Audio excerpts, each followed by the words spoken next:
Welcome back to Dange Fiction. Support the author Harley Quinn's Ace by Quinn 87. I recommend you all to read this on the web. The link is in the description. Let's begin part 2. Gotham City. It was 2 weeks after the crew had freed King Shark from prison. While most of the crew was laying low at the mall, Harley was having coffee with the tax book containing Queen of Fables at her tax office. And that's one Chipmunk will never forget. In other news, evil sorceress Queen of Fables won a huge ruling today when a judge found her imprisonment in AU.'s tax code to be cruel and unusual punishment, Tawny said via a giant screen in central Gotham showing a picture of Queen of Fables drunk on the ground and flipping off everyone present. They always use that same damn picture, Queen of Fables complained from her tax book. Better than the picture they use of me, Harley said, showing a picture of herself that showed her mouth open and eyes half closed. From what I heard, they paid a premium for that picture, so of course they'll use it, Naruto said, entering the tax office carrying a sack of something. That's 'cause you sold it to them, you whiskered. Harley yelled at Naruto. Hey, don't blame me. It was a slow day with my clients since I had only gotten with 10 of them that day, Naruto said, defending himself before dropping the sack on Queen of Fables' desk.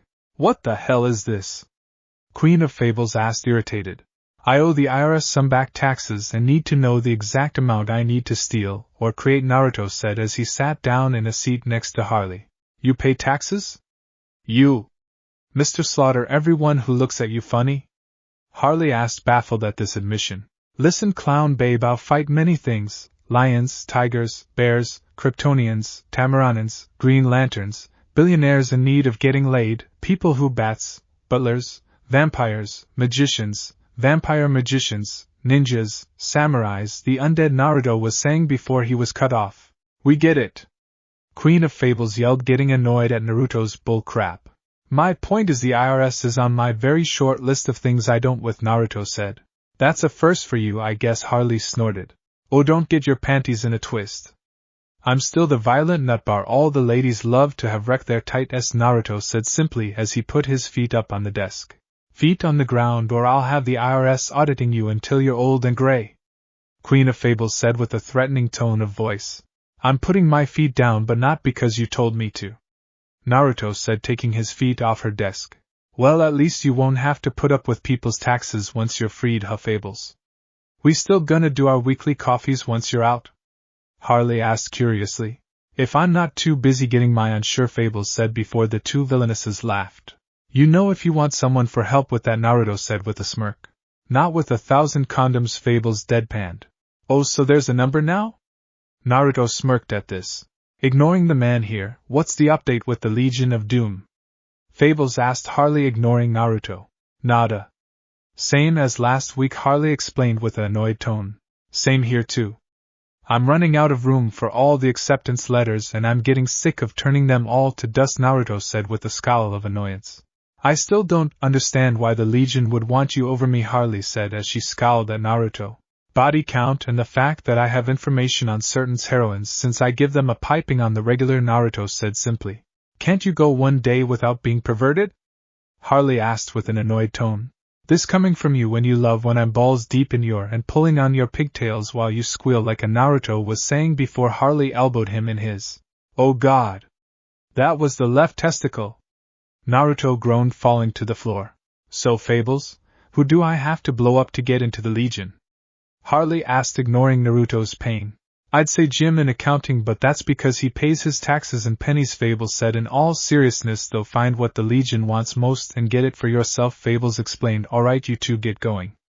I have a 2 o'clock with an independent contractor who keeps his receipts in an Alf lunchbox, Fables told them. Sure thing. See you when you get out.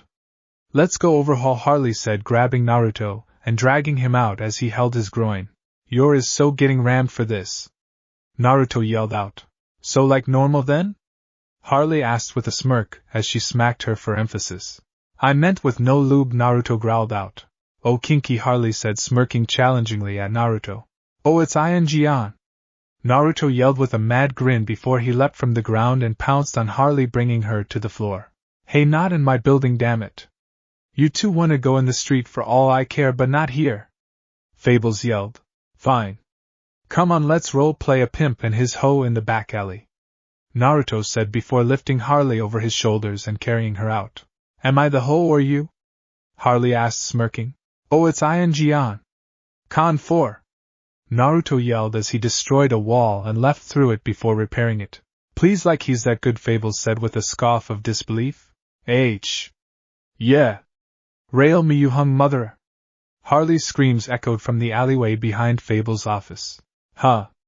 I'll be damned, Fables muttered. A day later, them all. And so 3 buildings were destroyed yesterday afternoon, killing 30 people, with the witnesses to the scene filming a overhaul and Harley Quinn engaging in coitus before fleeing the scene, a reporter announced. Who's your pimp? Naruto shouted over the footage as he rammed into Harley from behind. Ah. You are Pimp Daddy Overhaul. Harley yelled out, a mad grin on her face as Naruto smacked her and pulled on her pigtails. Oh God. Harley groaned out from the couch, seeing the footage being reported. And thus we end another showing of As the Man Turns Psycho said as he changed the channel. Oh please. You act like Harley's the only villainess or heroine I was caught ing on the news with. Naruto snickered. You mean like the time you got ing Zatanna during her magic show? King Shark asked as he typed on a laptop. Or your rendezvous with Silver Banshee in that graveyard a month ago? Clayface asked. Or the time you had Power Girl and Supergirl on top of the Daily Planet Ivy deadpanned. Oh, that was great. The Boy Scout was so mad I was railing his cousins at his place of work. Naruto smirked. He works there? Clayface asked, surprised. Well, that's the rumor, and he showed up after I finished Ed, so I'm assuming the rumor is true, Naruto said with a smile hiding the fact he knew Soup's identity. Because anyone can goddamn figure it out. My chance at joining the Legion is ruined, Harley groaned. You act like I haven't Ed most of the S in the Legion in public scenarios. Now calm your and tell us what we're stealing to get your fine in the Legion of Doom, Naruto said, knowing Harley probably had an idea for a heist. Harley took a breath. Okay, many Legion members have gone after this. Groot, Bane, Sinestro, even Joker, and they all failed to get this, Harley said, grabbing Shark's laptop before showing something. Cord Industries weather machine, Harley said, showing off the item in question. And I'll round up my Elite S to help, Naruto said before pulling out his phone. Hey Komi, get Ultra and Super, we got a heist to do. Naruto ordered into the phone. If none of them could steal it, that seems like a pretty good indicator that we should not try, Shark said to Harley. That. Nothing ventured, nothing gained. Naruto yelled.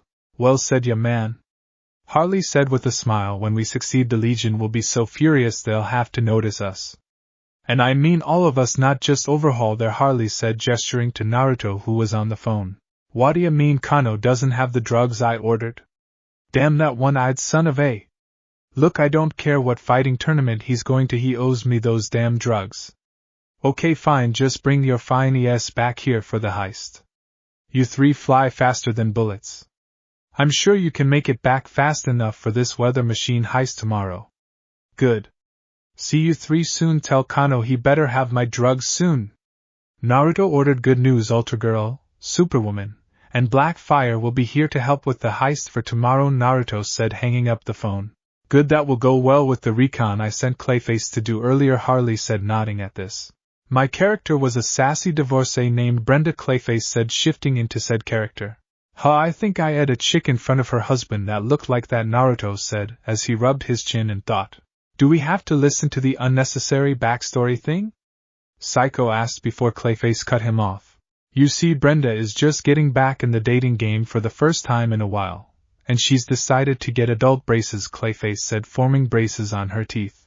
Oh God, Psycho groaned out as he pinched his nose. I know what you're thinking, it's a little expensive on a secretary's salary, but no. You can't put a price on a smile. So she threw caution to the wind, Clayface was saying before he was cut off. Clayface. Intel. Harley demanded, reaching her limit.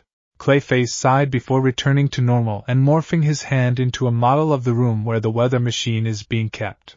The machine is being protected by 1,000-ish lasers. According to head scientist Jerome Stansfield, who may or may not be heartbroken when Brenda does not show up to work tomorrow, Clayface explained. How are we ever gonna get past the 1,000-ish lasers? King Shark asked as he found the idea crazy. Already thought of that. Psycho? Harley asked to the diminutive telepath beside her to explain the plan.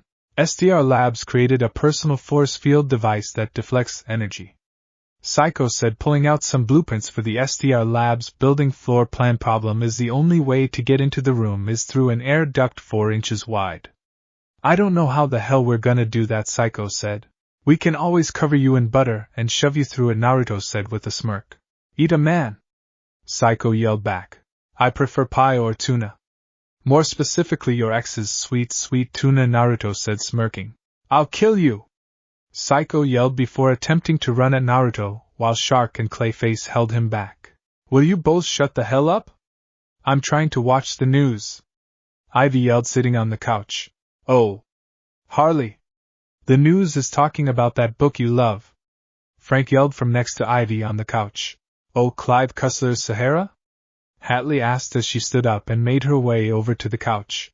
Clive Cuss, no Queen of Fables, Ivy said, baffled at Harley's question before she corrected her.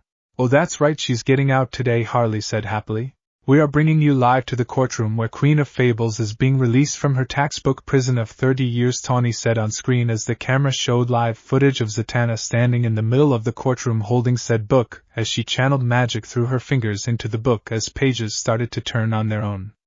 As she swung her arm upwards, the Queen of Fables came out of the book in a cloud of pink smoke and gold glitter. She had a cup boba s, a curvy body, and a plump round. Oh yeah! Damn! Feels good to get out of those pages, Fables said happily as she floated above the ground before she descended next to Zatanna. Thanks, Zatanna. Thanks, Judge. See ya, Fables said before she made her way towards an exit only to be blocked off by security guards from leaving. Whoa. What the watch the robe? Fables demanded. You said you were gonna release me. She demanded of the judge. I did. From the tax code. But you're hereby sentenced to serve the remainder of your time in Arkham Asylum, the judge ordered with of his gavel. Oh, you senile old wad! Fabled yelled as she was being dragged away. What? That's bullshit. Harley yelled. Somebody's gotta do something. Yeah. She's way hotter than the pictures showed. She will get passed around for cigarettes while in Arkham. Naruto yelled at this. Everyone looked at Naruto with flat looks at this before Ivy slapped him in the back of the head. Oh please, you know I ain't wrong, Naruto said, scoffing at them all. She's been stuck in that book for 30 years. Harley yelled her attention back on Fable's situation. Haha. Yeah, 'cause she tried to and almost succeeded to destroy Gotham, Ivy snorted as she shook her head. Yeah, I think it was a lack of affordable housing that destroyed Gotham, but look, Fables has been a mentor to me. She just gets a bad rap, Harley said. Look, I'm obviously not pro-Arkham. But if there was any person who definitely belongs there, Queen of Fables is at the top of that list, Ivy said. Oh, I got knocked down the list? Naruto asked with a grin at Ivy. No, you're still on it, Ivy deadpanned. Please, you would break me out within a weekend. You can't quit me, my Rose, Naruto said with a smirk at Ivy. Ivy froze at this before she looked at Naruto with a look at this, not sure how to feel about this pet name. Rose? Psycho asked, snorting. What kind of stupid pet name is that? Better than Giganta calling you Tattoo, Naruto said, smirking. Ha! Da plane! Da plane! Frank yelled before laughing at this along with Naruto. You're dead! Psycho yelled at Naruto, while being held back by Shark and Clayface again. My point is that Fables has it comin', and she's gone, Ivy deadpan, seeing Harley was gone. Yeah, while the midget was being held back, her and Naruto left. She didn't hear jack on what you said, Frank said, laughing. You're usually more alert, Ivy. Did him calling you his Rose actually get to you? Clayface asked curiously. Drop it, Mudstain, Ivy said, glaring at Clayface, who quickly shut up. Streets of Gotham. A black van drove down the streets of Gotham towards Arkham Asylum with Queen of Fables cuffed in the back, a Hannibal Lecter-style mask around her face. Let me out, you rent-a-cops, or I swear I'll turn you all into chew toys for my pets. Fables growled out to the two cops sitting on their phones in front of her. Ooh, I'm so scared of the three blind mice attacking us, one cop scoffed. Suddenly the truck shook and stopped. What the man? One of the cops yelled as he looked up front and saw that the entire front of the truck was impaled by stone spikes and the driver was impaled through his eyes by said spikes. The back door of the escort van suddenly fell to dust, revealing Overhaul and Harley Quinn in front of the two living cops. Sup, Fables? Nice, Naruto said, smirking under his mask as he stepped inside the truck. Don't move, Overhaul and Quinn, the cops yelled, pulling out their pistols. Oh no, my one weakness, small guns! Naruto yelled in fake fear before he grabbed one of the cop's head with his left hand, and he turned to dust. Stay back, freak. The other cop said, terrified. Oh, are you gonna pee yourself? Then let me give you some advice before you die. In the case of guns and size does matter, Naruto said before he grabbed him by his throat and splattered him across the wall. Well, I'll be damned, Fables said, impressed at this show of brutality.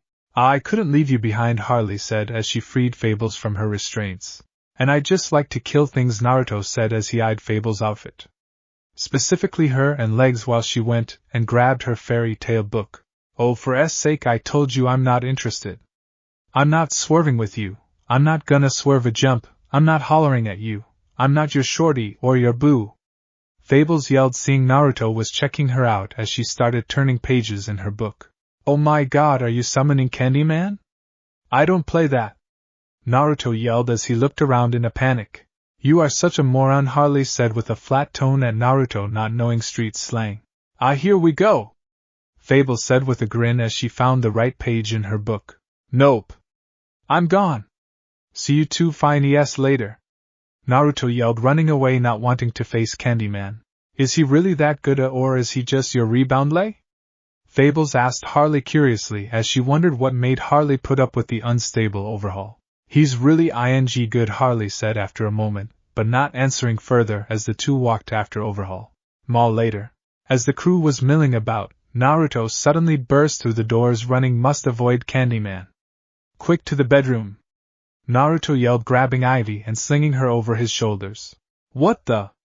Ivy yelled before she was dragged off to Naruto's bedroom. I'm not summoning Candyman, you racist idiot! Fables yelled as her and Harley entered the mall. Hey, I'm not racist. I plow plenty of chicks of different ethnicities and species. Naruto yelled back, still holding Ivy on his shoulders. Put me down, you moron! Ivy yelled before she used her powers to grab Naruto with her vines and pull him up into the ceiling, dropping the No! Don't let the vines do things to me. I'm not a Japanese schoolgirl. Naruto yelled as he was pulled up to the ceiling. Anyway, everyone meet Queen of Fables. Harley said as she introduced Fables, who stood next to her. She agreed to help us break into SDR labs tomorrow, Harley said. So yeah, I'm gonna need you to pull something around 4 inches tall from your storybook, Harley said to Fables. You can't use the midget? Fables asked with a smirk at Psycho. Ah. I love that woman. Naruto yelled from up in the ceiling. Off you, Psycho said flatly, not amused at all. Anyways, yeah, I can get you something. Not sure how Prince Charming's will help you though, Fables said to Harley.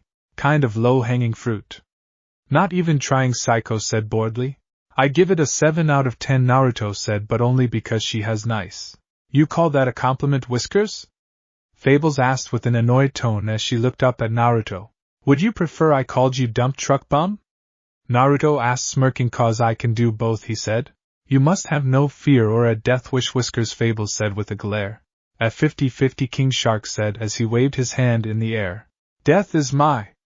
Naruto yelled out as he swung from the ceiling. Is this a metaphorical? Clayface asked, confused on what he was talking about. I mean literally my... The original goth loves me, baby. She can't get enough of me. Naruto yelled. Yeah, ignore him. I have no idea what he's on, Harley said to Fables. I'm on the same weed Frank sells, you fat. Naruto yelled. What about your other drugs? Ivy deadpanned. My LSD is out until Kano gets me more. Now let me down, damn it. Naruto yelled. Ivy rolled her eyes and snapped her fingers. Not that way, damn it. Naruto yelled before he fell and slammed into the floor hard as the vines dropped him. Ooh, that looked like it hurt, Clayface said, wincing at this. I'll be fine as soon as I get a stacked writing me, Naruto said from the floor. So you can pull any storybook character out of your book? Shark asked, walking up to Fables. Sure can. Who's your favorite? She asked, opening her book. Oh, I'm partial to Humpty Dumpty, Shark said before Fables summoned Humpty Dumpty before them on the couch. Oh, hi everybody. Humpty greeted, waving at everyone. Let's make an omelet. Naruto yelled, standing up holding an egg whisk and a pan. What? But he's a Doro! Shark screamed, seeing Fables smash him with her staff. He makes the best eggs, she said before starting to stir the eggs inside of Humpty's body. Naruto looked at Fables with wide eyes at this. Dear Satan, I think I'm in love, Naruto said as he smirked at her. Please, Fables said with a TSK at this. Oh great, you recruited his spirit animal, Psycho said with a groan at Harley.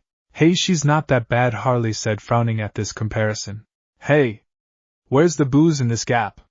Fables demanded. Top shelf, babe. Naruto said with a smile. Don't call me, is that top quality stuff from the Penguin's private storage? Fables asked with a grin. Damn right. Stole it from him after I nailed those assistants of his in his office. Left them on his desk dripping while I made off with his, Naruto said smirking. That reminds me, I gotta check with GSPTLSNZ on their next appointment. Naruto mused and thought, where is she anyways? Naruto asked. She said something about your next appointment, and went out, Shark said with a shrug. Can we just plan this heist before I have you fixed? Harley yelled at Naruto while taking out her bat for emphasis. Fine, keep your shorts on. Although actually Naruto grinned before Harley threw her bat at his face. Gah. No, my face. My precious modeling career. Naruto yelled in pain as he held his head while the others all made plans for the heist. SDR Labs. The next day, near a public park, was a large sewer tunnel leading to SDR Labs itself. The crew, including an arriving Blackfire, Ultra Girl, and Superwoman, stood outside the tunnel waiting for Fables to help them out. Wow, you actually have heavy hitters on this team, though I don't recognize the wannabe Wonder Woman and Power Girl, Fables said looking at them. Dump truck bum meat, Ultra Jugs and Super, Naruto said with a smirk before Harley smacked him in the back of the head with her bat. No insulting the help. Harley yelled at Naruto. I wasn't. They get off on me calling them that. Naruto exclaimed holding his head. I don't, you moron, now let me work. Fables yelled as she opened her book and summoned a mouse. Ah, he's precious, but are you sure Cinderella's mouse is up for the job? King Shark asked curiously. The mouse looked at King Shark before donning a French mercenary-styled outfit and vest before pulling out a cigarette, lighting it, smoking nearly the entire stick in one puff, and flicked the butt at Shark's face. That answer your question? Fables asked smirking. Actually, yes. But it also brings up a lot of other questions, Shark responded. Yeah, well, for now let her work, Harley said as she smiled at Fables. Let's go, folks, Fables ordered as the crew started making their way into the giant sewer tunnel. Only for a soccer ball to randomly roll and bump Harley in her leg, making her overhaul, and Fables pause while the others went on ahead. The hell? Harley asked as a man came out from some bushes and looked at the assembled villains, and grabbed the ball before quickly walking away. I think I had that guy's girlfriend once, Naruto said, making Harley again take a swing at him with her bat. Focus! Harley ordered before they pushed open the bushes a bit to see a large group of people having a massive barbecue in the park. Welcome to the Praxis family reunion? Naruto read with a quirked eyebrow. It looks like that guy ratted us out, Harley groaned, seeing the man with the ball talking to some cops. I'm calling off the mission, Harley said as she knew when to pull back from a job. Relax. I'll handle this, Fables said as she shook her head. Really? Harley asked curiously. Sure. You all do your thing. I'll keep him busy, Fables said, walking forward with her book in hand. Who likes fairy tales? She asked with a smile. See, I told Ivy she wasn't so bad. Harley smiled. Let's go, she said to Naruto. All right, lead the way, Naruto said with a grin, following behind Harley. A few minutes later. We got it! Clayface exclaimed as the crew ran out the sewer back towards the park. Fables, we have it! Let's go! Oh my god! Harley yelled, wide-eyed at the sight before them. It was a bloodbath. Bone and bodies littering the ground with blood splattered everywhere.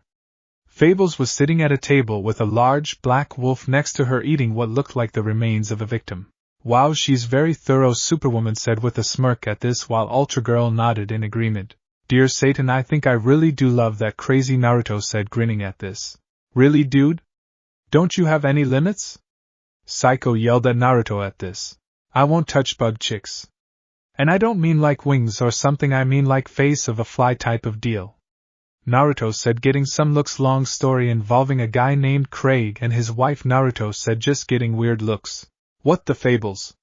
Harley yelled as she approached her friend. I didn't do anything. Credit here goes to the big bad wolf, Fables said, smirking, gesturing to the wolf next to her. Sound reasoning, Naruto said with a nod at this. Zip it, you idiot! Harley yelled at Naruto before she turned back to Fables. Why did you do this? She asked. You saw that guy ratting us out. So I killed that guy. Then everyone saw me kill that guy, so I killed everyone. You gotta end the bloodline to prevent any revenge killing later. That's like Evil 101, Fables said, explaining herself. Yup, sounds about right to me, Naruto said with a nod, along with Blackfire, Superwoman, and Ultragirl. I taught that class at Boston College and we never covered anything this up, Psycho said, gesturing to the carnage around them. Anyways, everyone take a look around. Make sure I got everyone, Fables said, waving her hand dismissively at the group. Harley looked around and saw what looked to her like a little girl with a ponytail hiding under a table. Are we good? Fables asked from her table. Yup, everyone's dead, Harley said with a smile. Okay, good. Let me grab the 3 little pigs to clean this mess up, Fables said, summoning the 3 little pigs. Ah, there, so see you, holy shark Jesus! King Shark yelled, seeing the pigs devour the remaining corpses and bones. The mall after the heist. You know they never tell you how hard it is to get brain out of your cape, Fables said, picking out bits of brain from her red cape. That's why I don't wear one. On top of the W gap, getting it stuck in things, Naruto said simply from his seat at a table. I'm not sure how to feel about this, comrades, Clayface said with a frown. Oh come on, so she is going a little gung-ho with the no witnesses thing. I say it's about time we had another hardcore villain like me, Naruto said with a bored tone as he ate from an instant ramen cup. Thank you, Whiskers, at least you have the right attitude even if your eating habits, Fables said with a smile at Naruto before she scowled a little as Naruto slurped up the last of his ramen and finished it. Naruto's eyes widened at this before he clenched his fists and decayed the ramen cup. UYA. He bellowed out at her, his voice echoing throughout the mall. Whoa, Naruto, take it easy, Harley said placatingly to him. No one insults the glory that is ramen and gets away with it. Naruto yelled as he stood up and flipped the table, sending it flying across the room. Do you call me you whiskered? Fables yelled, glaring at him. You heard me, you sad excuse for a storyteller. Why don't I make you a bit more like the Little Mermaid and decay your legs from your body? He growled, his eyes flashing blood red before some vines separated the two of them. Calm the hell down. Ivy ordered the two. Like hell I will.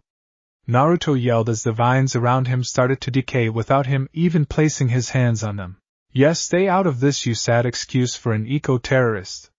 You give us villains a good name. Fables yelled. First you insult ramen and now Ivy? I'll get you with a fish, Naruto yelled as he cracked his knuckles. Don't you want to, and I quote, clap those cheeks an hour ago? Frank asked with a flat tone as he made air quotes. And I still do so right now, my libido is at war with my rage. Naruto yelled before suddenly a portal opened up underneath him. Cray up. He yelled before it closed. Well, seems like I arrived before he did something stupid again, GSPTLSNZ said, coming through the door. And who they are, oh me? Fables was saying before she jumped back at seeing GSPTLSNZ. I don't recognize you, have we met? GSPTLSNZ asked Fables with a curious tone. No, but I know your husband and what your kind is capable of. You have one of them on your team? Fables yelled at Harley. GSPTLSNZ isn't technically on the team, she's Harley was trying to come up with something to say. She's the man's pimp after he left her husband for him, Psycho explained flatly. GSPTLSNZ snapped her fingers at Psycho and his mouth fused shut, making him attempt to yell in shock, but it was muffled. Now you have a problem with my beloved? GSPTLSNZ asked Fables with a glare. Beloved? A woman of your power, and you bow to that moron? Fables asked, baffled. Moron? GSPTLSNZ asked dangerously. The rest of the group groaned at this and quickly moved away from Fables so they weren't in GSPTLSNZ way as she approached. Listen, you pathetic little tramp, my beloved is a being far beyond yours and even my comprehension. He is not even close to the peak of his true power. You are not fit to stand in his presence.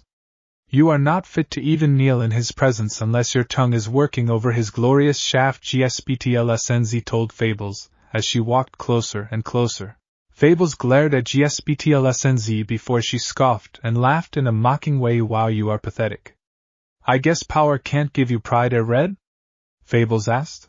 GSPTLSNZ glared deepened at this before she snapped her fingers, causing what looked like a burning portal to appear behind Fables. What the hell is this? Fables asked, looking at the portal. Your new home. Enjoy it. GSPTLSNZ growled before she kicked Fables through the portal before tossing her book through the portal after her, and closed the portal. Well, that's one way to avoid a fight, Ivy said with a sigh, relieved that this didn't end with a big fight. Indeed, GSPTLSNZ said before she snapped her fingers, and in a flash of light Naruto fell out of the sky and landed on the ground. Gah! You know I hate that GSPY. Naruto yelled as he shook his head, feeling dizzy. Where is she now? Clayface asked. I'll tell you where she's not. Safe. GSPTLSNZ responded simply before a blond man suddenly burst through the ceiling of the mall, shooting lightning. Where is the Queen of Fables? He demanded. Who's this clown? Naruto asked, standing up from the floor. I am Jason Praxis. He exclaimed. Now where is she? He demanded. Oh goddammit, she missed one of the witnesses. Alright, come closer and I'll tell you where she is, Naruto said to the man. Don't toy with me, you whiskered. I'll gladly kill everyone here if I ga. He was saying, before Naruto grabbed his face with his decay hand. I don't know where she is, but unfortunately for you I don't share prey. So do me a favor. When you get to hell, tell Lucifer I said hello, Naruto said before decaying the man to ashes. You do realize that's not fun to clean up, right? Ivy asked, looking at the dust left behind after Naruto decayed the man. Would you rather I leave him in a blood splatter with my other hand? Naruto asked with a raised eyebrow. Ivy said nothing to this as she knew he had a point. With Fables. Fables groaned as she stood up from wherever the hell she was sent to. She looked and saw her book sitting in some sand. Alright, where the hell did that crazy skank send me? Fables asked, looking around and seeing only sand and rocks. A massive barren wasteland from what it looked like. Fables looked unimpressed, however. Is this the best she could send me to?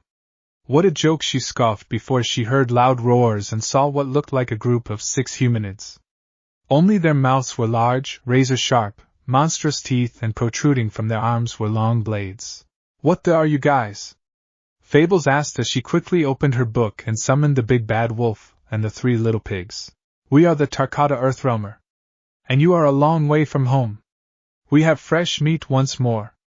The lead Tarkatan yelled as they all screamed a war cry and rushed other. Where the did that red hair psycho send me? Fables yelled as the Tarkata attacked and her fairy tale creatures attacked back. Atlantis. Museum of Art. About a week after the incident with the Queen of Fables, under the seas of Atlantis. King Shark sat on the undersea steps of the museum looking at a pamphlet as a lone guard approached him. Can I help you? The guard asked. Oh, hey there. Where did you come from? I'm just waiting for the museum to open. Just a normal shark doing normal shark things, King said with a smile towards the guard as the guard looked at the shark impassively before an alarm went off as the doors opened. We got M. Harley yelled as she swam with Blackfire, Ultra Girl, and Superwoman behind her while Harley carried a large golden chest. The guards are dead.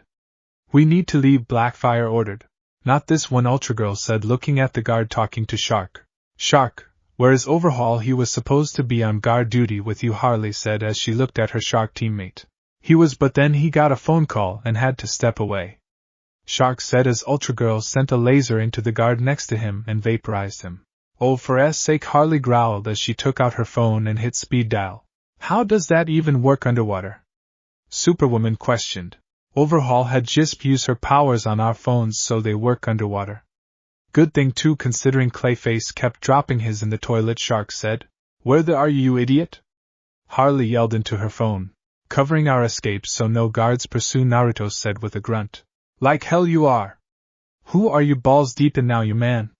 Harley yelled loudly, getting the others' attention. Knew it, Blackfire said with a shake of her head. Hang up and me, you hung motherer. A female voice ordered from the other end. Don't order me around, Mara. Naruto yelled as a slap was heard along with a sob. Yee. Harder, my lord. Use me in ways my husband can't. The now named Mara's voice was heard squealing from the phone. God damn it, Whiskers, wrap it up. We have the jewels and are ready to go, and if you're not at the meetup in 4 minutes I'm leaving you to get your kicked by Aquaman, Harley ordered before hanging up. Let's go, Harley ordered her crew as they swam towards the surface. Does this mean I don't need to provide a diversion? I've been working on my Aquaman? Clayface asked from a large kelp bush he was hiding in. Worry about it later. We need to leave since the man is with the Queen of Atlantis. Harley yelled as she grabbed onto Shark, who started swimming. Ha! I knew she would come begging for a shot. Guess the King of Atlantis' mighty trident doesn't apply to the bedroom, Superwoman said with a smirk. With Naruto. Currently Naruto was behind the museum, slamming his into a red-headed beauty with her hands against the wall as he groped her large teacup boba s with his hands. Guess I'll have to go soon, my dear. But I'll give you the best 3 minutes you'll ever have compared to your limp-ed husband, Naruto said with a smirk to the queen he was ing. Yes. Ruin me, you. Ruin me for my husband. Make me yours. Mera yelled with her eyes lidded and her tongue hanging from her mouth as Naruto slammed his into her and let out his load, filling the queen with his seed as she let out a loud sob of pleasure. Heh. You're one hell of a freak in bed. Call Jisp next time you want a ride on the Overhaul Express, babe, Naruto said as he pulled out before swimming away from the queen as she slid against the wall, lost in the pleasure. Back with Harley. Dr. Psycho stood on a large boat in the ocean with a coconut drink in hand as Shark, Harley, Clayface, Ultra Girl, Superwoman, and Blackfire leapt onto the deck holding a large golden chest. Let me guess the man got distracted by Ariel or some? Psycho asked flatly, not seeing him before a moment later Naruto leapt onto the deck. Ah, that was fun! Naruto yelled as he took off his diver's outfit. Crash! Before Harley smashed the chest of jewels on his head, breaking it open. Next time I tell you guard something, then guard it. Don't go off, and the Queen of Atlantis. Harley yelled at the downed Overhaul. If you didn't have a worth I would, Naruto yelled as he stood up, his head bleeding before he was cut off. Oh god damn it. You just made things way worse, you idiot. Psycho yelled as King Shark was suddenly hit by a yellow blast of energy as a wave crashed onto the ship, revealing Aquaman from within the water. Did I spoil your party? Aquaman asked before he laughed. Haha. It is I, Aquaman. Son of Atlan, heir to the throne of Atlantis. Aquaman introduced with a smile. And recently, Ed, Psycho grumbled under his breath as he looked at Naruto. Hey Arthur. Naruto said with a smirk. Guess who my latest client was, he said with a sing-song voice. Aquaman looked at Naruto, and after a few moments his face went red with fury as he aimed his trident at Naruto. First my mother, now my wife. You go too far, Overhaul. Aquaman yelled. Marina is next on my list, FYI, Naruto yelled with a cackle before Aquaman tried to impale him with his trident, which Naruto caught easily. Don't destroy that. It's worth a mint. Harley yelled out as Naruto threw Aquaman back, keeping the trident. You owe me a boba for not destroying it, damn it. Fine, if I can't destroy it then I'll shove it up his. Naruto yelled, holding up the trident. As the surface dwellers say. Bring it, you Valkyr, Aquaman said as he glared at Naruto. No one says that, and I just want to get the hell out of here now, Harley said with a sigh. On it, boss, Superwoman said as she flew at Aquaman. Who are you, WOM, Aquaman was saying before Superwoman's fist cracked into his face, breaking the king's nose. That her, Aquaman was saying before Superwoman grabbed his head and started driving in knee strike after knee strike into the king's face.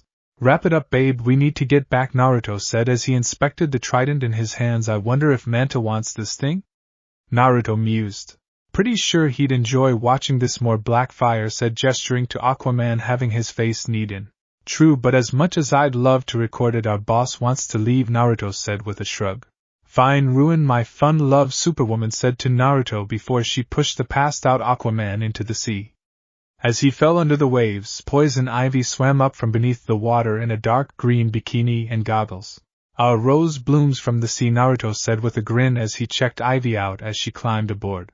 I'd normally scoff, but I'm more curious about what the hell you did to Aquaman. That was a ton of blood coming from him as I came up, Ivy admitted.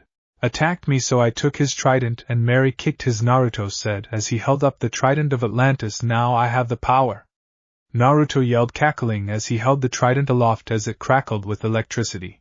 Calm down, Adam, Ivy said with a flat tone of voice. Better than Tattoo there. He's pretty much cringer, Naruto said with a shrug. You Psycho said with a snarl. Sorry, I'm allergic to shrimp. But if it's any consolation, your wife s me all the time, Naruto said with a smirk. Enough. Let's get out of here and bag up the loot since you broke the chest, you idiot. Harley yelled as she threw Naruto a sack. You know I can just reform the chest, right? Naruto said flatly. Then do that. I don't care. Harley yelled, stomping off into the boat. Geez, what's got her taco in a twist? Naruto asked before he scoffed, and went to restore the chest and throw the jewels back in. Mall hours later. The crew was watching a news story of their exploits. And so Harley Quinn and her crew made Aquaman look like a member of the Justice B team this afternoon, and made off with a set of ancient Atlantean jewels, the anchor said, showing an image of Aquaman having his trident stolen by Overhaul and Superwoman smashing in his face with her knee. Yeah, Manta, I got the trident. How much you willing to pay for it? Naruto asked on the phone. That's it? I can get better offers on eBay. You put a 1 and 2 zeros in front of that, and we have a deal. Great. Pleasure doing business. Naruto said, hanging up. You better be giving a cut of that to the team after what you pulled with Mara, Ivy said flatly. Oh, I thought Little Miss Plant Queen wasn't a part of the crew. Why care how I split the profit with them? Naruto asked snarkily. 'Cause if you don't, you're never getting near my again. Harley yelled as she glared at Naruto. Ditto, Ivy said with a nod. $100 million. Each of you gets 10 million, and 10 million goes to just be, Naruto said after a moment of thought. Or what about me? Sai asked, wheeling into the room. What about you? You didn't do on this heist. Naruto said flatly to the old man. Annoying son of a, Sai muttered under his breath as he wheeled away. Hey! My mom was. Well, yeah, to those who crossed her and those who didn't. She's fond of utter chaos, Naruto admitted. You sound just like her, Ivy said deadpan. Hey, I'll have you know, just 'cause I'm a villain. And a psycho and... I forget where I was going with this, Naruto said. That you're a degenerate horned dog with a penchant for bloody massacres, Komi said helpfully. Hey, I'm not a degenerate horned dog. I'm the degenerate horned dog. Get it right, babe. Naruto yelled. My apologies, Komi said with a teasing smile at Naruto. Holy! Harley yelled, running into the room with an open letter. Guys, listen to this. Dear Miss Quinn, based on your recent evil efforts, the Legion of Doom invites you and your crew to our headquarters to discuss further possibilities, Harley announced with a grin. Pass. I am not going into that club of S and some able women. Naruto yelled out immediately. You do this without complaints, and I'm yours for the night, Harley was saying before she was cut off. You've heard the boss lady. Let's go, people. Naruto shouted as he stood to his feet and yelled at everyone. Nice to know even you have a price, Harley said as she rolled her eyes. Yeah, you just make sure you have your primed and ready, Naruto said with a grin at his boss. Good, maybe we can move out of this gap, Psycho said as he stood up. I'll have you know, Norm Dilfer, the Carpet King of Gotham, found this mall more than satisfactory, Sai responded as he was wheeling into the room as the building suddenly shook from a loud roar. What the heck is that noise? Shark asked, confused. Oh yeah, that's been keeping me up. I thought it was one of the man's clients at first, but seeing as I haven't been able to get a lick of sleep for days, I'm thinking it's something else, Psycho said as he strode over to Sai. Only client I've had over has been your ex-wife, jackass, Naruto said with a smirk. Two didn't hear any noise. And you can count me out of this Legion of Doom business, the old man said, waving it off. None of us wanted you there. The last thing we'd want is to have to change your diapers, Naruto said with a deadpan tone. Hey Harley, since I've been banned for life I probably shouldn't come, but maybe you can mention I'm reformed and that I don't call women S anymore. You know, don't push it, but if it comes up organically, Psycho asked. You called me a psycho just yesterday, Superwoman growled. But I didn't call you the C word, did I? Psycho asked with a smirk as if he'd proven his point. Yeah, I don't really see a scenario where that comes up organically. But I'll get you in, Harley told the man. Well, congrats, Harles. You're on the verge of achieving your dream. And I really do wish I could be there to see it, Ivy said, hugging Harley. But your name's on the invitation, you have to come, Harley said as she held up the letter. Well, that's clearly a misprint because I'm Ivy was saying before being cut off. Not in the crew. The entire crew said simultaneously. Yeah, what they said, Ivy said with a nod. Fine, be like that. Oh, I guess if I run into Joker there, I'll just deal with it without my best friend by my side, Harley said in a faux sad tone. Plus, who will keep me in line? Clayface? How not happening, Naruto asked. True, I am an enabler, Clayface said as he nodded. Well, there's Ultra Girl. Ivy pointed to the Supergirl from a different dimension. I follow his orders to the letter. Ultra Girl said simply. Superwoman? Ivy asked.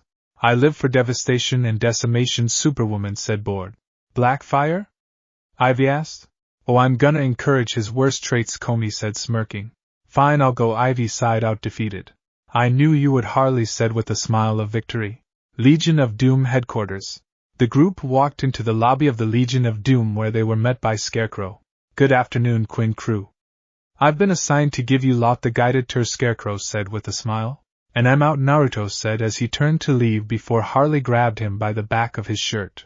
Now overhaul, we have another tour guide Mr. Luther assigned just for you, Scarecrow said as a blast of lightning hit next to Scarecrow as a woman in a blue leotard with spiky blue hair and pale blue skin appeared with a cup Boba S, a lithe fit body, and a plump, round, live wire? Harley asked wide-eyed at the electric woman's sudden appearance. Whiskers. There's my favorite blonde. Livewire said with a grin before she instantly tackled Naruto into a hug. Leslie, it's been a while. Haven't seen you since that night in Metropolis at the metro station, Naruto said with a smile.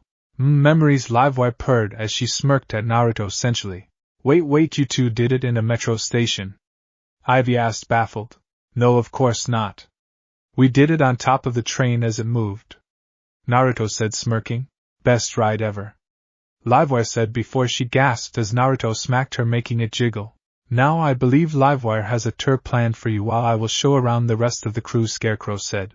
I wouldn't call it a tour, Livewire said with a smirk as she licked her lips which lightly sparked. Have fun with the tour, guys. I'll meet up with you all in 5 hours? Naruto asked as he looked at Livewire. I asked Cheetah and Killer Frost to meet us in my room, Whiskers, Livewire said with a smirk. 8 hours minimum. Have fun, Naruto yelled as he grabbed Livewire and picked her up caveman style over his shoulder, as she giggled. I had him tonight, Harley grumbled under her breath. Now let's get on with the tour, shall we? Scarecrow asked, leading the group away. Now here are some statues of the heavy hitters of the Legion. Pretty cool, right? Sinestro. Lex Luthor. Roger Goodell. Scarecrow said as he began the tour. With Naruto. The door to Livewire's room was suddenly ripped open as Naruto strode in, still carrying Livewire. My. Someone's raring to go, stud, Livewire said with a smirk as Naruto used his overhaul power to close back up the gap behind them. You love it, Naruto said as he turned to look at the queen-sized bed in the room and threw Livewire onto it, making her laugh. So rough with me. Didn't anyone teach you to be gentle, babe? Livewire asked teasingly as Naruto joined her on the bed and started kissing her neck. I'm plenty nice when it counts.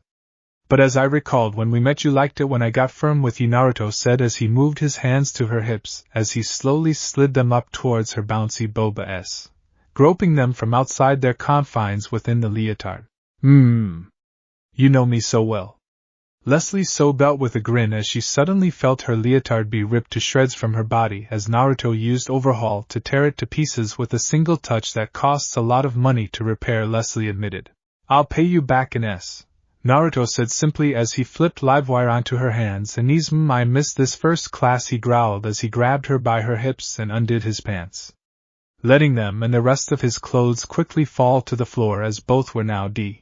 You missed it so much, then you better take it for a Rio ride, Mr. Livewire purred out, smirking before she suddenly gasped as without any warning Naruto impaled his meaty rod inside of her tight gap. Oh God! Livewire screamed out from feeling his massive stretching out her hulk once more. That's Naruto while you're with me in bed. Leslie, Naruto grunted out before he smacked her hard, making it ripple and leaving a mark. Ah! So rough, Naruto. Leslie sobbed out as Naruto started to hammer away at her gap with his thrusts, each thrust into her drawing out a sob of pleasure from the electric woman. I missed this so much. Leslie sobbed out. Me too, Naruto grunted as he gripped her cheeks hard as his hips cracked against her. Hung mother. Ruin my gap. Wreck me. Livewire yelled out, lost in pleasure.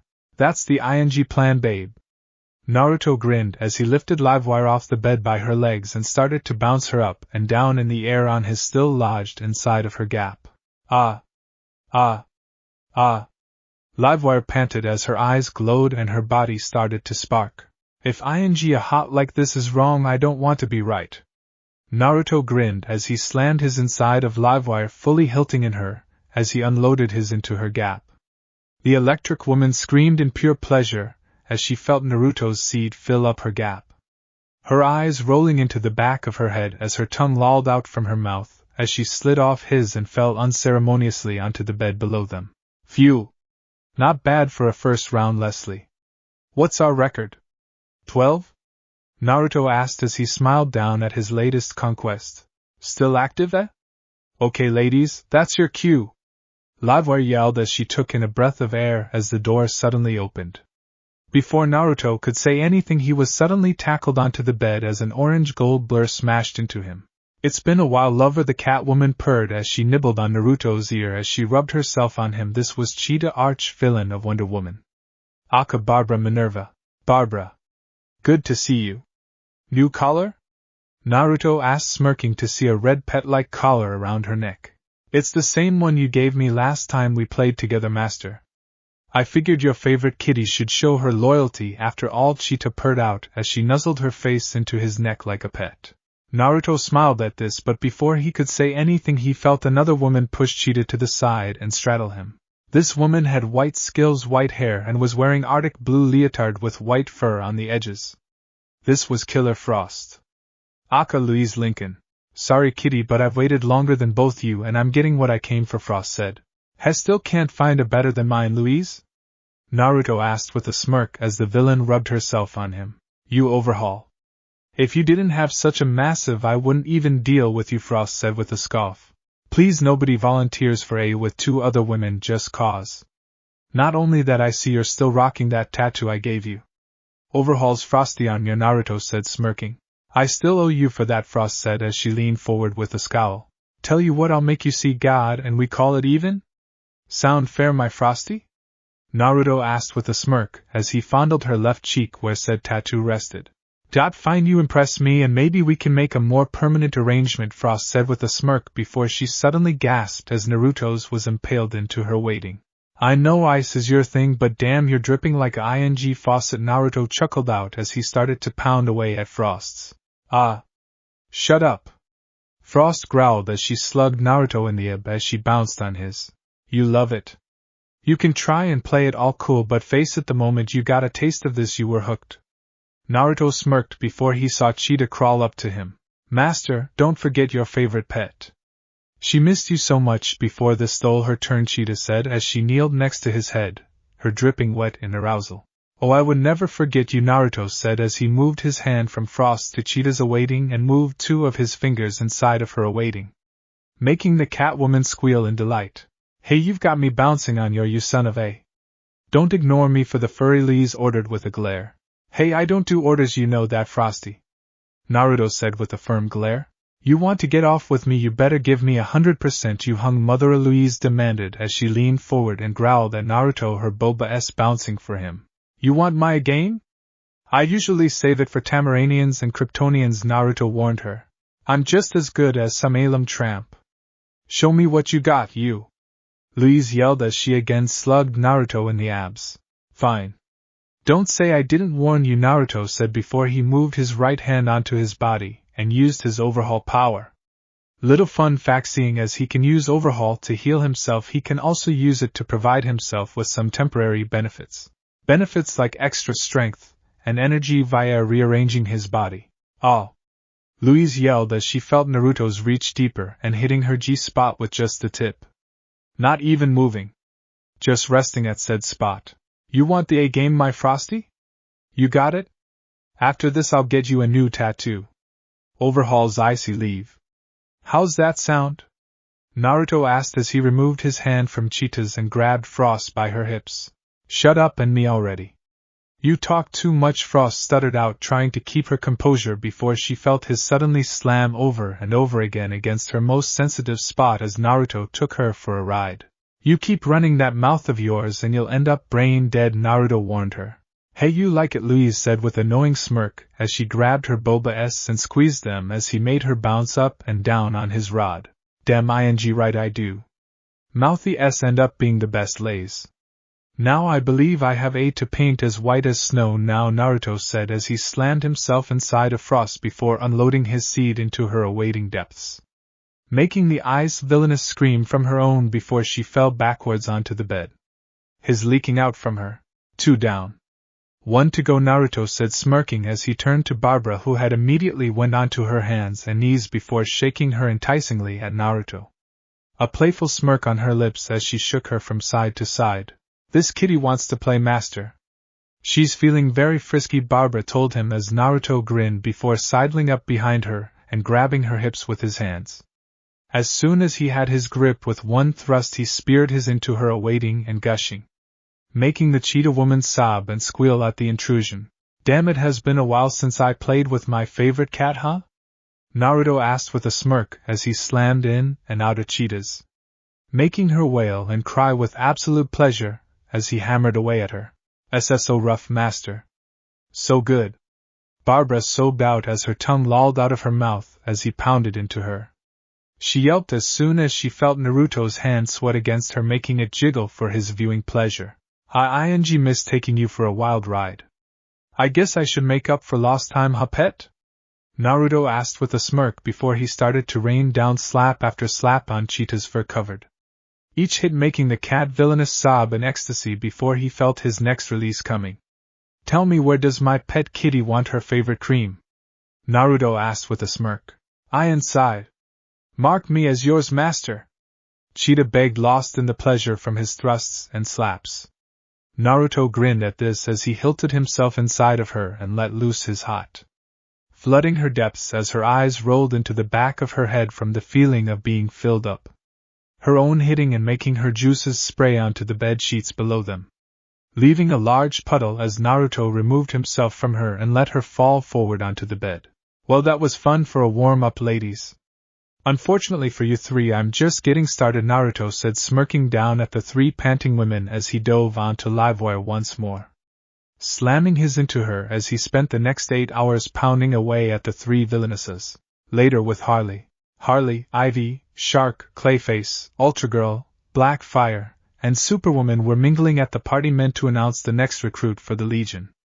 It was between Harley or KG Beast. Miss Isley, have you thought about our deal? Lex asked her after leading her away from Harley to speak with the plant mistress alone. I told you it's not happening, Lex. Harley deserves to get in for her own merits, Ivy told him. I see. I suppose plan B then, Lex said as Naruto entered the party. Oh god, even the parties are boring looking. It's like a total man's club.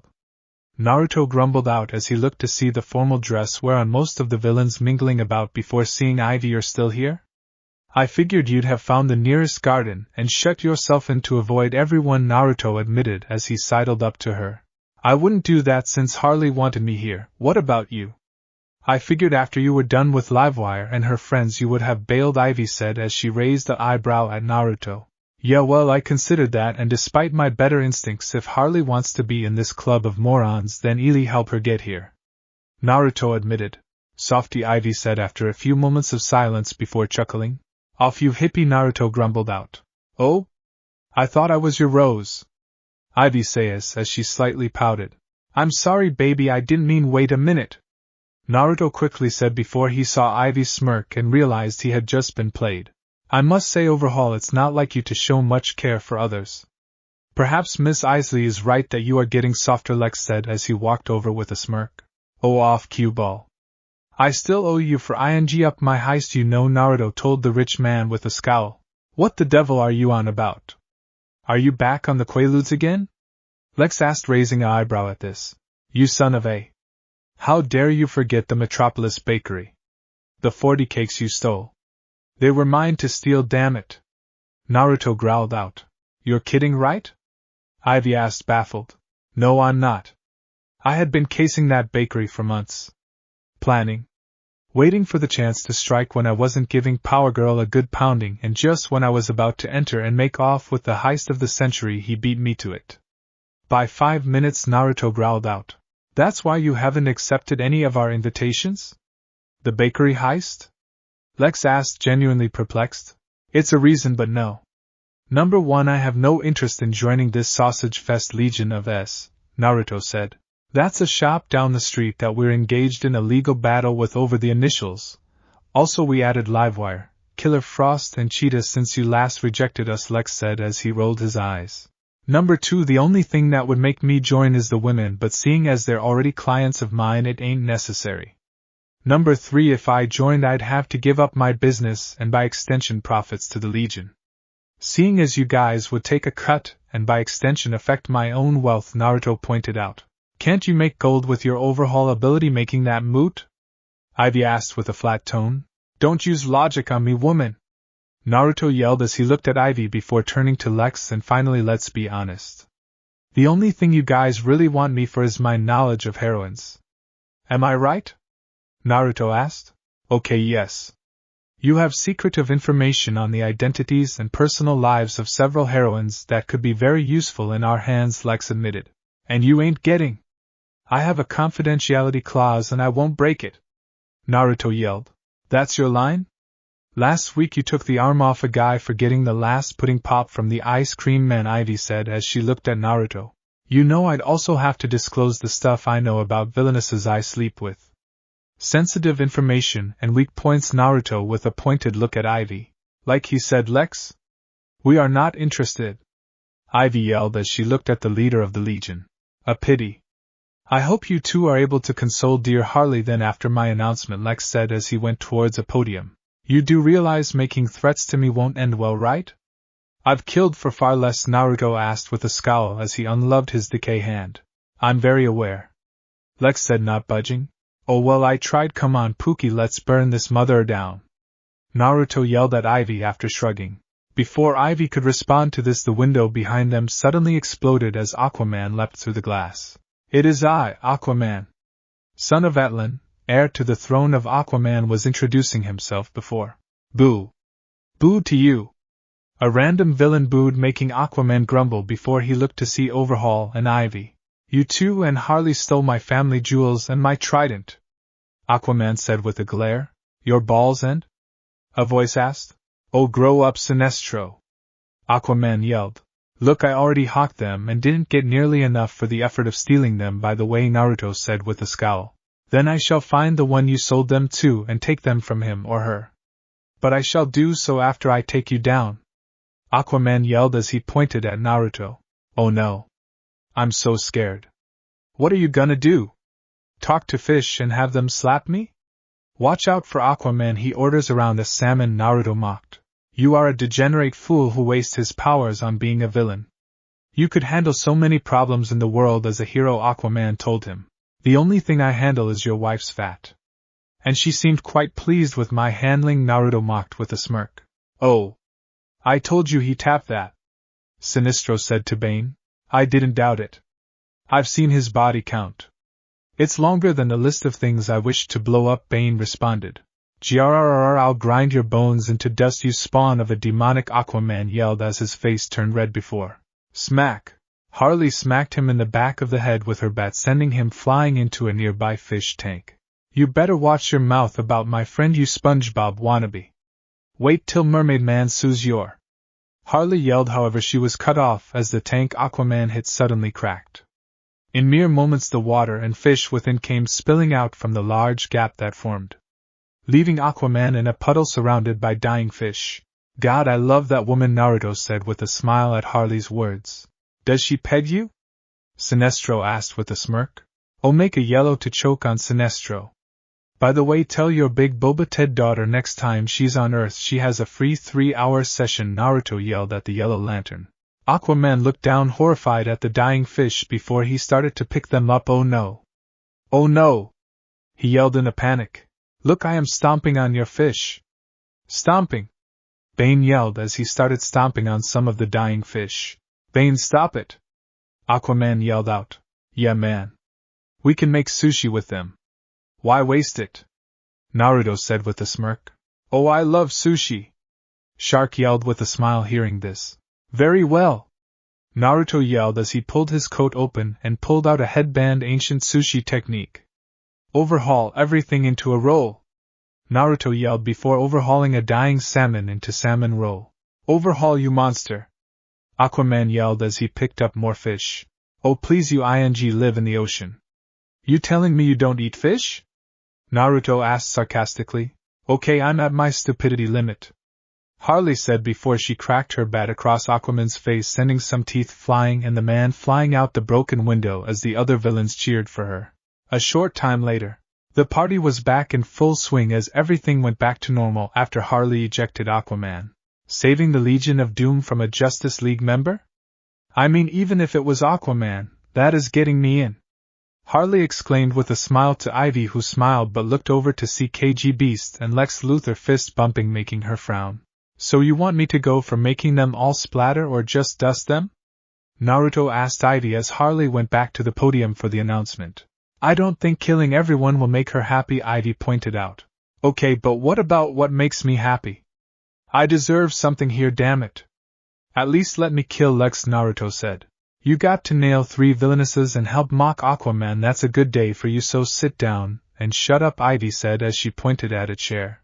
Lucky you have a fat, I enjoy pounding, and big I like grabbing, Naruto grumbled as he went to sit down. And the next member of the Legion of Doom is? Lex said as he opened the envelope. Harley, let's just forget about the Legion. We can form that team, Ivy said as she pulled Harley away. Huh? Harley asked, confused.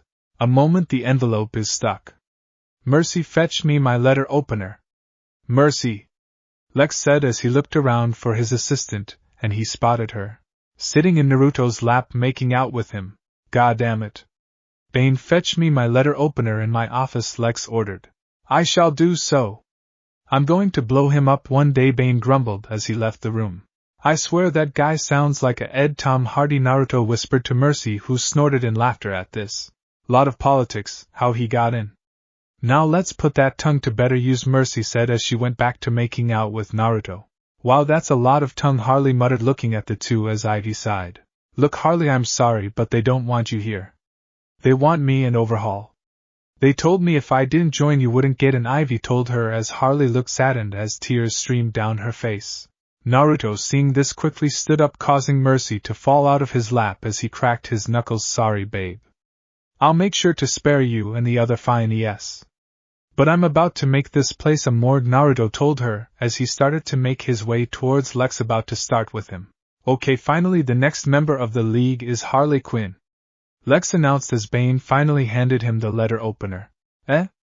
Naruto yelled before he tripped and face planted into the ground as everyone cheered. Except KG Beast, who removed his hand and placed on a new one that had a giant middle finger up as he walked out. Hey, thanks for believing in me, Harley said sarcastically to Ivy with a side glare. No, I was trying to protect you, Ivy said as Harley went up to claim her medal. Harley Quinn, welcome to the Legion of Doom, Lex said with a smile as he placed a medal around her neck. Later, back at the mall, Harley harshly shoved open the doors and stomped her way in. Fine, you want to join those Gap-s? Hobie and Gap yourself, Ivy yelled at Harley as they walked in. Fine, I will. You think I won't? What part of they have kryptonite-powered submarines don't you understand? It turns into a car and shoots missiles. Don't put your insecurities on me. Harley yelled back before she slammed the door to her room. My insecurities? Oh hell no! Ivy yelled as she went into Harley's room to continue their shouting match. Well, that could have gone better, Sharks said as he sighed. Indeed, but it could be worse, Clayface said as he frowned. Why would you say that? You're just asking for something worse to happen, Blackfire said as she scowled. Oh please, how can this get any worse, babe? Naruto asked as he gestured to both Harley and Ivy's rooms. Suddenly a dark portal opened in the middle of the mall, and what looked like a woman with a chakra mark on her forehead, pale skin and a blue robe and leotard floated out of the portal with DD Cup Boba S, a curvy body, and a plump heart-shaped. This was Raven. Oh KKKK. Naruto groaned out, not you. Get out, Naruto said as he pointed to the door. Naruto, I need, the woman was saying, but Naruto.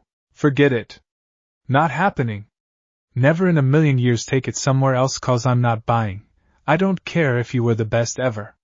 Naruto shouted as he walked past Raven and stomped into his room before slamming the door hard, cracking it, and completely making it fall off its hinges. Goddammit, Naruto grumbled as he remade the door with Overhaul.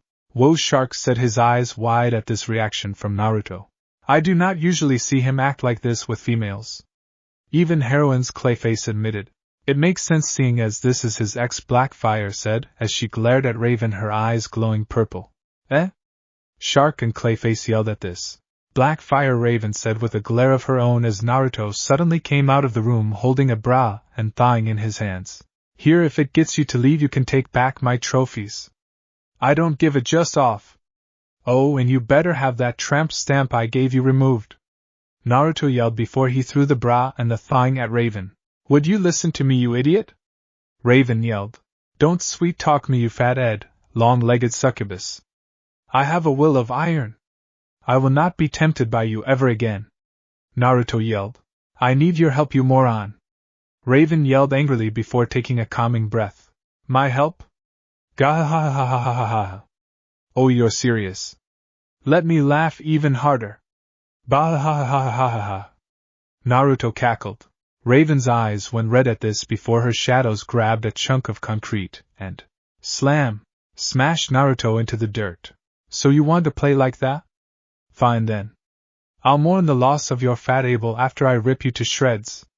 Naruto yelled as he used Overhaul to remove himself from the dirt. Enough! GSBLNTZ yelled as she appeared in between Naruto and Raven. GSBY, stay out of the way and I'll do that thing with my tongue and 5 bottles of whipped cream, Naruto said as he glared at Raven. No, I refuse to let you do something you will regret, GSBLNTZ told him. I don't do regrets. I love for murder, chaos and INGS, Naruto said. You and I know that's not all true, otherwise you wouldn't have dated me in the first place, you maniac. Raven yelled. You don't get to speak for me. Not after what you did to me. You ripped my ING heart. Naruto yelled. Geez, what did she do? Harley asked curiously as she came out of her room to check out what the noise was all about. She dumped me over a text. A ING text. The big bad Raven couldn't even break up with me to move face. Naruto growled out. This got winces from the others as they looked at Raven with looks of disapproval. That was years ago. We were 16, Raven said as she sighed. Yeah, and in those years you never once approached me. We had one night of passion after we broke up in Jump City. One. Nothing else since. And now you think you can just waltz in and beg for help. Tough fat. I can when it involves something that's your fault, you idiot. Raven yelled as she got in Naruto's face, her eyes glowing red. What the hell are you on about? Naruto asked. Do the words "our world" mean anything to you? Raven asked. Nope. Never been to San Francisco, Naruto said as he shrugged. Raven groaned at this as she slapped her forehead, already feeling a headache coming. What does our world have to do with this? GSBLNEZ asked with a raised eyebrow, having knowledge of other dimensions. With Fables. Fables was inside a palace in front of the throne of a massive man who was wearing a skull helmet and 2 chest straps over his incredibly muscled form with a massive hammer at his side. So we have a deal then? The man on the throne asked. Yeah, sure. You want that Thai realm, take it, just let me get some real estate when it's yours. Maybe something tropical in exchange. I'll help you in this tournament, or invasion, or whatever you do here. I honestly don't give a, Fables said with a shrug. Good, you will make a good combatant for the upcoming tournament. Do not fail me, Queen of Fables. Or you shall suffer, the man on the throne told her. Fables slightly sweated at this before she bowed her head low at this. Damn you, Whiskers, thanks to your 5th dimensional I'm in this situation. When I find you, I'm gonna kill you, she mentally yelled. Gotham Mall. Raven had just finished explaining what our world was to Naruto and the others since they sent Fables there. And that's why you're helping me fix your mistake, Raven told Naruto with a firm look and tone. He's asleep, Blackfire said with a flat tone as Naruto and Harley were both sound asleep after listening to Raven talk about the realm GSBLNTZ sent the Queen of Fables to. Wake up, you idiot! Raven yelled as her eyes split into 2 pairs and turned red. ZZZZZ. Naruto was still asleep while Harley woke up. Oh, for crying out, please, Big Daddy, pound my thick goth, Raven said with a flat tone, deciding to play on her ex's tastes. Go yourself, you, Naruto muttered, still sleeping before Raven had enough, and just blasted him with magic to wake him up. Gah! What the hell? I had a dream I was ING Lois Lane in a jacuzzi filled with ramen, Naruto groaned out, holding his head from the blast of magic. Did you listen to a single word I said? Raven asked, irritated.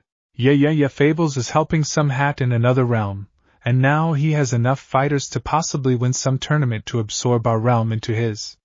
Where's the part where I'm supposed to give a? Naruto asked with a raised eyebrow. Aside from the fact you had a hand in her getting sent there? Raven asked with a frown. Again I reiterate, why should I give a ga? Cut the... Naruto was saying before Raven used her powers to slap him. Let me handle this. Okay, what happens to all of us if this Shokin guy wins? Harley asked. Slavery or death. Most likely any attractive females would be turned into concubines for his pleasure, Raven said with a frown. Yeah, that foxy go kick his. You can kill with a touch, Harley ordered. Oh fine, on one condition, Naruto offered as he looked at Raven. What? Raven asked, raising an eyebrow at this. The truth on why you broke up with me, Naruto told her with a glare. Now's not the time, Raven said with a firm tone. Tell me or no dice and I just kill everyone who comes from this outworld after they come and destroy everyone else. I have no stakes in this fight, Naruto said as he crossed his arms. Gah. Fine. I broke up with you because I didn't think you can win against my father. Even with your parentage, I thought he'd end your life just to make me fall into despair. Raven admitted after yelling in frustration. You idiot, Naruto said with a scowl. A deal's a deal though. Let's go, Naruto said as he walked towards Raven. You two really need to work out your issues, GSBLNTZ said with a frown. Later, now who's coming with us? Raven asked the group. I just joined the Legion, so I'm out. I have a meeting tomorrow at 9 a.m., Harley said as she shook her head. I'll go. I was hoping to find some fools to crush beneath my boots, Superwoman said, smirking. I shall accompany my master, Ultragirl said with a firm tone. I'm going too, since I don't trust you with him, Blackfire said as she glared at Raven. You have a problem with me? Raven asked with a firm look. Damn right, especially since that text breakup wasn't even the full story. You don't deserve to be in front of him after you, Blackfire was saying before Naruto cut her off. Komi, enough. Let the past die, Naruto ordered as he really didn't want to have the full story revealed on why they broke up. I shall be accompanying you all as well, since you will need a way there and back if needed, GSBLNTZ said. Won't that off the morons in charge of your home dimension? Naruto asked curiously. I can visit any dimension. I won't use my powers to fight. Merely to observe. Nothing more. GSBLNTZ said as she wasn't gonna use her powers unless absolutely necessary. If you're sure. We may have to cancel my appointments then if you and I are leaving, Naruto pointed out. Already did.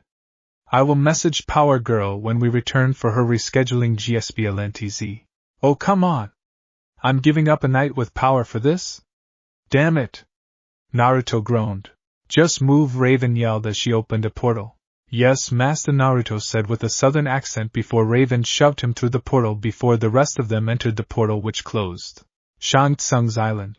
On an island in the middle of a sea in between the realms of Earthrealm and Outworld lied a Chinese-styled palace filled with monks and a large courtyard. Standing before all of them was a very old Asian man in yellow robes. Combatants. I am Shang Tsung. In the coming days each of you will fight. Some are here of their own volition. Others were brought by Chan, the now named Shang Tsung was saying before a large portal opened up in front of all of them, which Naruto fell out of. Guryu, you fat Ed. Naruto growled out as Raven and the others exited the portal. From what I recall, you couldn't get enough of this, Raven told him boredly as she floated down. Whatever. Is this the place? Naruto asked before looking at the assembled monks, warriors, and creatures around them. Wait, is that Raiden? You gotta be kidding me. Naruto groaned out, seeing the god of thunder. Is this the one you brought for the team? Raiden asked Raven with a frown. He caused part of the issue, he's fixing it along with his 3 female warriors. The red-haired one is merely an observer, Raven said with a sigh. Under duress. I'd rather be literally anywhere else than having to work with you two. How are your knees, Raiden? Sore from gobbling of the elder gods all the time? Naruto asked with a scoff. You know him, Lord Raiden? A Shaolin monk by the name of Liu Kang asked the god of thunder. I have been acquainted with his mother and father. He is just as wicked and black-hearted as his mother, Raiden said with a frown. Don't try and sweet-talk me, I'm bad to the bone, and oh Sonia, is that you? Naruto was saying before he spotted a woman on Raiden's team with blonde hair and a ponytail dressed in a short, tight Special Forces vest that goes above her belly button, with 2 straps buckled up, along with her ID badge, and a pair of dog tags on her upper arms. She wears armbands, some of which form XS over her biceps and triceps. Along with that she wears dark green and black leather pants, a holster, knee pads, and high-heeled combat-style boots. She had a cup boba S, a fit, curvy body, and a plump, heart-shaped. This was Sonya Blade. You the now named Sonya said with a scowl at the villain. Oh, don't be like that, baby. Say, did those jugs get bigger since we were last together? Naruto asked with a smirk at the Special Forces agent. Sonya pulled out her pistol at this, ready to shoot the blonde. Really? Last time you tried to shoot me ended with you bent over and me shooting you with some hot man chowder and that tight of yours. Naruto said with a smirk, daring her to fire. She looks fun, Master Superwoman said with a smirk. Hey, we'll back off, I had eyes on the lady first, a man in sunglasses said as he stepped in between Naruto and Sonya. Eh? Who are you? Naruto asked the man, not recognizing him. I'm Johnny Cage. The best actor in the world, Johnny said with a smirk. Wasn't he in that movie Clayface was watching about the ninja mime? Ultra Girl asked Naruto curiously. Oh yeah, before I told him to take notes, from good flicks, not the bargain bin trash, Naruto said. Bargain bin? Johnny asked wide-eyed. Naruto Raven said as she shook her head. What? That's me being nice, I could have said Seagull is better than him. And I mean current Seagull, not 90s Seagull, Naruto said with a smirk. He is better than him, Sonya muttered as she slightly smirked at Naruto's dig at Cage as she put her gun away. Excuse me, are you here for the tournament? If so, may I speak now? Shang Tsung asked with a firm tone to show he was annoyed. What is the Crypt Keeper doing here? Naruto asked, pointing at Shang, who scowled as Naruto just ignored him and continued sizing up the Outworld team. So that's the enemy team? Hey Fables. Good to see you and your glorious are alive and in one piece. Naruto yelled, waving at her. Fables scowled at this as she flipped Naruto off. Love you too, you crazy and oh. Yo Kano. You didn't tell me this was the tournament you were gonna be at. Naruto yelled at an Australian man with a cybernetic eye. Uzumaki. How have you been, mate? The now named Kano asked with a grin. I'd be better if you had gotten me the LSD I bought off you. Did you rip me off again? Naruto yelled. You know the business, mate. Always gotta cheat someone out of their income, Kano said with a smirk. You cheeky. Naruto chuckled out. You're not upset he robbed you? Superwoman asked, confused. His business is usually cheating his buyers and his product is top quality. Besides, I'm a villain. If other villains didn't try and rip me off, I'd be worried about the profession, Naruto said with a laugh. Besides, he could always overhaul more gold and that's why you're my favorite customer. Kano said with a grin. Okay, let's move on. What is your name, boy? Shang Tsung asked Naruto. Naruto Uzumaki, Naruto greeted as he waved at the Outworld team. Son of Kushina Uzumaki and Lucifer Morningstar. I have heard of you before. Which is quite impressive, as I don't listen to rumor much, Shang Tsung said as he looked at Naruto. Yeah, and it cost you him working with the other side, Kano said as he crossed his arms as he had tried to push for them to recruit Naruto from the get-go. Would you be interested in joining our side perchance? Shang asked as he looked at Naruto. I'm kinda committed to a deal with my ex, so hello. Naruto was saying before he spotted another 2 women. 2 very scantily clad ninja women. One wearing green and the other blue. The one in blue had DD Cup Boba S, a toned body, and a heart-shaped, and the one in green had DD Cup Boba S, a curvy body, and a round. On second thought, if they're on your side, Naruto was saying before Raven cut him off. And you're done, Raven said as she grabbed his ear and dragged him to the Earthrealm side. This is who you had the daughter of Trigon recruit Lord Raiden? Liu Kang asked, baffled at Naruto's chaotic demeanor and perversity. Oh, get laid, you ing monk, Naruto scoffed. Now for the first match of the tournament, Mr. Cage, please step forward. Whoever defeats all of Outworld's challengers shall face me. Shang Tsung declared. This geezer's the final challenge? Just get me the belt now then, Johnny said as he stepped into the ring. Anyone else getting Mr. Satan from Dragon Ball vibes? Really? I'm the only one? Naruto asked, seeing no one responding. This got a groan from Raven while Sonya's lips twitched. She hated the villain next to her but couldn't deny he was funny. She then froze as Naruto grabbed her. When this day is over you and I can get reacquainted, baby, Naruto whispered to her. Sonia tried to keep her composure as Naruto let go of her. So who's my opponent? Johnny asked the old wizard. Reptile. Come. Shang Tsung called out as an invisible figure on a rooftop materialized and leapt down across from cage, revealing a giant lizard man in ninja garb. Begin. Shang called out as he vanished, leaving the two to fight. So Raiden, how have you been? Last time I saw you my mom set you and Fujin on fire, Naruto asked the Thunder God. I would be better had Miss Roth recruited someone other than you, Raiden said with no overt emotion. Oh please, you know you have a better chance with me here, and you know it, Naruto said with a scoff. Unless you face a woman with a rack, Raven said with a flat tone of voice. Hush, trick! Naruto yelled as he smacked Raven's hard. Raven gasped at this before slightly sobbing. Oh, you're still up for pain, huh? Good to know. Did you keep the boba point piercings too? Naruto asked with a smirk at his ex.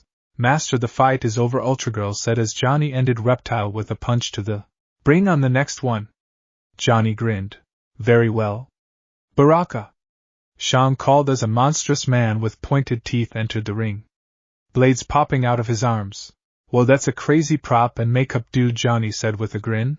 These blades will taste your flesh, Earthrealmer, Baraka yelled as he charged at Johnny. Does he think this is a movie? Naruto asked as he raised an eyebrow at this. Do you honestly care? Blackfire asked her lover. Not really, Naruto admitted as they watched Johnny take out Baraka with an uppercut to the jaw, knocking him flat on his back. Man, those blades are awesome. My producer has got to meet you. We're doing Tommy Scissorfists, and you'd be perfect for it, Johnny said. Excellent job, Mr. Cage. Now finish him, Shang Tsung demanded. Finish him? Yeah, right, Johnny scoffed. Kill him. Shang Tsung ordered. Listen to the Crypt Keeper and kill him, damn it. Naruto yelled. Whoa, wait a second, I'm not killing anyone. Johnny yelled. Very well. The tournament will resume at dawn, Shang declared as everyone started to leave barring the Earthrealm warriors. I don't get to fight yet? This is some bull, man, Naruto groaned. You will get to fight soon enough, Raven told him. Ah, fine, but I'm worked up, so which of you lovely ladies wants to tango? Naruto asked with a grin at Sonia, Blackfire, Superwoman, and Ultragirl. If you want to go around, I'll knock you out, Sonia told him with a glare. Fully intending on bringing him and Kano to justice. You got it, Lieutenant Dump Truck Bum, Naruto smirked as they all went to their quarters.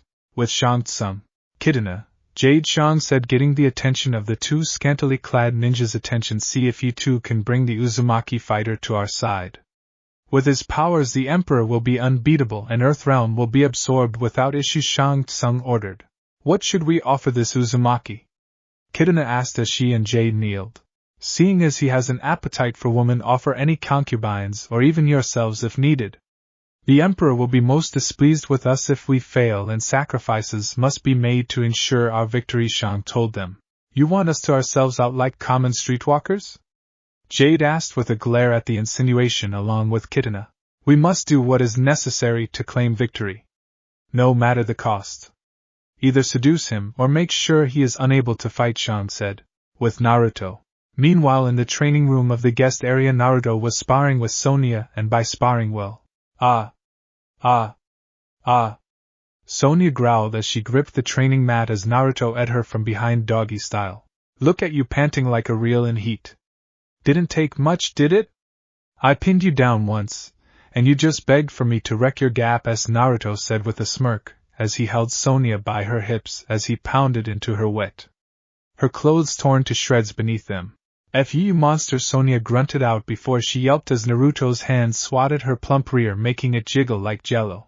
You call me a monster, but all I'm doing is giving you pleasure, Naruto grunted out with a smirk. You kill people for no reason, you be, Sonia grunted out. Oh well, in that case, should I stop and leave you unsatisfied? Naruto asked as he stopped thrusting. You, Sonia panted out. Or you could tell me you want me and be mine. My blade, Naruto said as he leaned forward and licked at her cheek. You win, Sonia muttered under her breath. What was that? Speak up, my dear, Naruto ordered with a smirk. You win. I'm yours now, make me you basta. Sonia yelled before Naruto grabbed her ponytail, and yanked hard, making her back arch as he started to hammer away at her again. "You're just like Wonder for me. A woman who acts like the pinnacle of society and duty, but in reality you two are pathetic squealing s begging for ing." Naruto laughed as he slammed away at her, making her ripple from each thrust of his hips. Unknown to the two of them, they had two spies watching from the window as they went at it. Jade and Kitana. "Oh my," Kitana said, wide-eyed at the sight of Naruto, roughly ing Sonya Blade. The once decorated and dedicated military woman now serving as a holster for the crazed villain. As the princess of our world, she had seen a lot, but this was something she had never seen before. "By the elder gods, he's a monster," Jade said, wide-eyed as well. She had relations before, specifically General Koto, but she had never seen such fierce mating like Naruto was displaying.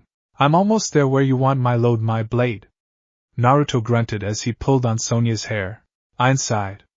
Please fill me up," Sonya begged, her mind slowly turning to mush as Naruto pounded away at her.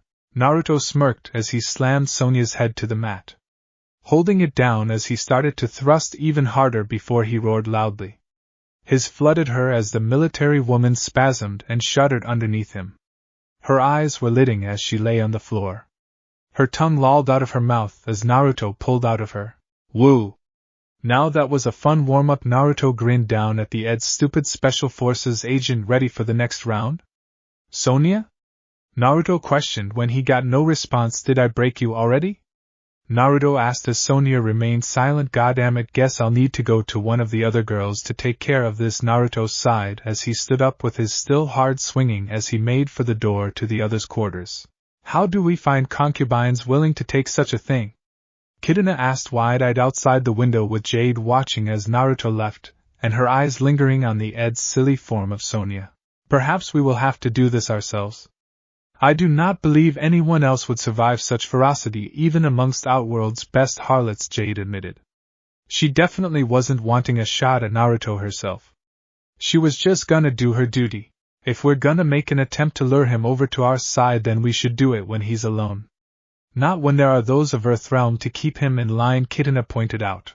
"Then we better do it before he attempts to seduce one of his other teammates for the night," Jade said, getting a nod from Kitana as the two snuck inside. With Naruto. Naruto approached Superwoman's door as he was still horny. "Here we go, she's always ready for a round or six. And since Raven's her roommate, she'll just have to deal with Mr. being there," Naruto said with a smirk as he went to knock on the door. Before he noticed something down the hall. More specifically, he saw Kitana and Jade hugging each other while giving him bedroom eyes. Kitana and Jade said nothing as they used their free hands to give him a "come here" gesture and left the hallway. "Best tournament ever," Naruto said with a smirk as he followed after them until they led him to an empty bedroom. As soon as he entered, the door locked behind him. "Naruto Uzumaki, on behalf of Outworld's Emperor Shao Kahn, we have an offer for you," Jade said as she pushed him towards the bed. "We wish to have you change sides and assist Outworld in the tournament." "I'm sure there are ways we can persuade you," Kitana said with a grin beneath her mask as she swayed her hips and approached the bed along with Jade. "You two are whoring yourselves out to get me to join? Now that's commitment." Naruto cackled with a smirk. "Watch your tone, you speak to the princess of our world," and her guard, Jade warned as her sultry look became a glare. "And? You know how many princesses and queens are my dumps back on Earth? Hell and space across worlds?" Naruto asked with a raised eyebrow at the two. "Irrelevant. Back to our deal. If you decide to join our world, then we shall pleasure you for the night," Kitana said as she pet Naruto's abs a bit to try and tempt him. And why exactly would you make this offer when you don't want to?" Naruto asked with a quirked eyebrow. "Why would you assume we don't want to?" Jade asked as she knelt on the bed beside him. "Oh please. You two just out of the blue make me this offer after never having said a single word to me before. On top of that, your boss tried to recruit me in front of everyone and knows I found you attractive," Naruto scoffed. Kitana and Jade said nothing to this as they didn't expect Naruto to actually think this through. "I'll tell you what I think. I think your boss is scared I'm the ace Earthrealm needs to win, and he knows I can normally be bought off easily. But unfortunately for you guys, I can't be bought right now. I'm bound by my damn word to my ex-girlfriend to help Earthrealm," Naruto said with a sigh. "WND, what if I were to offer you a better deal?" Kitana asked as she pushed Naruto onto his back as she pushed her boba s onto his chest, while simultaneously sneaking one of her folding fans behind her back. If they couldn't seduce him, she'd end him. I'd be inclined to agree if I didn't see the weapon behind your back, Naruto said flatly to the blue-clad ninja, whose eyes widened. Let me guess, seduce me or kill me, right? Naruto asked. What are your powers, Uzumaki? Kidana asked as she jumped off, bringing out her fans while Jade brought out her staff. Hell, let's just say I can win every match with a single touch, Naruto said with a grin. Enough of your games. Jade yelled as she thrusted her staff at Naruto, who just caught it as he grabbed Jade's staff and decayed it with his left hand. You can, Kidana asked as her eyes slightly widened. With a touch I can end anything and anyone. Or I can rearrange the matter to become something else, Naruto said, smirking. I have a new proposition for you, Uzumaki, Kidana said, as even with her and Jade's combat skills she was out of luck with a killing attempt. Head, get a hand on them and kill them both. Naruto, please, Naruto said as he smirked as he checked Kidana and Jade out. If you have such power, then you could say kill my father? Kidana asked as she put her fans away. You know, if I had a nickel every time a princess wanted me to kill their dad, I'd have 2 nickels. Not a lot, but weird, it's happened twice, Naruto mused to himself. Kidana, if he does that, then he could by right rule over Jade, was saying before Kidana cut her off. He is a better option than my father. Shao Kahn cares nothing for his people and only seeks death. You know it and I know it, Kidana said with a firm tone. Oh, I get it now, your dear daddy is the true big bad and you want him gone to rule yourself, right? Naruto asked curiously. Exactly, I cannot keep up this facade. He is heartless and cruel and vile. I don't wish to know why my mother married him, but I have seen his cruelty, and cannot abide by it. And his inner circle are far too loyal to him, so I can't make any moves against him. My only hope is you, Kidana said. And if I kill him? What's in it for me? Naruto asked as he rubbed his chin. Whatever you desire, Kidana said with a nod of determination. Naruto smirked at this as he checked Jade and Kidana out again, causing his to throb. Oh, I think we have a deal. All right, I'll end him and take the throne.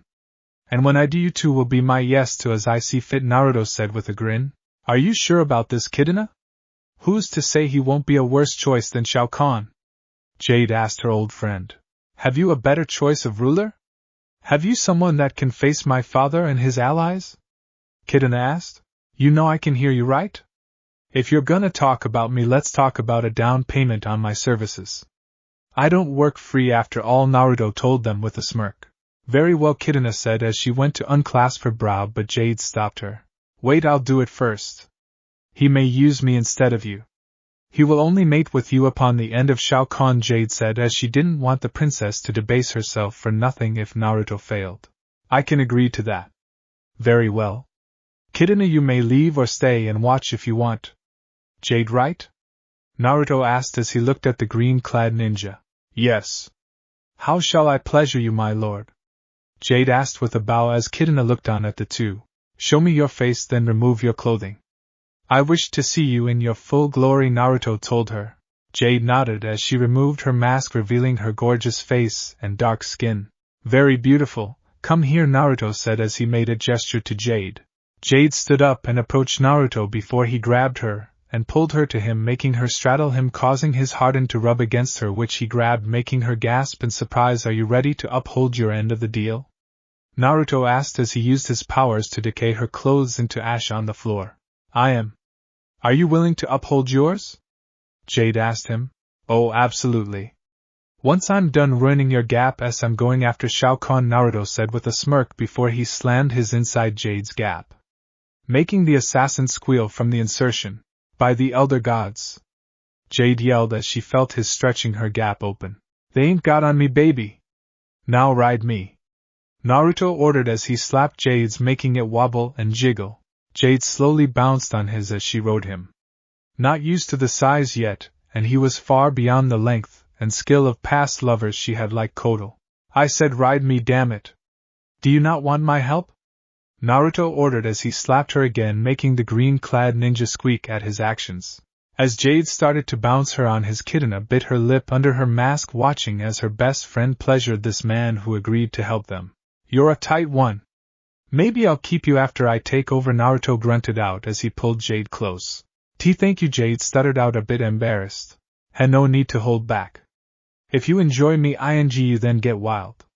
Get crazy. Embrace the pleasure and lose yourself to it, Naruto told her with a smirk, as he grabbed her with his hands and thrusted hard, hitting a certain spot deep inside Jade. Oh! By the gods! Jade suddenly yelled out as her eyes rolled upward into her head from the sudden rough pounding. Kitana meanwhile crossed her legs to control the growing heat in between her legs. The princess of our world was truly hoping that despite Naruto's antics he truly did help her defeat her father. She had always suspected he had murdered her mother to keep sole rule over our world like the power-mad tyrant he was. Atta girl. You ready for my seed? Naruto asked as he smacked Jade's, making it wobble. Why wise? Please unleash your hot seed inside of me, my lord, Jade sobbed out as she was slowly feeling her mind snap and break from the overwhelming pleasure of having this man ruining her sensitive gap. Naruto cackled in glee before he pushed Jade down, fully hilting his inside of her, as he let loose his load, flooding the assassins with his virile seed as she shuddered and shook from her own sudden intense pleasure. Well, that was fun. Guess I'd better live up to my end of the bargain, Naruto said with a smirk, as he stood up and let Jade fall onto the bed on her back. Her legs splayed out as his dripped onto the sheets from her gap.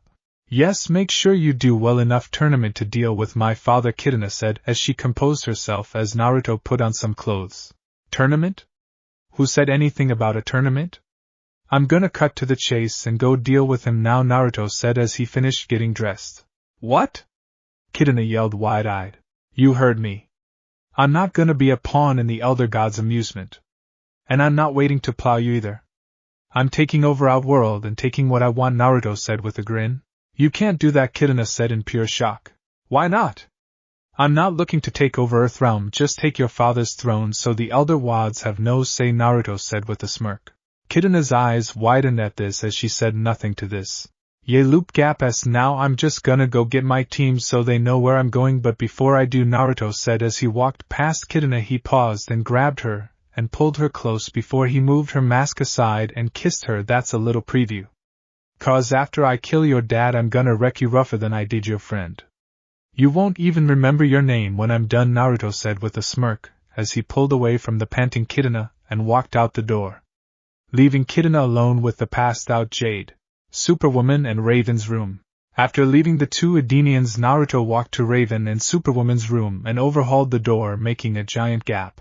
You could have knocked, Raven said flatly as she was currently reading while ignoring Superwoman's glare.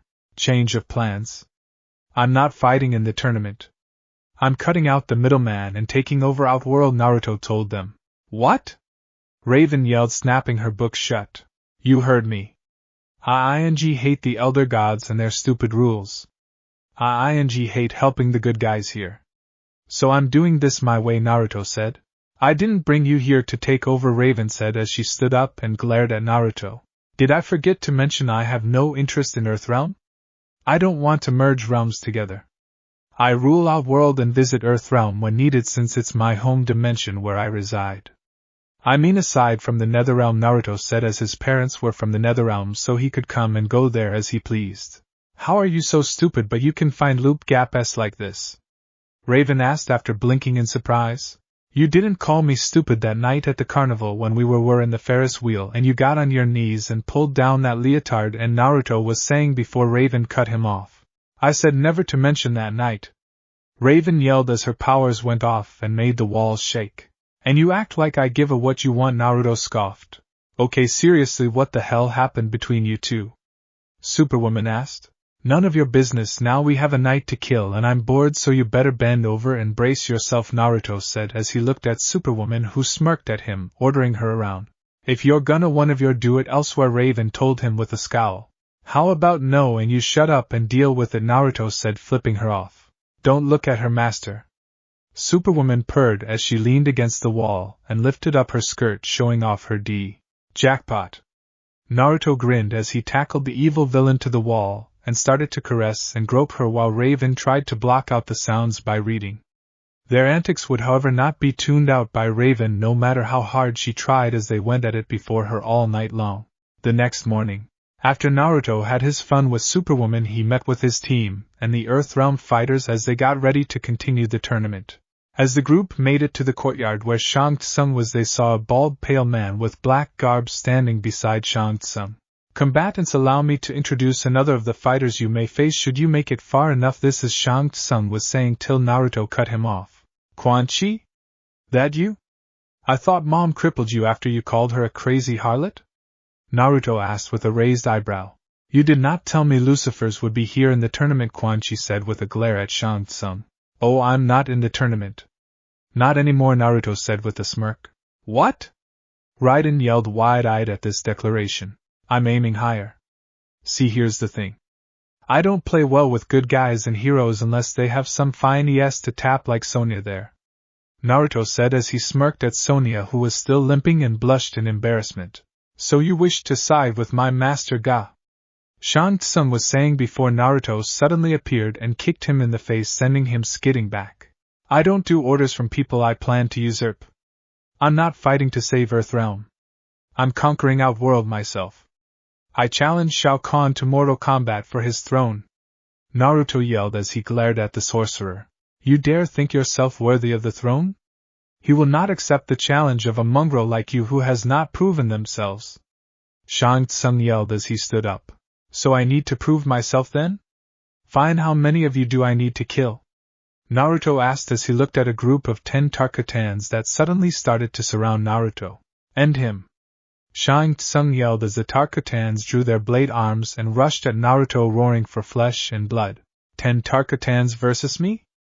Seems a bit unfair, Naruto said as he placed his left palm onto the ground. You should have brought more, Naruto said, grinning as he channeled his decay and touched the floor. Seeing this, Raven used her magic to raise the earth underneath her team and the Earthrealm fighters to lift them up so they were all on a floating platform. The Tarkatans that rushed at him suddenly started to feel their legs stop moving and looked down to see their legs turning to ash and dust. The decay spreading and spreading till each Tarkatan was dust in the wind. What is he? Liu Kang asked wide-eyed as he looked at the decayed ash that was the warriors. Next? Naruto asked as he raised his hand off the ground and smirked at Shang Tsung. Your actions will cost you dearly, boy. Kano! Kill him! Shang Tsung ordered. Pass. I ain't fighting him. He's my best customer. Better to get your boss to fight him. Kano yelled. No ing way was he fighting Overhaul. Good choice. You get preferential treatment after I take over, Kano. Naruto yelled to Kano. Perhaps my warrior should suffice, Shang Tsung. Come forth, Scorpion. Quan Chi yelled as a blast of hellfire appeared in front of Naruto. You will burn for your insolence, Scorpion was saying before Naruto grabbed his head and, splat, caused the entire top half of the ninja's body to explode. Has that proven enough for me? Bring me Khan. I want him to kill. Is he a warrior or a toothless worm? Naruto demanded as he glared at Shang and Quan Chi. Before Shang Tsung could answer, what looked like a storm started to form as a large green portal suddenly appeared, revealing Shao Kahn along with several others walking through it. You dare challenge me to mortal combat, boy? You aren't worthy to face me, Shao said with a grunt as he hefted his wrath hammer. You know, for someone who values a warrior fighting to the death, you sure are acting like a coward. Come on, big man. Prove you aren't all talk and fight. Or is the Emperor of Outworld just a little? Naruto yelled. Enough. Uzumaki, your actions will doom us all. Raiden yelled as he teleported in front of Naruto in a blast of lightning. Off, Raiden! You think this prolonging the inevitable BS by doing his tournament is gonna save Earthrealm? Khan can do as much damage as he wants whether he wins or not, so long as he doesn't merge the realms. And so can I. Unlike you though, I'm stepping up, Naruto told him with a glare. Is that true? Liu Kang asked as he was told by Raiden the tournament was the only way to protect Earthrealm. Oh yes, Shao Kahn can just send his army to kill people in Earthrealm, and the Elder Gods won't do as long as he doesn't try and merge the realms. The tournament is only for the sake of realm merging. Meaning if you just have someone else take over instead that has no want of conquering Earthrealm, you're basically fine. But Raiden wouldn't do so. Instead, he'd rather select people he himself scouts and grows a bond with just to sacrifice them in this stupid tournament instead of a full-on assault to prevent this in general. Naruto said with a scoff at Raiden. Hold your tongue, Uzumaki. Raiden yelled with a glare. Or you'll what? Please do something stupid, I always wanted to waste a god. Naruto said with a mad grin. Raiden glared at Naruto as lightning sparked from his fingers. You just gonna glare at me? Or do you need to consult with the elder gods before you grow a pair and fight? Naruto asked, smirking. Ha ha ha ha ha. Shao Kahn's dark laughter sounded as he watched the two glare at each other. You amuse me, boy. So I'll make a deal with you. You want to fight me for my throne, then I will give you the fight you desire. If you win, you will become ruler of our world. Not that you will, of course, Shao Kahn said, smirking. Sire, he is the son of Lucifer and Kushina Uzumaki. This is not a good idea, Shang Tsung said. Quiet, sorcerer, the tournament is a waste of time anyways. And I do not fear the brat's parents. They are weaker than I am. Shao Kahn scoffed at this. Normally I would let my Kasa and make you her for that, but I have first dibs. Naruto said with a smirk. If you defeat me, Outworld shall be yours. But should I win, Earthrealm will be mine. No tournament. No complaints from the elder gods. Are we in agreement, warrior of Earthrealm? Shao Kahn asked. Do not do this. Do not accept that challenge, Uzumaki. You will doom us all. Raiden yelled, only for Naruto to shove him aside. I said off, Sparky. You got it, you old. Let's ing go. Elder gods. Hear me. I agree to the terms set by Shao Kahn. Should I lose to him, he may merge Earthrealm without interference from you. If I win, our world is mine. Naruto yelled to the sky. The terms have been set. They are agreed upon. Multiple voices sounded from the sky. No!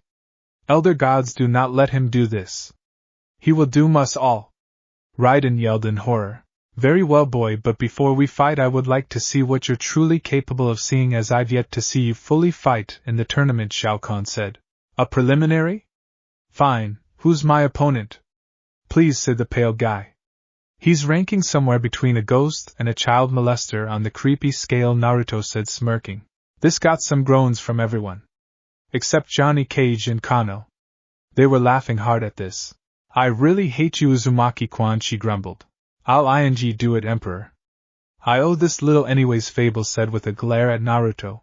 Don't threaten me with a good time, danger, Naruto said, smirking. No. I have a better idea in mind. I assume Kitana offered you something to relieve me of my throne? Always the weak-hearted one. Shao Kahn said, looking at Kitana with a glare. And if she did, what's your point? You gonna send her in the hopes I dust her? Pretty boring of you, asked me form one villain to another, Naruto said with a scoff.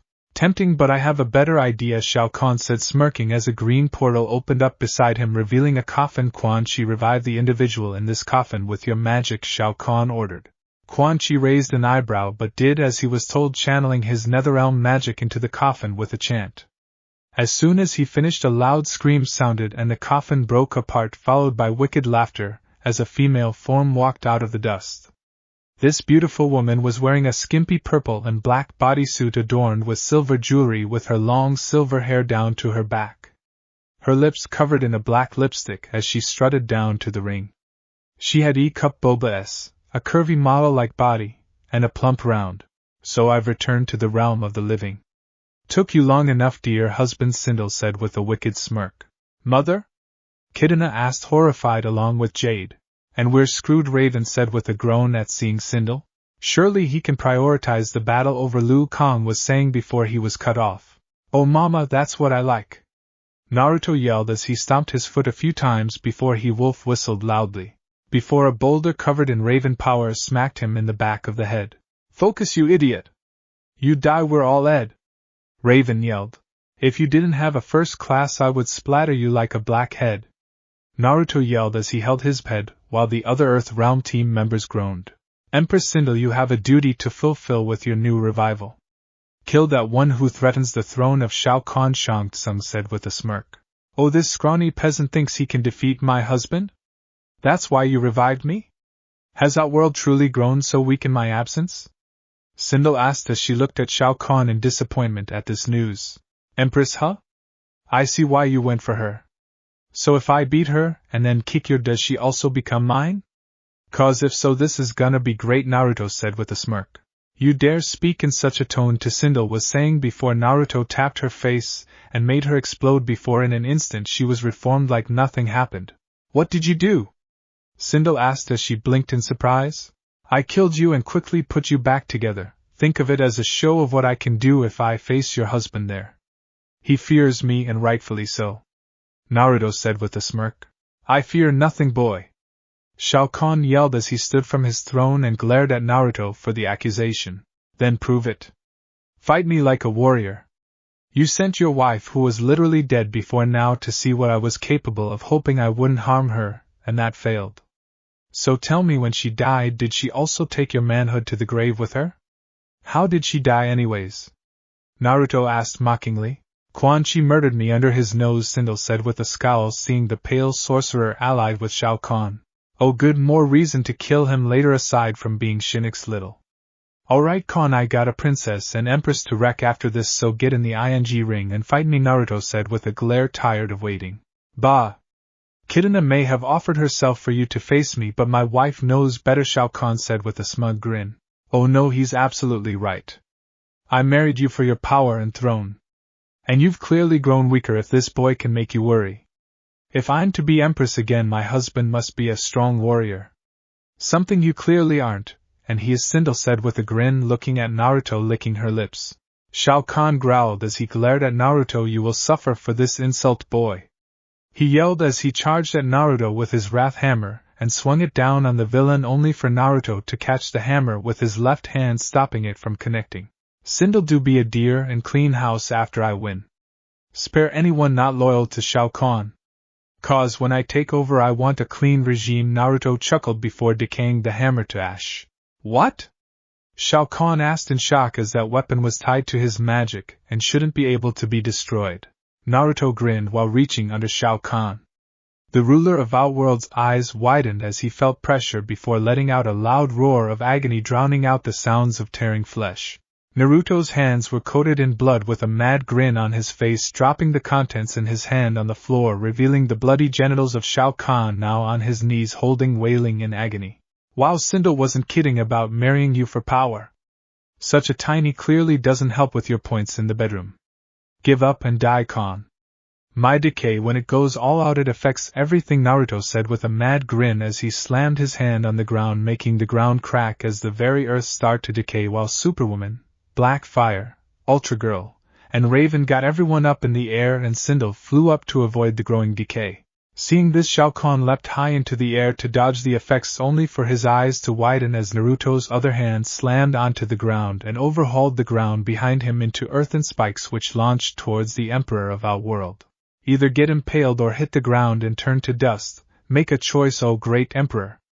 Naruto yelled with a laugh as he kept his decay hand on the ground as it continued to decay everything around him except the spikes. I will not be defeated, whelp. I am the Emperor of Outworld. I will never die to you.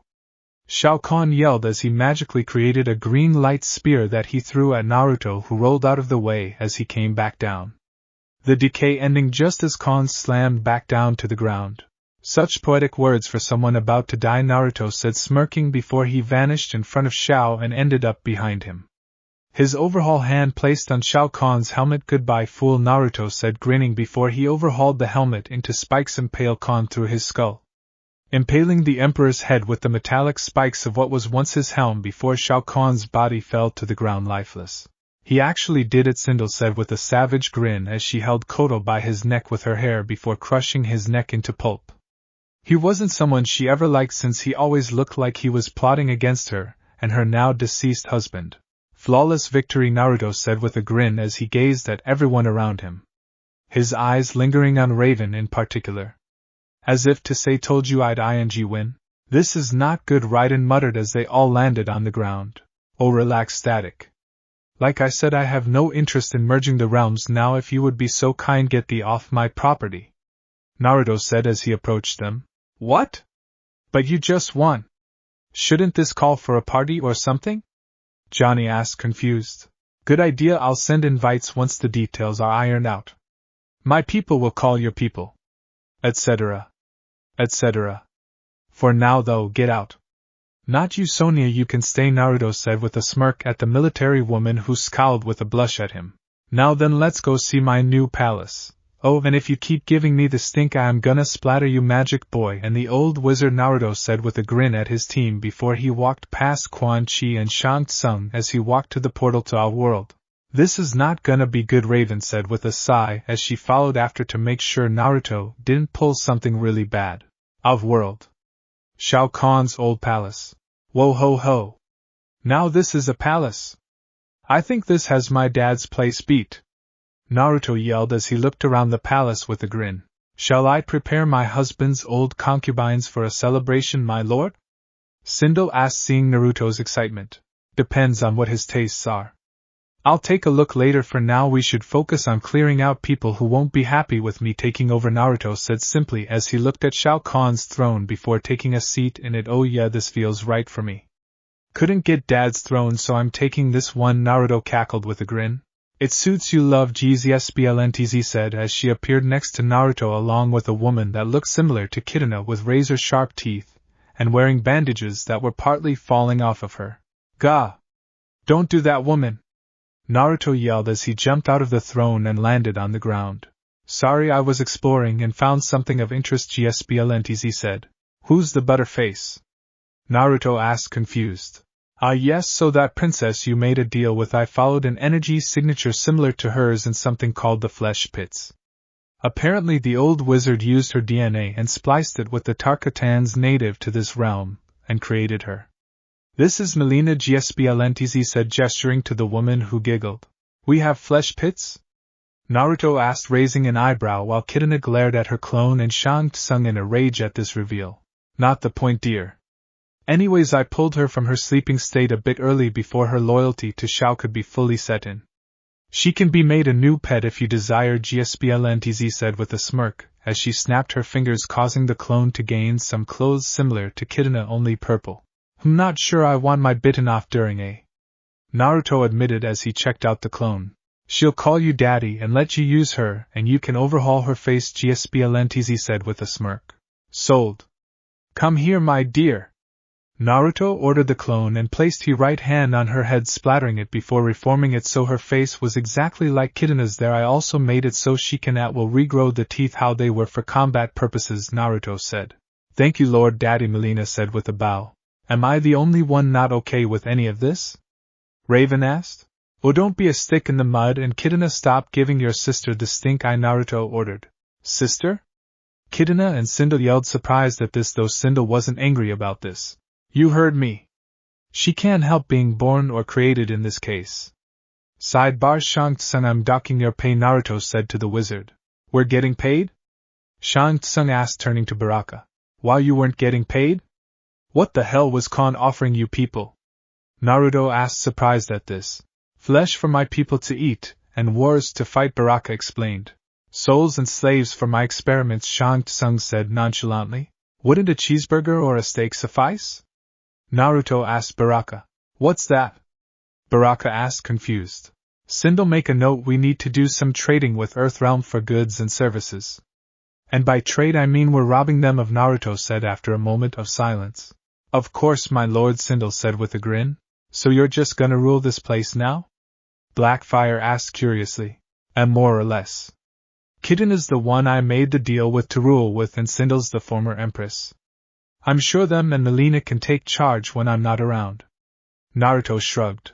We will follow all orders and make the disgusting peasants bend the knee to our will, Sindel said with a grin. Okay, we get it, the former empress is ing crazy. Look, I'm not under Khan's orders, can I ing go home now? Fables asked with a glare of annoyance. What if I offered you a place of power here in our world? I bet you the League won't care if you do what you want here, Naruto said with a smirk at Fables. I'm listening, Fables said with a grin after a moment of silence. We came here to bring her back, Naruto Raven said with a frown. Yeah, and I'm here to plow some princess and empress. What you want has no bearing on me, Naruto said with an eye roll. Perhaps you should listen to the emperor girl, Shang Tsung said simply. Listen to this moron? Hell no! Not after all he did! Raven yelled. Naruto's eyes narrowed at this before he stood up from his throne. You ing caused it. I showered you with ing love and you broke up with me via text, You cheated on me with that green after you broke up with me. You made me what I am, damn it! Naruto yelled, finally snapping at Sven. That's what this was about. Oh, for S sake, it was only a kiss while I was drunk, and after you left I sent that idiot to another dimension for instigating it. Raven yelled at him. Say what? Naruto asked, blinking in surprise. Everyone was silent at this for a few moments before GZSBLNTZ pinched her nose and sighed. That's what happened? For the love of, if you two had talked about this 3 years ago, so much chaos could have been avoided. GSBLNTZ groaned out. So you didn't actually cheat on me? Naruto asked Raven. Of course not. I only sent the text after you went on that stupid rampage after you saw that idiot kiss me, Raven yelled at Naruto. I need a minute, Naruto said, falling back onto his new throne. While you patch things up with your ex-boss, some news just came in about Harley, Ultragirl said, holding up her phone. We have cell service here? Naruto asked curiously. Magic, you're welcome, Raven said with a flat tone. Fair enough. Alright, what did she do without him? What the? Naruto asked angrily, seeing a news post of Harley kissing the Joker in a helicopter. I'm looking good now, huh? Raven asked after a few moments of silence. Damn straight. Excuse me, I'm gonna have to pay someone a what do you call it? Naruto asked. A visit? Kitten asked. Beating. That's it. Pay someone a beating, Naruto said as he stood up. Do you want to bring any troops, my emperor? Sindel asked Naruto. Nah, I have this though, feel free to go rob some places. I have listed with Komi, Mary, and Kara here, Naruto said, pointing to the 3 villains. Robbing is a bit beneath me, Sindel said with a scoff. You're robbing the Legion of Doom. Call it donations by force to the crown, Naruto said with a savage grin.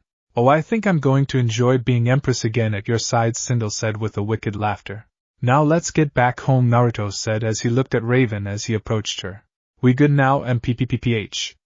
Raven was saying before Naruto grabbed her and pulled her into a hard kiss before they separated.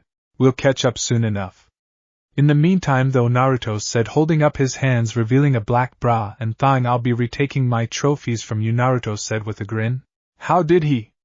Jade asked, confused on how he removed the magic user's undergarments that fast. Raven chuckled at this before she leaned forward. You know, I think mine needs retraining in how to take your again, Raven said with a sensual tone before she licked at his ear, making Naruto shudder a bit. Oh, don't worry, we'll bring you back to your old self. GSBLNTZ? Naruto said as he looked at his redhead girlfriend. Yesh, already penciling her in. She will be tomorrow from 3 p.m. to 6 p.m. after your 12 p.m. to 3 p.m. session with Power Girl, GSBLNTZ said as she wrote it down before they left. Gotham Hospital rooftop. Meanwhile with Harley, well, ING Gap S leaving my crew. Fine, I don't need them. I'm in the ING Legion. I earned my spot. And I have Overhaul and the others when they get back from that other world place, Harley grumbled. Suddenly a small portal opened and a note fell on Harley's head, which she took off her head and looked at. Dear Harley, I quit. I don't work for Joker's side piece. P.S. You've been removed from the appointment book until further notice. Ivy is still allowed. PPS Raven takes your spot for best on the tier list. PPS I'm keeping your bra and panties and having Raven model them for me. Call me when you and Joker break up again. See you in a week most likely. Signed Overhaul. Harley's face went red as she ripped up the note in a rage before yelling loudly to the sky. This day really couldn't get much worse for her. 2 hours later. Harley was wrong. She was so very wrong. Not only did every single member of her crew leave her after her kiss with Joker and letting King Shark get blown up by Bane, but now she was forced by the Legion to watch this stupid talk show segment on TV about villainy to see if anyone is worth recruiting like her. Welcome back to the show, I'm Tawny and today we're talking to some so-called villains. First up we have Kite Man, Tawny said, gesturing to the kite-themed villain. Hell yeah! Kite Man introduced as he waved at the audience, getting silence. Bane, Tawny continued. Glad to be here. We'll spare you all from being blown up so long as I am able to speak, Bane said, waving to the crowd. And lastly we have a villain who has made a big splash, Tawny said as green portal opened up with Naruto and Sindel walking through before sitting in some chairs. It says here you recently taken over another realm and are now seen as its king. Daddy, I mean Mr. Overhaul, Tawny amended. Please call me Naruto. If you're looking for a session, come talk to me after the show, Naruto said with a smirk. And who is this with you? Tawny asked, looking at Sindel. Foolish peasant, I am Sindel, Empress of Outworld. The only reason I'm here is my beloved asked me to accompany him here. To me you're all frail and weak pests that should kneel at my feet, Sindel said with a glare. Charming! Ahem, Naruto, you are one of the few villains who we don't know a lot about. You mentioned on a previous show that your mother is a demon, but nothing else as you were fighting Batman. Care to elaborate? Tawny asked. Not much to tell. My mom is a demon who does her own thing. I don't think she really cares what I do unless it interferes with what she's doing. Next question, Naruto said with a shrug. What if I told you I invited her on? Tawny asked curiously. I assume she'd throw you into a bus, Naruto said, shrugging, thinking it was hypothetical. Let's bring out our next guest, Kushina Uzumaki, Tawny said as the crowd clapped. As they clapped, an older woman with long red hair came out from behind the back of the stage wearing a black and red leather jumpsuit with 2 large gaps in the legs to show off her thighs. She was also wearing leather high-heeled boots, giving her a look of both appeal and authority. Think Silk Spectre 2 from Watchmen, but black and red instead of black and yellow. Wait, what? Naruto asked wide-eyed. Hey brat. I hear you and your cause some, Kushina said with a smirk as she took a seat next to her son and Sindel. What the are you doing here? I haven't seen you in years and you show up now? Naruto said with an annoyed look. Well, yeah, you weren't evil enough for me to hang out with without being embarrassed, Kushina said with a scoff. This got groans from the audience. What? It's true, you're quasi-evil. Semi-evil. You're the margarine of evil, the Diet Coke of evil, just 1 calorie. Not even enough, Kushina said as she looked at the audience before looking at her son. I rule a realm and a planet, Naruto said with a scowl. Yeah, now you do. But 5 years ago you were being a simp with some goth hero skank, Kushina said with a scoff. Ha! You were a sap? And yet you mock me? Bane yelled before laughing at this. You mocking my kid, you beep! Kushina yelled as she ran at Bane and tackled him before starting to beat him up, causing the crowd to cheer. Oh God! She punches like a Kryptonian! Bane yelled as Kushina punched him in his throat. Someone stop that crazy beep! Tawny yelled to her security. I'll give you a beep, you beep! Kushina yelled at the host as she ran at the host and started to attack her too. Naruto had a flat look on his face at this, while Sindel had a surprised look on her face. She's biting me! She's biting me! Kushina yelled as she tried to get Tawny off her leg. This is your mother? Sindel asked her emperor. Unfortunately, Naruto said with a flat tone as the crowd started going crazy. Beep, you brat! The world is mine! The world is mine! You beep! Wait, are you beep censoring me?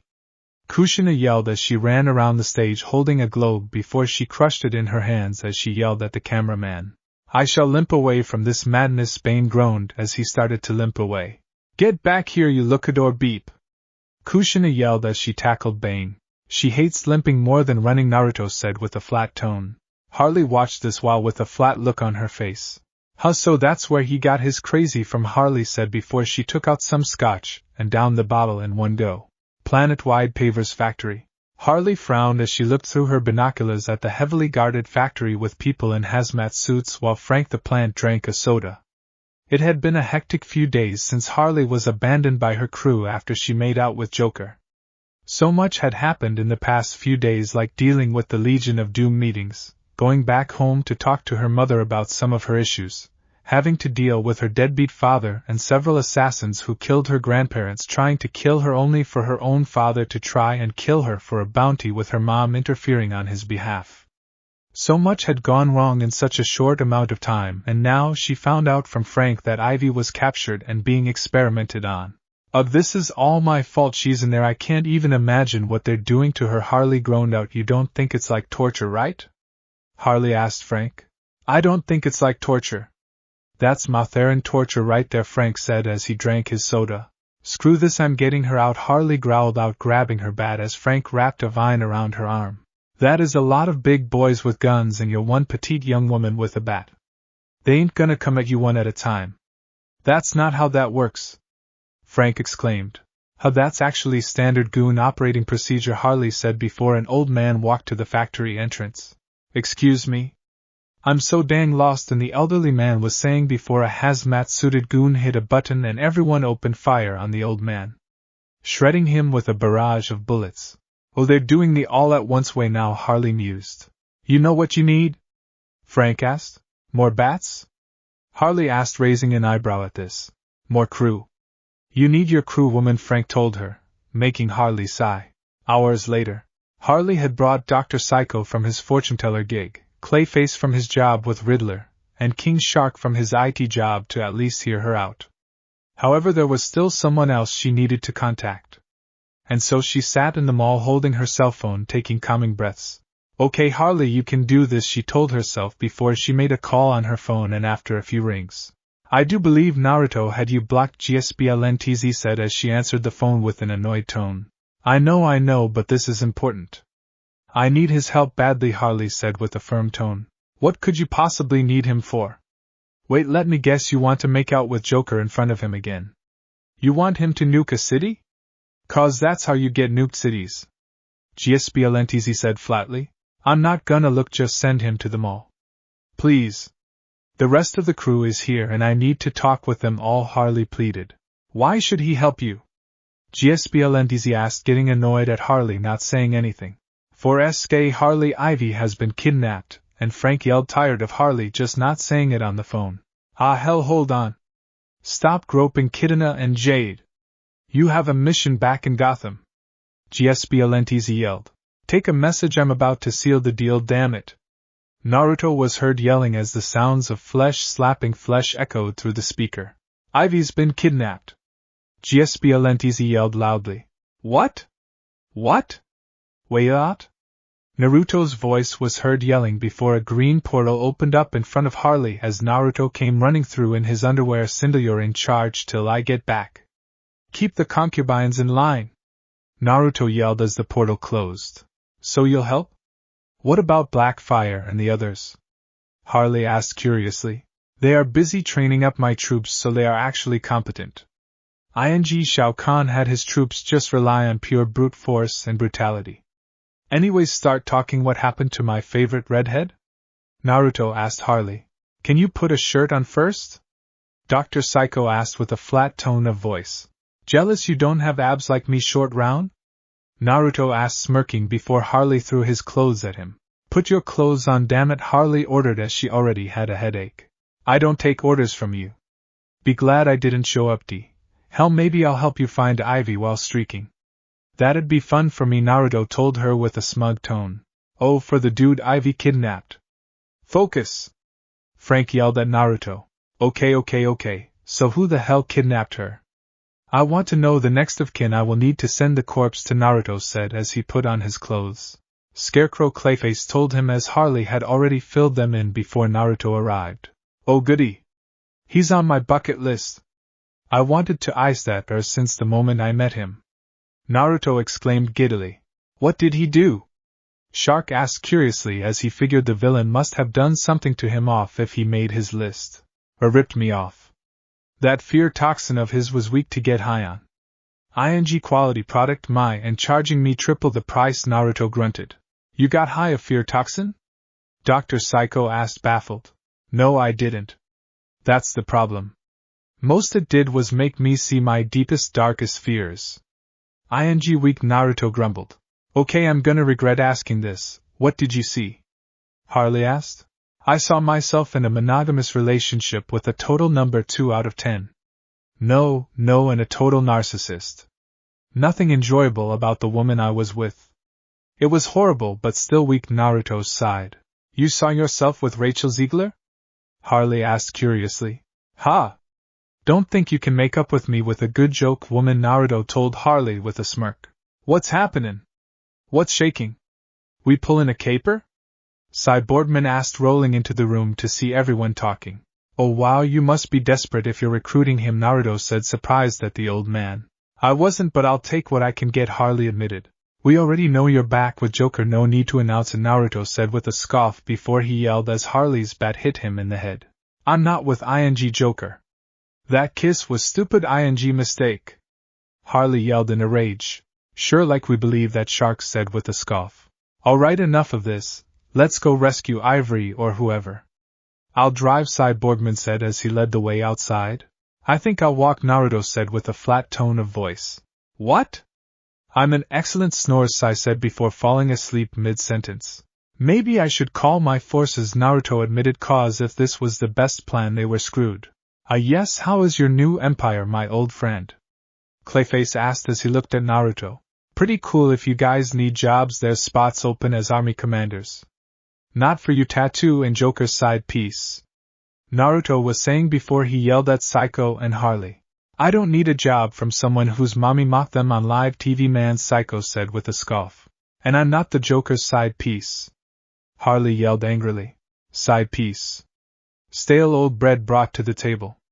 Call yourself what you want, Naruto said with a shrug. Oh, you gap. I made a stupid mistake and I own that. You don't have to keep shoving it in my damn face. Harley yelled out in a rage. Well, I ain't touching you with the other stuff I used to shove in your face. Now can we move along with this? I have a hot empress to plow as soon as I get back to our world, Naruto said. Driver. Sai yelled, waking up, finishing his sentence. What? Let's go, kiddies, we're burning daylight, Sai told them. In the van on the road. Hey, get out of the ugh, you schmuck. Sai yelled, driving the van before seeing a man with a cane try to cross the road. Come on. If you don't want to die, get out of the road. Sai exclaimed, swerving around them. Don't throw up. Don't throw up, Shark told himself as he tried not to vomit from Sai's driving while Harley was thrown into Naruto's lap from the sudden swerve. Watch it, Naruto grunted out as he pushed Harley off of him onto the seat. Still at her. Stop verbalizing it. You're gonna make Meblerg. Clayface yelled before vomiting up clay which just covered and remerged with his normal clay body.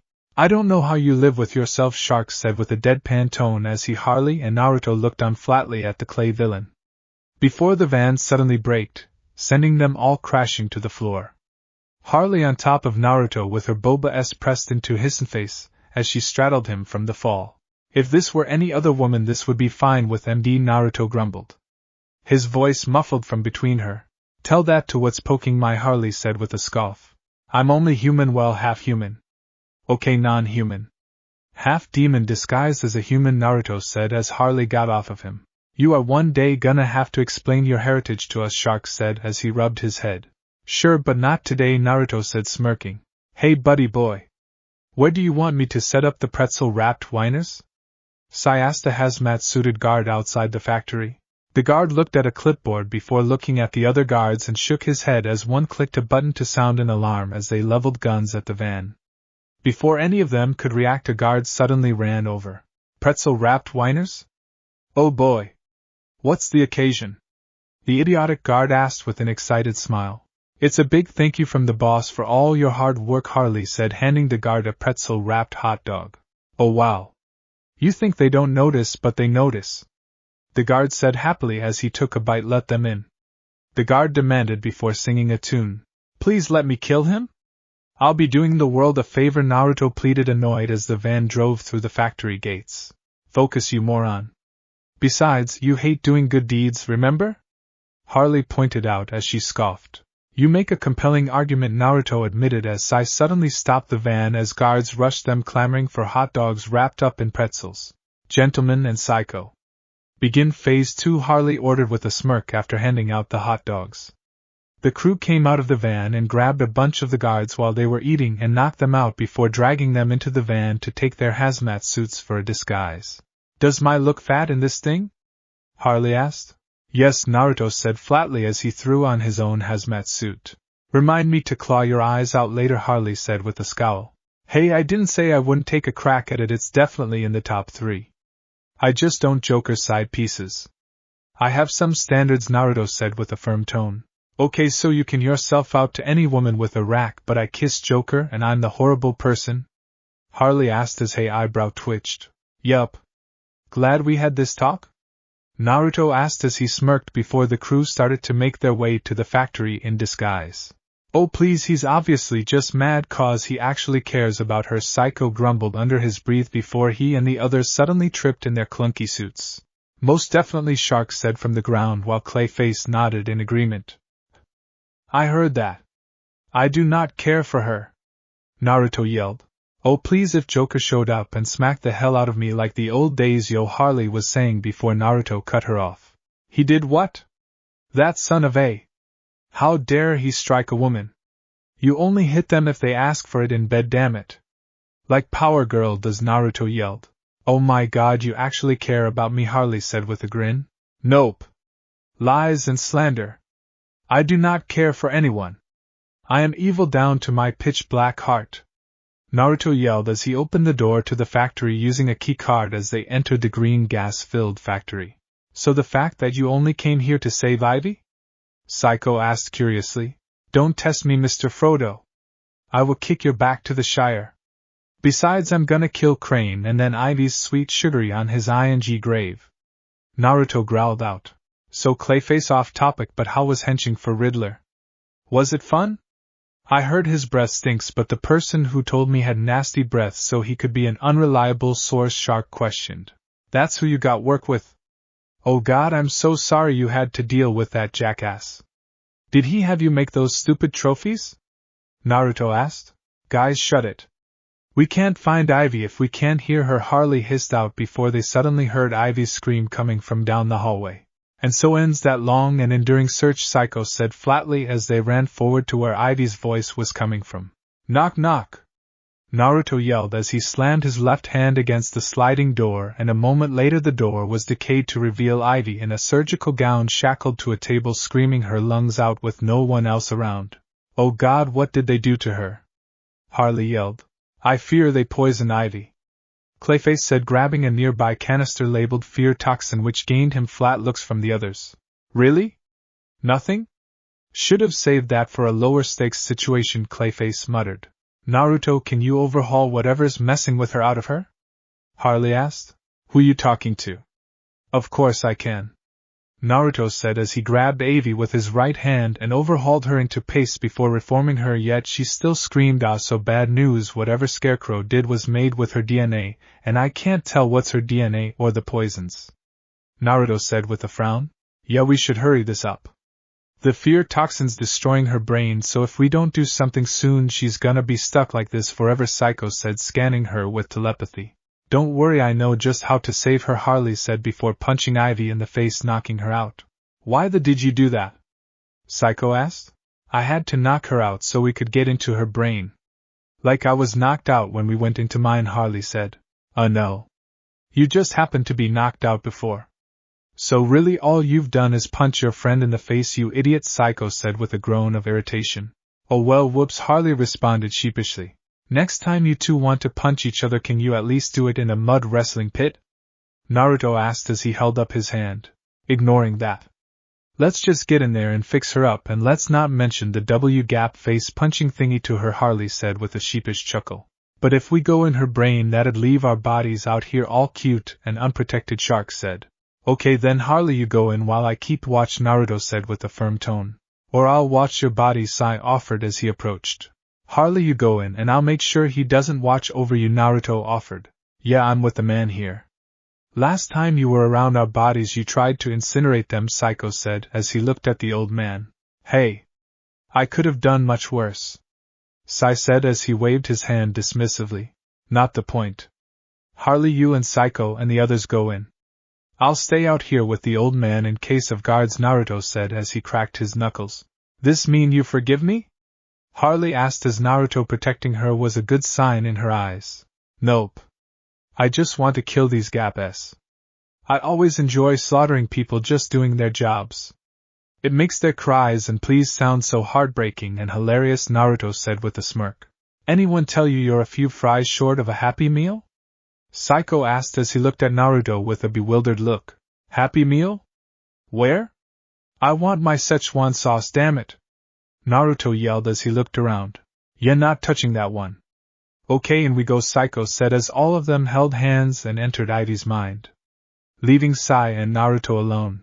As Harley fell over, Naruto paused as her was more pronounced after she fell. Yeah, hey babe. I need a favor. Naruto said as he took out his phone and hit the speed dial. I'm not wearing Harley's bum shorts, Raven's voice said with a flat tone. Wait, that was an option. Memo to us for cosplay night. Or wait, maybe Melina should wear those, Naruto mused. What do you want? Raven asked with a sigh. I want you waiting in my bed bent over and ready to go. Naruto demanded. Let me guess Harley got to you. Raven asked flatly. Damn it, woman, just be ready. We should be almost done here. They're fixing Ivy's head right now, and when I'm done you and I are going for a trip to Pound Town, Naruto exclaimed. Oh fine, seeing as you are saving a friend I had an idea to reward you anyway, Raven said, smirking lightly, using a sensual tone she knew got Naruto going. I want you in the worst way. Naruto growled as his eyes glowed lightly. Raven chuckled at this as she hung up. Okay, we are super duper. Hunky dory? A-OK, snores, Sai was saying before he fell asleep, his head hitting an alarm button as guards rushed in. Dad damn it, Naruto groaned. Alright, all you low-paid Gap-s line up. You're about to get some new health benefits. I call it free cremation, Naruto said as he walked over to the guards entering and grabbed one's face and decayed him. Oh. Waste this. A guard yelled as 10 of them brought out guns. I am, but at least I can get laid. Naruto yelled, smirking as he rushed at one of the guards and overhauled him into paste before turning to the other 8 guards and cackling. So boys, a little question. Are any of you married? Naruto asked, smirking. I am, one said, raising his hand briefly from his gun before Naruto was in front of him in a burst of speed and overhauled him into a bloody smear. I'll give her the bad news about your death. After she's done riding my... Naruto cackled with insane glee. What the is he? A guard yelled, terrified. A real villain, Naruto said, smirking before he rushed at the others and turned them all into smears of red on the wall. Ah, that was fun! Naruto chuckled as Harley and the others woke up from their mental excursion to see all the blood. Holy! Psycho said, wide-eyed. Why was I her greatest fear? Harley asked herself, ignoring the carnage. What the? Ivy asked, wide-eyed as she looked around to see the blood and gore. Red, welcome back to the world of the living.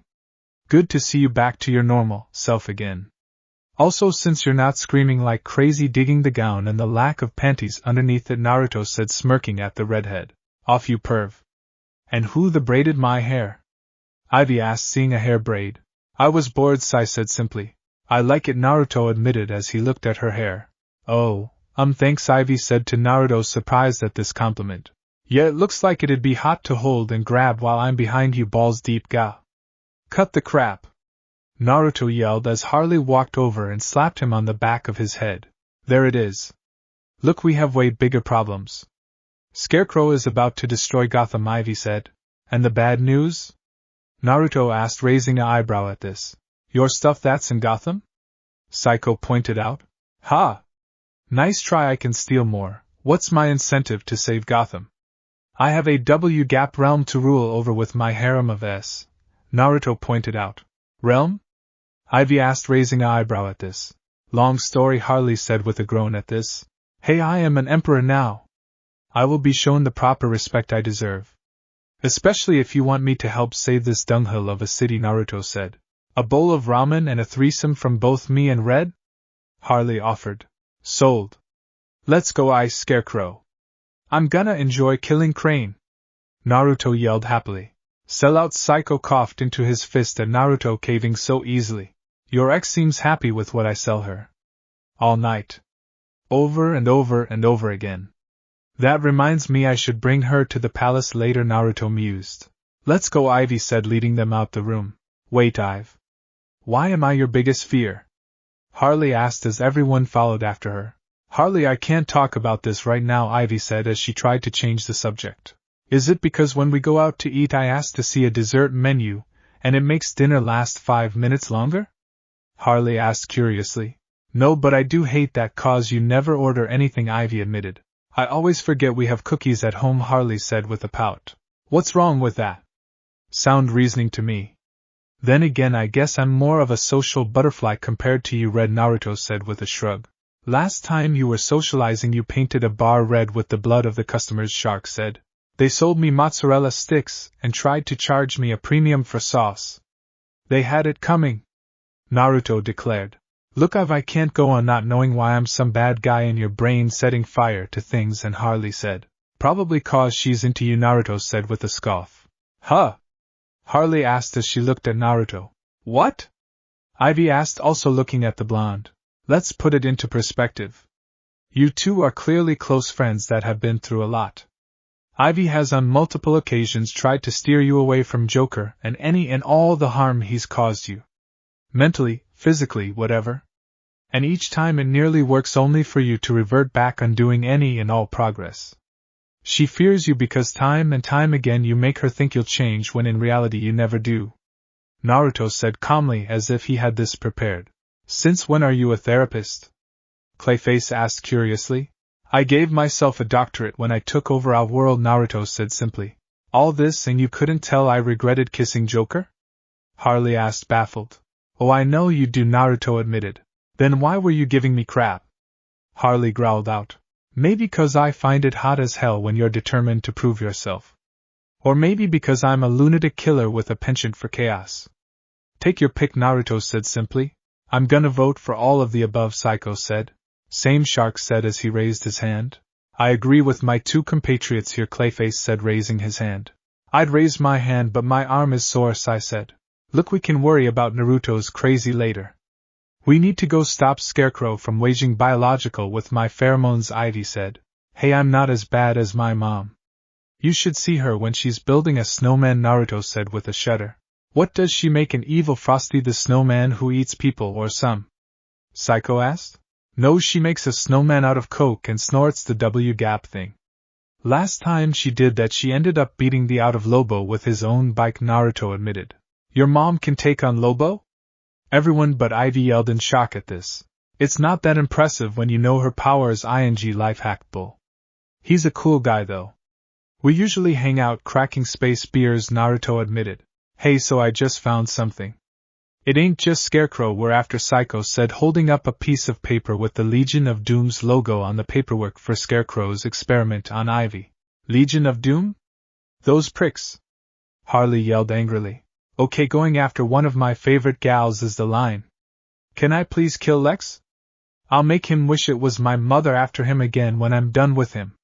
Naruto yelled. What did she do to him? Clayface asked curiously. She pranked him by giving him a stethoscope that made him Ed for a weekend. Also, she made him bald.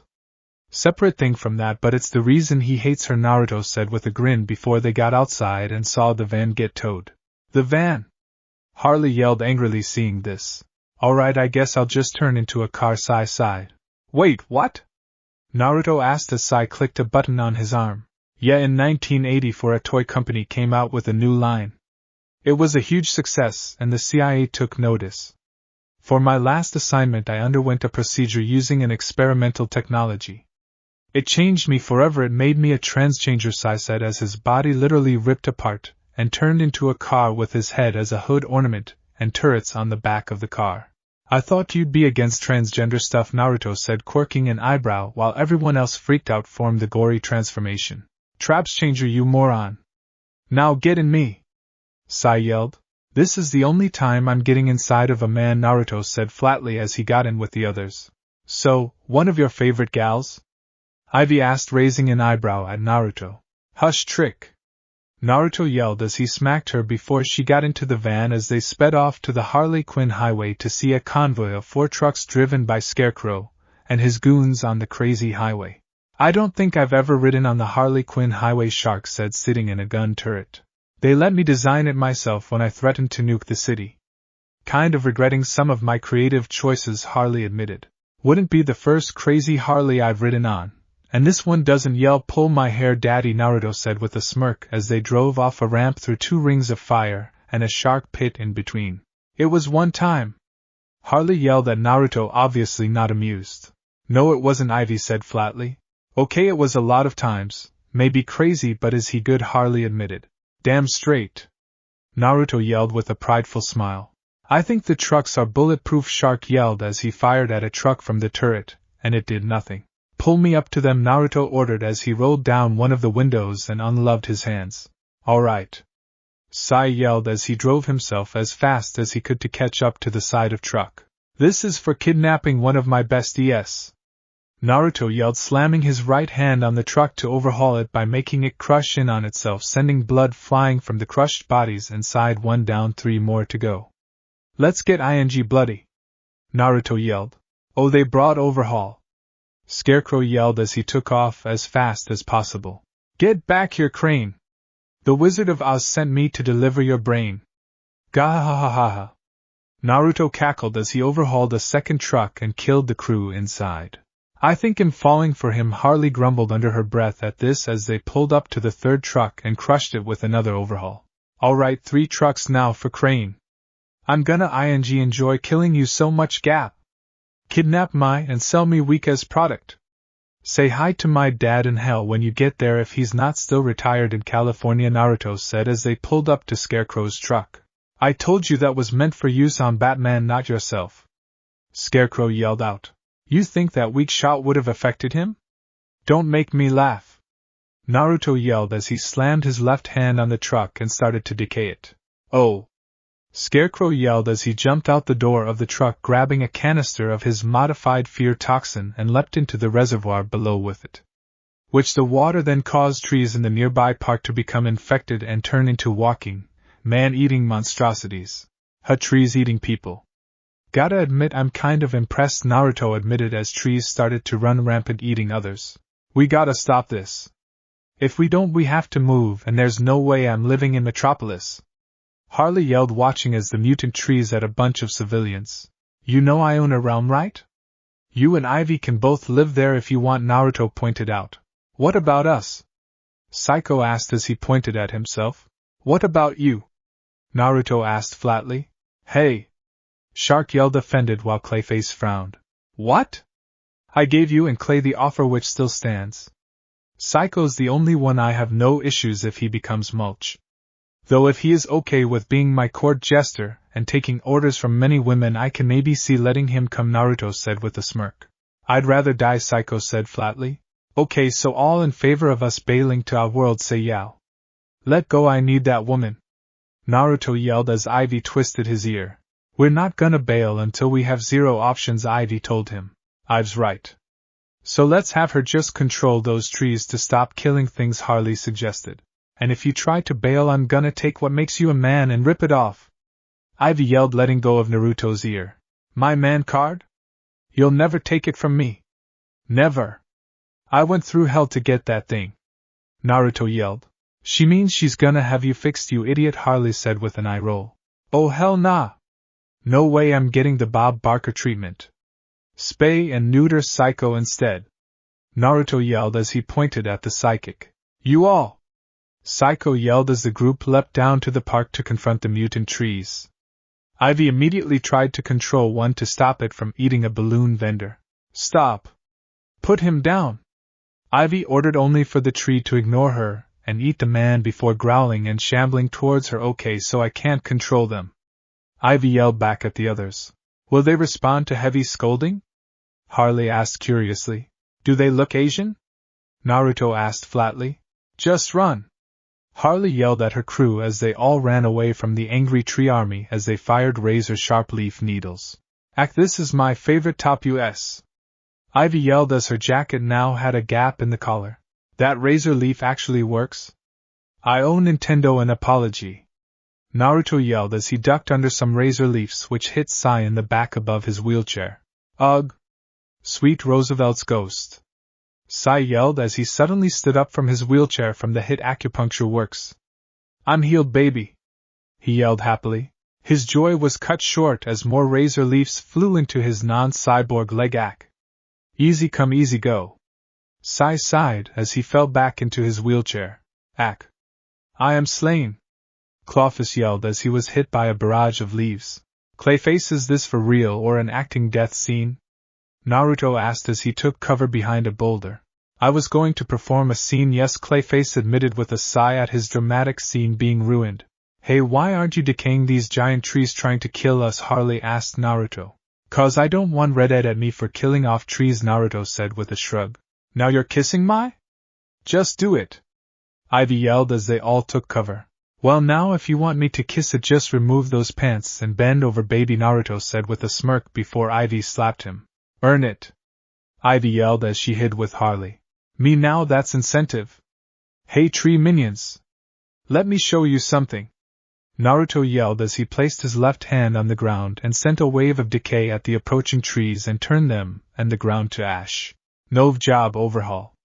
Now you just need to do that to the rest of the trees, Harley said, pointing at the trees eating people throughout the park. That's a lot of them. Hold on, Naruto said as he took out his phone and hit the speed dial. Yes, darling? GSBLNTZ answered. Hey GSBY, I need a favor. Giant mutant trees attacking Gotham. Not involving me this time. Do me a favor and call Wonder Jugs. Tell her if she brings the league I'll give her 10 free sessions, Naruto requested. I'm afraid that won't be possible to get the Justice League, GSBLNTZ said with a bored tone. Oh god damn it. Which wad is distracting the League of Dipshits this time? Naruto demanded. Your mother, GSBLNTZ responded. Retracted. Okay, backup plan. Have Sindel lead the armies of our world here. Open a portal at my location. Bring everyone who can fight. Anyone who can't bring as meat shields and bait. Naruto ordered. Yes dear, GSBLNTZ said before hanging up. As the call ended, a massive green portal opened behind Naruto, and what looked like an army of Tarkatans, centaurs, and Shokens ran out roaring with weapons in hand as they rushed towards the mutant trees. I'm surprised you called your army to deal with them. You're usually the type to let heroes deal with this crap, Harley admitted, watching a Tarkatan stab a tree with their arm blades. They have their hands full, Naruto said with a slight shudder. In Vegas. Meanwhile, a Las Vegas casino suddenly exploded as Aquaman was sent crashing through the roof of said casino. The structure toppling down as Superman, Wonder Woman, Hal Jordan, Martian Manhunter, and Green Arrow escaped the collapsing building. Everyone okay? Superman asked as he hovered in the air. I'm fine. Where's Aquaman? Flash asked as he ran over. He thought he could take me on. That weak little. No wonder my son ate his weak pansy. A female voice yelled as Kushina walked out from the collapsing building. This ends now, Superman said as he flew at Kushina. The air around Kushina Uzumaki is the equivalent of green kryptonite, Kushina said with a cruel smirk, as a swirl symbol appeared around her and started to affect the air around her. As soon as Superman got close to it, he crashed into the ground groaning in agonizing pain. Soups! Flash yelled as he planned to run and get his pal out of the area. Barry Allen, when fighting in Vegas you are as slow as a mortal, Kushina said as he rushed over to grab Superman when Kushina placed a hand on his shoulder just as he bent down to pick him up with his super speed. What? Barry yelled as he tried to run away with Superman before he found himself not speeding up. He was as fast as the average human carrying a Kryptonian. Kushina smiled cruelly as she slugged Barry in the back of the head, sending him into the dirt. Ah, poor fool. But I guess Iris will be happy you're not a quick shot in bed now, Kushina said with a cackle. Enough games. Hal Jordan yelled as he tried to cage Kushina with his lantern ring. The clothing of Kushina Uzumaki will turn yellow, Kushina declared as she grabbed herself as the cage surrounded her, only for it to disperse the moment it made contact with her now yellow clothing. What in Hera's name is this power of hers? Wonder Woman asked as she readied her sword and shield. The Martian Manhunter read Kushina's mind, and after a few moments his eyes widened in surprise. That's right, Green Boy. I'm unstoppable. You fools will die if you don't let me get back to my coke binge, Kushina declared, smirking. What's her power, John? Hal asked as he scowled at this. She can warp reality around her. Be it her body, the air, anything she can touch, John said with a horrified tone. My brat calls a new order, seeing as I have to give the order to change whatever I'm changing. Gotta say it's pretty fitting, Kushina said with a grin at this. Anything she can touch, huh? Green Arrow asked as he drew his bow. Let's see her try against me, he said before letting loose an arrow which Kushina caught with her hand before she crushed it easily. Okay, how is he in your team of heroes? This an inclusion thing? Gotta meet your quota of useless members?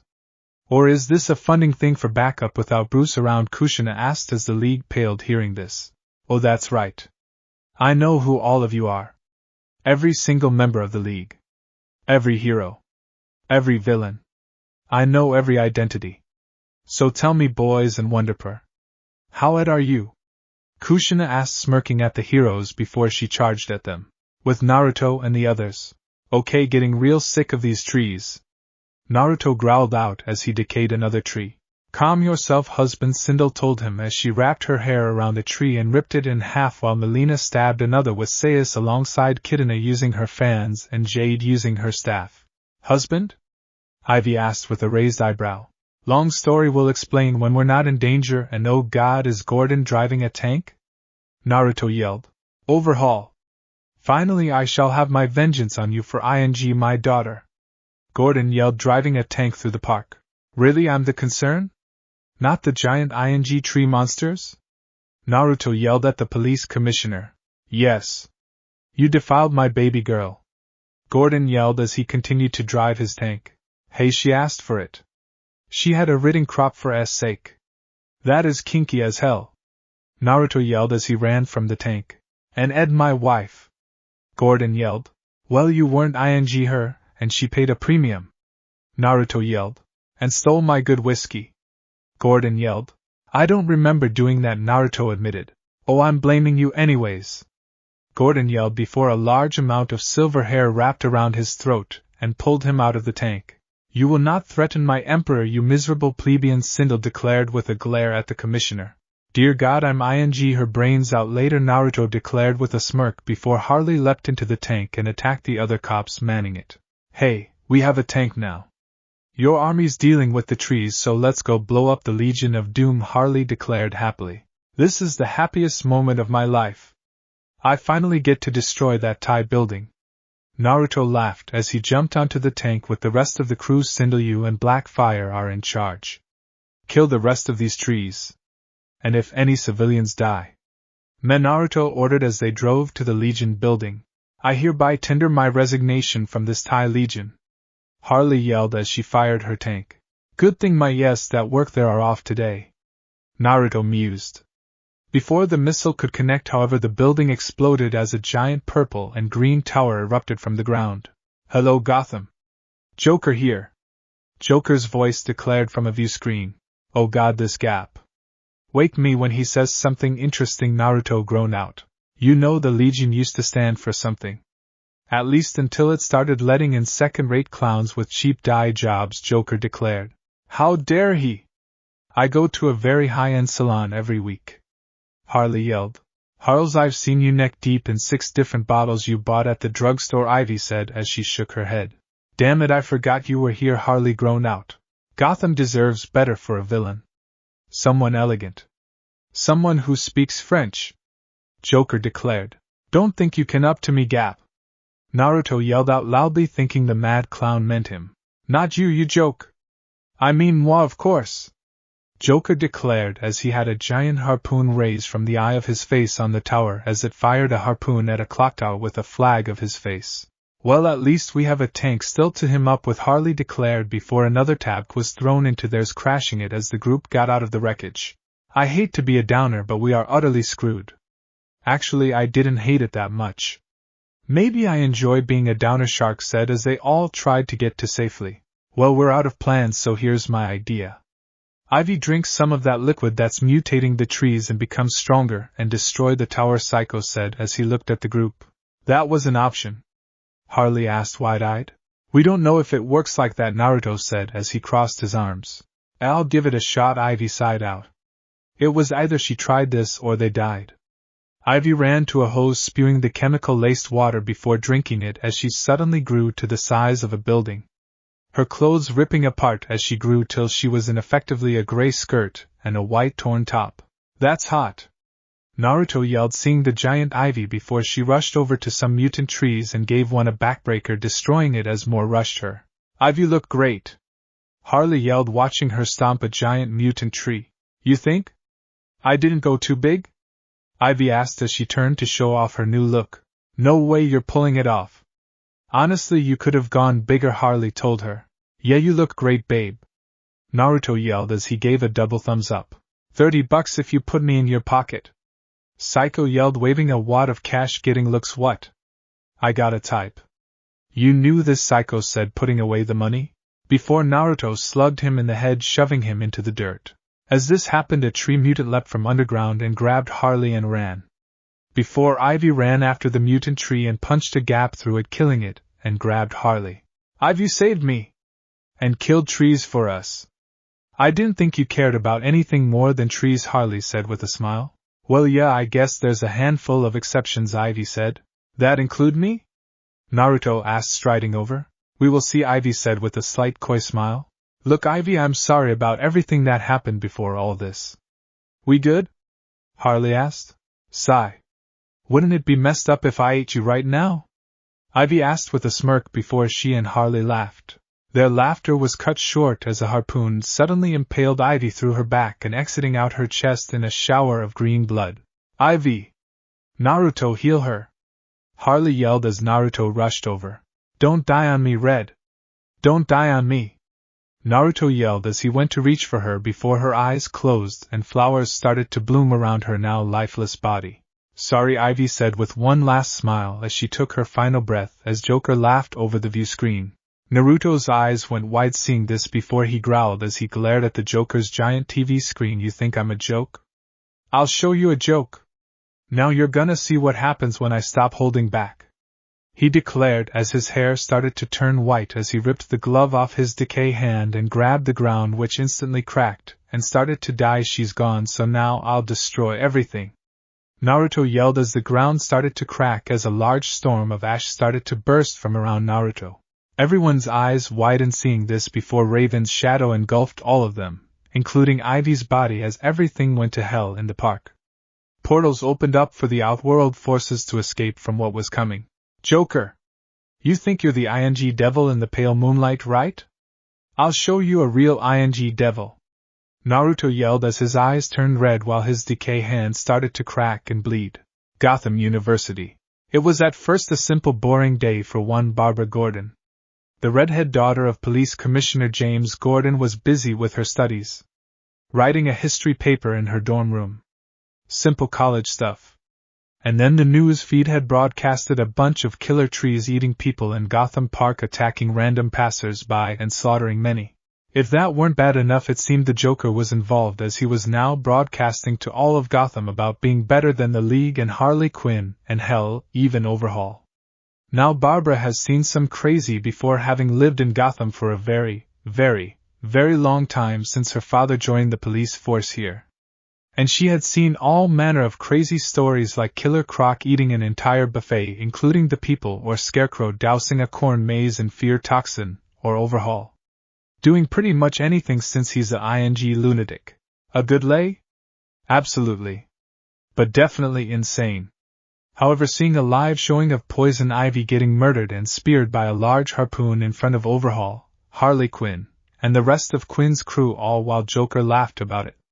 Yes, she could just tell things were gonna go bad. Joker! You think you're the ING devil in the pale moonlight, right? I'll show you a real ING devil. The angry roar of Overhaul himself echoed through the news broadcast as he slammed his left hand onto the ground, his eyes flaring red in color as his hair started to turn stark white, his decay hand cracking and bleeding as a massive dust storm kicked up around him. And then Barbara looked outside her window and saw only dust and ash spreading across the city as AW Gap. All the ash, all the dust, all the destruction spreading through the city streets and buildings and taking everything with it. No building was safe. People were in the streets being turned to ash in mere moments of contact. And the ash was coming right towards her and the college she stayed at. Oh frick! Barbara yelled wide-eyed at the oncoming destruction. She wasn't gonna be able to outrun this. She was so gonna ING die as the byproduct of the man-villain she occasionally had going on a mass murder rampage. She, however, would survive as a black portal opened up beneath her feet and dropped her to a new place to stay at while the devastation raged on. Off-world. Harley groaned as she and her crew were brought through black portals. Ivy's body nearby as the group gazed to see black portals opening up around them as civilians were dropped through the portals to this place. Where the are we now? Psycho asked with a groan as he sat up. Welcome to our world, G-Spialentes, he said as she approached the mass of people holding a megaphone. One of your heroes, Raven of the Teen Boba ANS, has brought you here to escape the destruction occurring on Gotham. G-Spialentes, he said as she gestured to the goth woman meditating and floating in the air, maintaining her concentration. What is even going on? 1 minute I was sealing the deal with some dumb broad, and now I'm here, a male voice said as one of the civilians looked around. You should be grateful you're alive. Joker has caused a rage to well up in my beloved, and now he is currently unleashing all of his anger out on everything. G-Spialentes, he said. Isn't that an average Tuesday for him, ga? Cut the... Psycho asked before Blackfire slapped the back of his head. Not like this. What you've all experienced beforehand is him mildly annoyed. With what Joker just did, there are maybe 2 people on Earth that can stop him. And one definitely isn't going to GSBLNTs, he told them. So what are we supposed to do? Sit on our hands and knees and just wait for this to end? That. Send me back to my condo. I got to do. A random civilian complained. Your condo is most likely reduced to ash. And if you go back, you'll be facing the same thing, fool, Sindel said with a scoff. Oh please, that idiot was in the park and I live downtown, he can't have reached that far. The civilian said with a scoff. Oh? Just show them what's happening in Gotham. Sindel ordered as she took a seat on her throne accompanied by her daughters to watch the show. With Naruto not here, she was highest-ranking authority-wise as his empress. But of course GSBLNTZ nodded as she created a large TV to show the carnage back in Gotham. The entire city was decimated. Buildings reduced to ash and dust. The trees in the park reduced to splinters. The ground all cracked and decimated. All life seemed dead in what was now a bleak and desolate wasteland. Holy! He's paying me for my condo! I had 5 years left on my payments, the same civilian yelled. Baraka silenced that one, Sindel ordered, irritated at the man's constant whining and ing. Shink! The sound of the Tarkatan warrior's arm blade sounded as it pierced through the man's neck before Baraka started to violently devour the dying man with his razor-sharp teeth. The other survivors screamed in horror and started to panic at this. Pro tip: if you want to live through your stay here, then keep your mouths shut, Raven said as she floated above them, getting the attention of the panicking civilians. Were you able to save everyone? Kitana asked the goth woman curiously. Only who I could. I had to prioritize people Naruto would actually regret killing, like his clients. Roughly 25% of the civilian population died despite how fast I opened portals, Raven said as she took a breath to recuperate some of her stamina. Well, on the bright side, Naruto now has the highest body count in Gotham, King Shark said after a few moments of stunned silence. Wait, you prioritize the man's clients? Psycho asked as he looked up at Raven. I tried to save everyone, but I had to act swiftly to save them in case it drove Naruto's rage even further later on, Raven explained. She wasn't doing it to be nice or discriminatory. It was to prevent as much damage in the future as possible. Not to mention, opening so many portals took a lot of concentration, especially when a deadly force like decay was destroying everything within the city in a matter of seconds. Please tell me you failed to save my ex-wife? Psycho asked pleadingly. Oh please, she's a VIP. She's currently with your son in the palace accompanied by JGSBLNTZ said with a scoff at the midget. The one thing I want. Does God hate me or some? Psycho groaned out. I mean, I definitely do, Blackfire said with a glare at the midget. I'm sorry, Harley said sadly, tears in her eyes as she looked to see Ivy's corpse laying down next to her. Bring her. As one of my husband's precious people, I shall allow her to be buried in my garden, Sindel said as she stood from her throne. What about the rest of us? A civilian asked. You will be allowed asylum here as long as you show respect to our mother, and per laws, Melina told them. Well, that doesn't sound too bad, Clayface said. And any who disobeys shall be severely beaten, ripped apart, and served to the Tarkatan horde for their meals while still alive, Melina said, finishing her explanation. Well, Clayface groaned out as that sounded horrible. Relax, you of my husband's team get special treatment. Except the midget, should he cross any lines, then Fables has an appropriate punishment for him, Sindel said, grinning kindly at Harley's crew before she glared at Psycho. Fables is here? Harley asked, surprised at this. Yes, she agreed to work for us after my ex-husband's untimely end, Sindel said, smirking at the memory of Shao Kahn getting decimated by Naruto. Hey, something's happening with that clown's tower, Superwoman said, gesturing to the magic TV. Joker's tower. Gotham Park. The tower Joker had been using for a hideout had been quickly reduced to ash by Naruto's decay power. However, if there is one thing you can say about the Joker, is he's resilient. As such, the Joker-faced head of the tower had dislodged itself from the tower before the wave of decay could hit it like the rest of Gotham, and was in the air, flying via helicopter blades out the top. Well, now, I didn't expect that. For a pathetic joke, you actually do have a lot of power at your fingertips. Color me impressed, Joker voiced out via a speaker coming from the flying head. Flattery will get you nowhere, clown. I'm gonna strangle you with your intestines for what you did to Ivy. The now white-haired and red-eyed Naruto growled out. Oh? I thought the big bad overhaul didn't care about anyone else. I thought caring for others was a weakness you don't have, Joker asked mockingly. You know you're talking a lot for dead man, Joker. But you know what? I'm done, Naruto said, glaring straight at the clown-faced copter. Oh? Done with what? Your tantrum? Your bravado? Joker asked. No. I'm done lowering myself to you pathetic mortals. I think it's time I embrace my true heritage. I think it's time to show the world what I can really do. And to start, I'm gonna tear you and Crane both from that stupid-looking flying head, and I'm gonna drag you both to hell myself, and it's not gonna be a quick journey. I will rain down every agony on your flesh and bones. I will rip you both to pieces over and over and over again. And I will not stop for any reason. You two are going to suffer. You wanted the devil? You got him. Naruto yelled in white-hot rage at the clown and scarecrow housed within the flying machine. Oh my, how scary. Get a load of this, Scarecrow. Why would I fear you, brat? You can't even touch us if we're in the air. You have to make contact with us for either of your powers to work, and you can't fly. You can't touch us, but our guns can touch you. Joker yelled, laughing as the Joker head's eyes suddenly sprouted guns. This action caused Naruto not to cower, but to laugh. Uproariously laugh. A solid plan. Just one problem, you stupid tards, Naruto said with an unsettling grin. Huh? What's he on about? Crane asked through the speaker, confused. Who said I can't fly?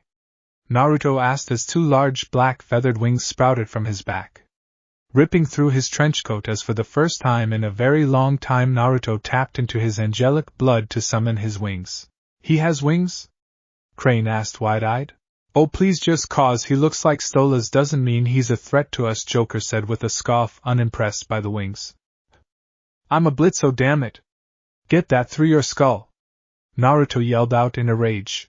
So you are a head case that does all this because you are covering up for your own UPS you regret? Crane asked curiously. Ha! I won the pool. I called it. Where's Sinestro? He owes me $20, Joker asked with a mad cackle. You're not gonna be collecting anything. Not from where I'm sending you fools. The Netherrealm awaits you too. Naruto yelled as he flapped his wings and flew up at the clown copter. Said copter responded by firing its guns at Naruto, who took the hits directly to the face and seemed to careen off downward towards the ground, his head bursting in a shower of gore. Well, that was easy. Who's for Chinese? Joker asked Crane before Naruto's hand burst through the bottom of the copper and grabbed Crane by his face. Come here! Naruto yelled as he flew and slammed Crane into the wall, ramming the back of the Scarecrow-themed villain's head into the wall. What the hell? Joker yelled wide-eyed. Regeneration, mother. Courtesy of my father. Don't be sad though. As soon as I'm done ripping the hay out of this Scarecrow, I'll be over there strangling you with the scarves I rip out your. Naruto yelled as he flew along the walls of the flying vehicle and dragged Crane with him, dragging the doctor against the wall as he screamed in pain. In Outworld. He has wings now? Okay, what the? Where were all those times we could have used them? Psycho yelled angrily. His feathers take forever to get out of his clothes, Raven said with a flat tone of voice at her ex's reason for not using his wings more often. Are you kidding? Harley yelled out in a rage at this stupid explanation. I'm more surprised by his regenerative capabilities. I knew he could heal with his overhaul abilities, but not from a lethal wound, Clayface admitted. That's a gift from his father, though it came with a cost, Raven said with a sigh. A cost? Ultra Girl asked the goth woman curiously. Can't say in front of the midget, GSBLNTZ said with a firm tone as she looked at Raven to tell her to shut up. Oh, like I would say it when I was the first one he trusted with that info, Raven said with a scoff. Oh, so you do miss him, Harley said teasingly, making Raven roll her eyes. My, he's even better than I thought. Such power he's been hiding from his beloved Empress, Sindel said, licking her lips. Technically I'm his beloved, seeing I was his first love and first everything really, Raven said, as she lightly glared at Sindel, her demon blood making her feel possessive. Except his virginity. I took that GSBLNTZ, reminded the half-demon. Yeah, but who did he go to and wreck for a weekend after he got the first time out of the way? Raven asked with a raised eyebrow. Touche, GSBLNTZ acquiesced. Hey, some ass happening. Looks like Batman showed up. Harley yelled, pointing at the TV. Gotham. As the clown copter flew through the skies of Gotham, the Batwing followed after, flying as fast as it could to keep up with the clown copter. A little help, Bats. He's a ING maniac. No, wait, not the face. Joker yelled through the speaker before a thud was heard. I take it back. Go back to the face.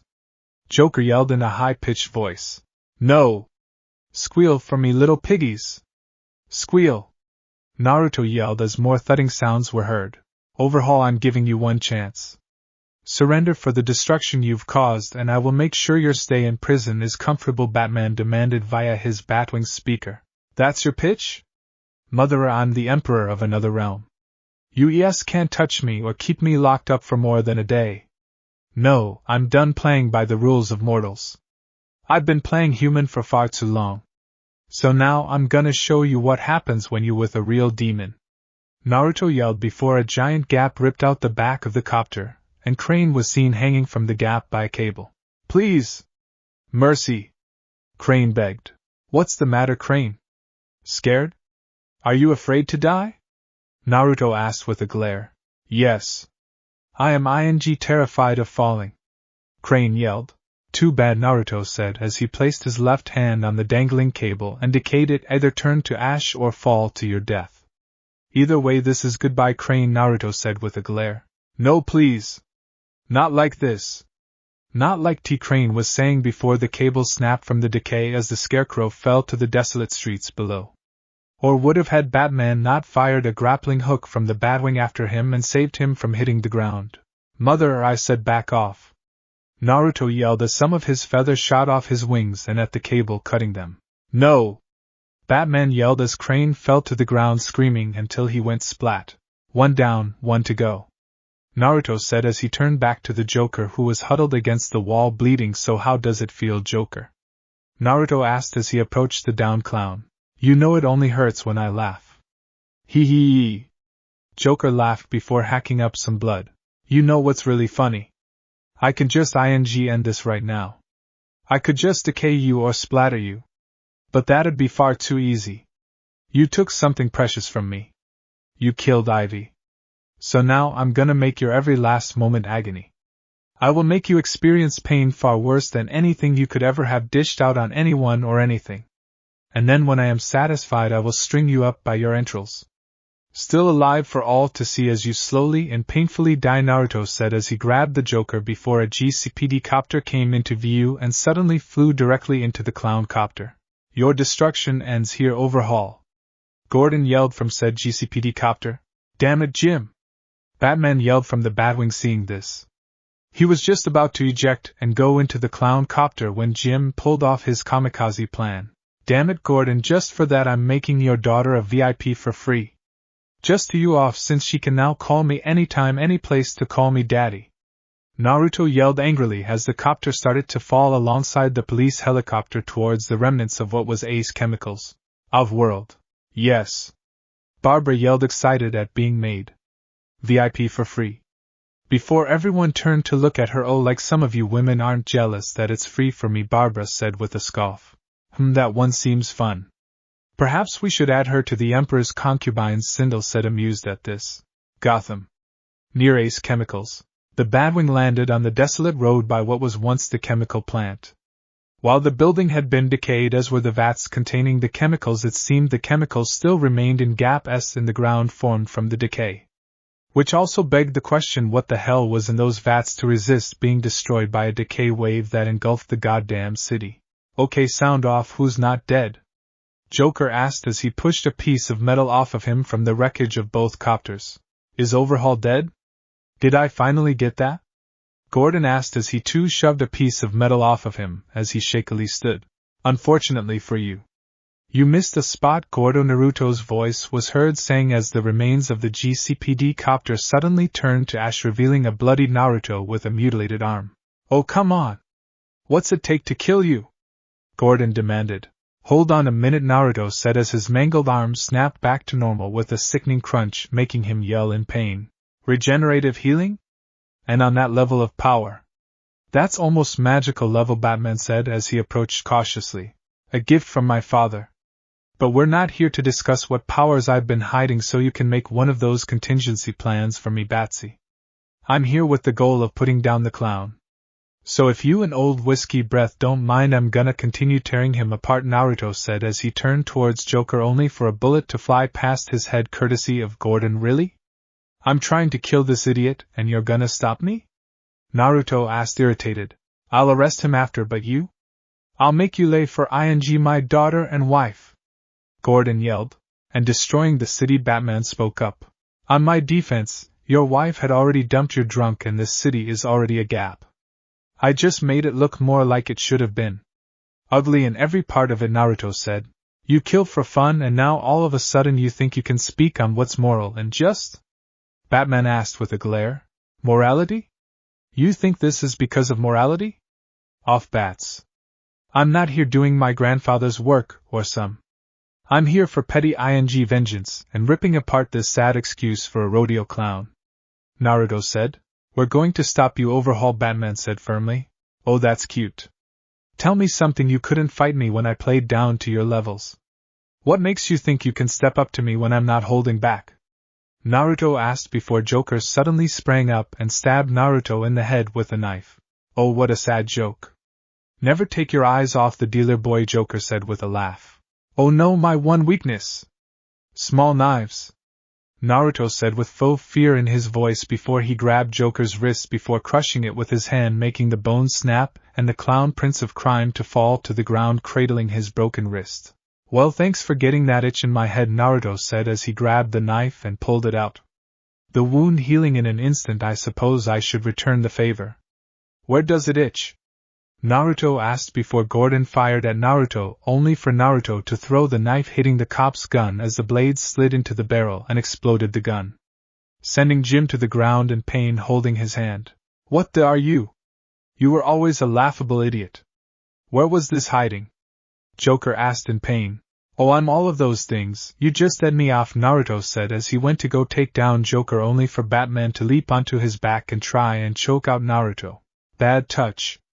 Naruto yelled as he grabbed Batman's arm and threw him to the ground with a judo throw. Stay out of this, Bruce, Naruto told him. Bruce? Bruce Wayne? Joker asked, having overheard that. I know, right? Turns out he's just a mental case playing dress-up cause someone with a gun plugged his mommy and daddy, Naruto said with a laugh. Are you ting me? How am I supposed to continue on knowing Batman is just a spoiled rich kid with daddy issues? Joker asked angrily. Oh, you don't. You don't get to continue on, period, Naruto said as he flew towards Joker and grabbed him, lifting him into the air. Wait. Let's talk about this. Why don't we play 20 questions instead? Joker asked as he tried to reach for his gun. Okay, question 1. Are you about to die? Naruto asked with a grin. No. Joker yelled out. No lying, Naruto said, still grinning as Joker brought out the gun and shot it into Naruto's chest, sending bullet after bullet into him. What part of healing factor does no one understand? Naruto asked as he grabbed Joker's pistol from his hand and smacked it into the clown's face, sending some teeth flying. I thought maybe there was a damage limit, Joker said with a groan of pain. Think more Deadpool than Homunculus from Fullmetal Alchemist. Anyways, it's been fun. For me. Not so much for you, so farewell, clown prince of crime. But don't worry, I'll make sure Harley takes up the clown queen mantle in your stead, Naruto said. Over my dead body she will. Joker yelled out in a rage. Exactly. Naruto yelled with a cackle as he dropped Joker down into the chemical pools below, watching as the clown hit the chemicals with a loud splash. Well, I feel better, Naruto said as he flew back down to the ground, still holding Joker's gun, only for a batarang to nearly hit him. You're going away to Arkham for a long time, Batman said as he readied another batarang. Oh, please, like they can hold me. Even less so now that it's ash and dust, Naruto said with a scoff. You know, for someone so smart, you never understood the concept of not boxing with people beyond your weight class. Which is very foolish for the world's greatest detective. And such foolishness deserves a fool's death. Say hi to mommy and daddy in hell, Bats, Naruto said as he aimed Joker's gun at Batman and pulled the trigger. No! Jim, who had still been nursing his hand the W-gap time, jumped in the way of the bullet, shooting him right through the stomach, causing him to fall right on the ground. Did this or forget you've got bulletproof armor?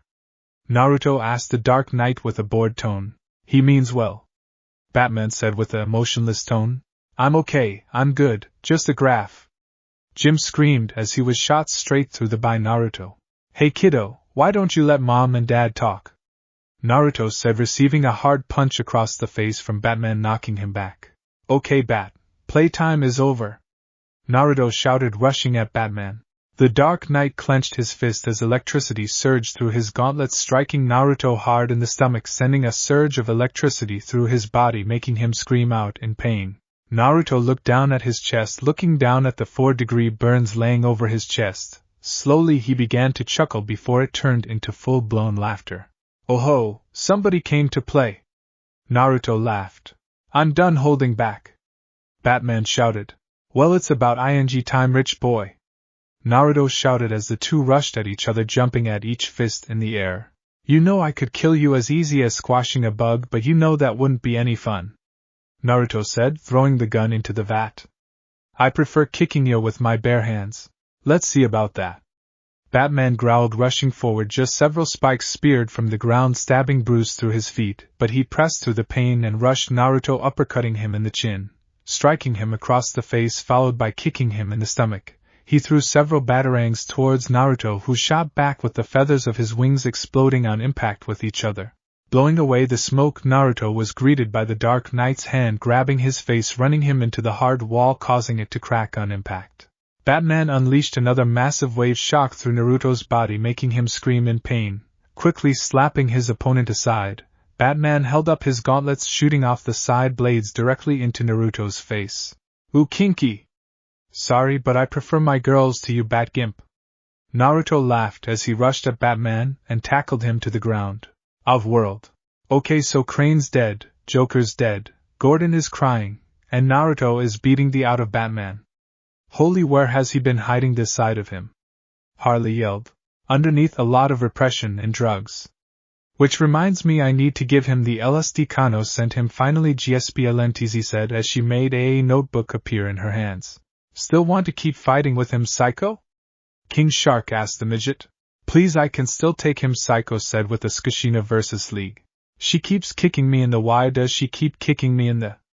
Aquaman begged. Cause you're useless and nobody ing likes you anymore. Kushina yelled as she continued to kick the sea hero in the crotch. Oh, come on! Aquaman yelled as Kushina finally stopped kicking him. Kushina uppercut Wonder Woman upwards before she smashed her foot right between her legs, causing her to scream in pain.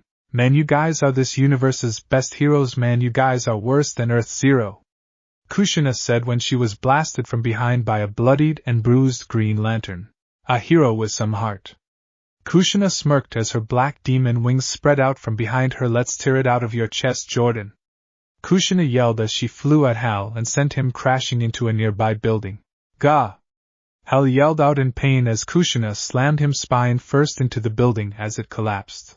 Oh, come on, that was just a love tap, Kushina said, smirking before she looked to see another building with a news report showing what was happening in Gotham. Well, looks like the brat is finally going all out, Kushina mused, watching as Naruto slapped Batman. Team, forget her. We should go assist Batman, Superman said as he shallily stood up from some rubble. Oh, you want to go after my kid, eh? He may not be as much of a villain, but he's still my son. And I'll be damned if I let you interfere in his fight, Kushina said with narrowed eyes at the Kryptonian. You won't stop us from Hal was yelling before he was cut off. Diana of Themyscira, Clark Kent, Barry Allen, John Jones, Oliver Queen, Arthur Curry, Hal Jordan, you can't leave the city of Las Vegas under penalty of your hearts exploding, Kushina declared, using new order which made what looked like a spiral symbol appear on each of the League's chests. By Hera! What are you? Wonder Woman asked, her eyes widening at this. A mothering demon beyond your comprehension. Don't worry if you die, I'll bring you back since my son has you for a client. Kushina said simply. What about the rest of us? Aquaman asked. What about you? Try not to leave the city, otherwise I'll fry you up with some tartar sauce, Kushina said as she flew at Aquaman and elbowed him in the face. Keep entertaining me. Otherwise I may get bored and throw you all outside the city to die. Kushina declared, cackling crazily. Back in Gotham. This is just pathetic, Batsy, Naruto declared as he kicked the Dark Knight to the ground. You can end this all by just letting me leave. I'm just bored now and have an empress to go take to Pound Town. Naruto told him. I will not let you win, Batman declared before feeling another kick to the face, making his mask crack a bit. Oh, enough with the heroic speeches. Blah blah injustices. Blah blah tyranny. Blah blah overhaul, stop killing me, Naruto scoffed as he grabbed Batman by the arm and threw him into the Batwing spine. First, for Dad's sake, I'm just toying with you. If I wanted to, you'd already be dead given my power. I'm literally toying with you. What hope do you have? Naruto asked as Batman hobbled towards his Batwing. There we go. Head home. Go read your brat kid a bedtime story and remember that you only live because I let you. Naruto said as he watched Batman enter his Batwing pilot seat and take off. You won't have your way, overhaul, Batman declared as he hovered the Batwing in front of Naruto and slamming into Naruto at Mach speeds. Pinning the half-demon to the jet. The front of the Batwing opened up, revealing military-grade machine guns as they lined up with their target before releasing a barrage of hard bullets down on Naruto, shooting through his body, spraying chunks of skin and blood all along the ground, the half-angel half-demon grunting in annoyance as they came at him. 2 torpedo gaps opened beneath the Batwing, shooting off 2 missiles in Naruto's direction, blasting the powerful Meta in a large explosion, sending both men and the plane tumbling down to the ground below. The Batwing clearly damaged from the attempted end of the half-demon. Naruto staggered, his skin nearly gone, looking like a skeleton with flaps of skin and muscle holding on as he slowly began to heal, gritting his teeth in pain and annoyance. Batman doesn't kill my... Naruto growled as he regenerated, looking over at Batman breathing heavily, blood leaking from his torn mask. You really are pulling out all the stops, huh? Naruto laughed as he started to walk over to Batman. Only the best for you. Bruce smirked as explosions and flames raged around them from the missiles earlier hitting some of the chemical pools. Well, you got any more surprises you wanna spring on me? Naruto said, holding out his arms. Look around you, Bruce. The city you threw everything away for, that you got your kicked for, is nothing but a pile of ashes and dust, and tell, was it all worth it? He said with a taunting grin. It was, since I get to take you to hell with me. Bruce shouted, pressing down on his glove, revealing the inside of the Batwing housing several bat-shaped explosives set armed to blow. You're ing nuts. Naruto shouted, but was quickly pinned against the front of the Batwing as with one last burst of life it flew at Naruto, slamming into him and keeping him pinned. You and me are both going down. Bruce shouted as he was fully prepared to die if it meant taking out Naruto with him. Raya! Naruto roared as he started to overhaul the Batwing to make a wide gap and escape being pinned until Batman leapt onto the Batwing and slammed his head into Naruto's face, getting him to stop. Ahagaga! Bruce cried out as they struggled against each other, as the Batwing erupted in a massive explosion. The force of the explosion sent the news choppers in the air, broadcasting the battle flying back as a large blast took out several blocks of the already destroyed city. In Outworld. No! Naruto! Harley yelled in horror, seeing the explosion that Batman set off. No, my fallen comrade! I salute your end and shall make sure your memory lives on, Clayface said with a salute. Okay, let's wrap this up, Raven said with a sigh as she waved her hand, making a portal appear overhead before a mangled and charred skeleton fell to the ground. Ha! Take that, mama's boy! You pull the Kaiatsu! Ha ha ha ha ha ha! Naruto cackled as his body started to rapidly heal, regrowing his organs and flesh until he was once again good as new. Though without his clothes since they were destroyed in the explosion. Okay, that's just gross, King Shark said as he covered his mouth while his face turned green. I'm more annoyed that he's INGD now. Put on some goddamn pants at least, Psycho said with a groan. Hey, it's not my fault you're a baby winner haver, ya hater, Naruto said with a snicker as he was handed some robes by Melina. Thank you, dear. My pleasure, Lord Daddy, Melina said with a bow. Really? You're gonna let her call you that? Raven asked with a flat tone of voice. Hey, you called me that when we had our first time when I bent you over your dresser, and Naruto was saying before a black magic rope wrapped around his mouth silencing him. Don't mention that in public, idiot, Raven grumbled out as her magic receded. You say that, but I'm your idiot, Naruto said, smirking as Raven rolled her eyes before slightly smirking at him. So what now? Gotham's destroyed and I'm sure everyone thinks you and Batman killed each other, Harley asked Naruto. A good point. Raven, send me back for a minute, Naruto ordered. Why? Raven asked, raising an eyebrow at this. I need to send a message that I'm still alive, Naruto said with a firm tone. You can make a video announcement later, beloved. For now I believe you should recuperate and visit Ivy's grave, Sindel said to Naruto. Good idea. Make sure it's a grave worthy of the Nature Queen, Naruto said with a firm tone. As you wish, Sindel said as she bowed her head to Naruto before she left to go take care of his orders. What shall we do with the people we brought here from Gotham? Melina asked her master. GSBY, send their sorry yes to Metropolis. I'm feeling generous, Naruto ordered. You just want to see if people from Gotham will turn Superman's city into a gap, Raven said with a flat tone of voice. Yeah, I am. Which reminds me, I really need to reschedule my session with Power Girl, Naruto mused. Oh? I was hoping since we made up we could celebrate, Raven said with a slight seductive tone, making Naruto freeze. Sindel, GSBY, hold my calls for the next 10 hours. Naruto ordered as he quickly grabbed Raven and slung her over his shoulder caveman style before running off to the Emperor's bedroom. You know I can just teleport us all, Raven was saying before Naruto smacked her hard, making her sob. No more talking, I only want to hear your sobs and screams, Naruto ordered. Yes, Big Daddy, Raven purred out, feeling her old self start to come out as Naruto kicked open the door to his room. Emperor's bedroom. Naruto strode over to the bed and threw Raven onto the massive bed onto her back. The goth half-demon smirked up at Naruto with clear enjoyment. It's been far too long since you had me like this, huh, Big Daddy? Raven asked as she lifted her legs and spread them. Still wearing her leotard and cloak for now, as she was hoping Naruto would rip those clean off her body as part of the foreplay. Naruto grunted as he grabbed Raven by her thighs and pulled her close as he got on top of her and pulled her into a heated kiss. The two waged a war of the tongues as they fought for dominance in their kiss. Despite the clears she was letting out, Raven found herself utterly dominated in the kiss by Naruto. Perhaps it was because it had just been so long for her that she willingly gave up. Or perhaps his experience with his many, many clients cemented her loss to him. Either way, she wasn't going to complain. Tell me your mind, Naruto growled out as he pulled away from his ex a bit as he looked her dead in the eyes. Always. Raven purred out as she kissed Naruto's neck as she used a spell to remove his cloak, leaving him d. You really did miss me, huh? Naruto asked with a smirk. You did too, Raven said knowingly. Yeah, I'll admit it. You're still one of my favorites, Naruto told her unashamedly. Better than my mother? Raven asked with a smirk as her finger glowed with magic. Huh!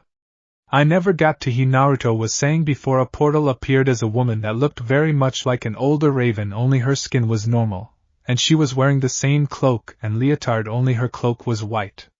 She had E-cup Boba S, a curvy body, and a plump, roundness was Raven's mother Arella.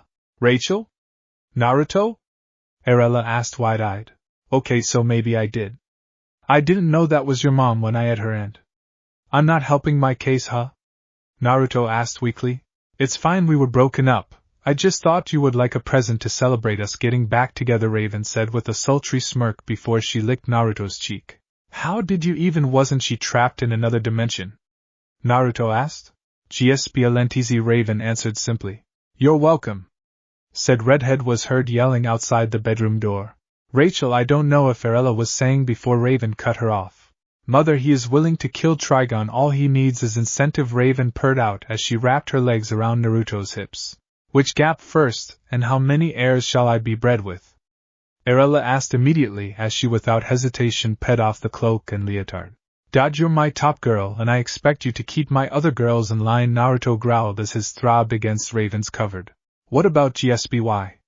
Raven asked, smirking as she ground her hips against him. She knows you're special to me, Naruto grunted out as he grabbed Raven's cheeks, making her sob.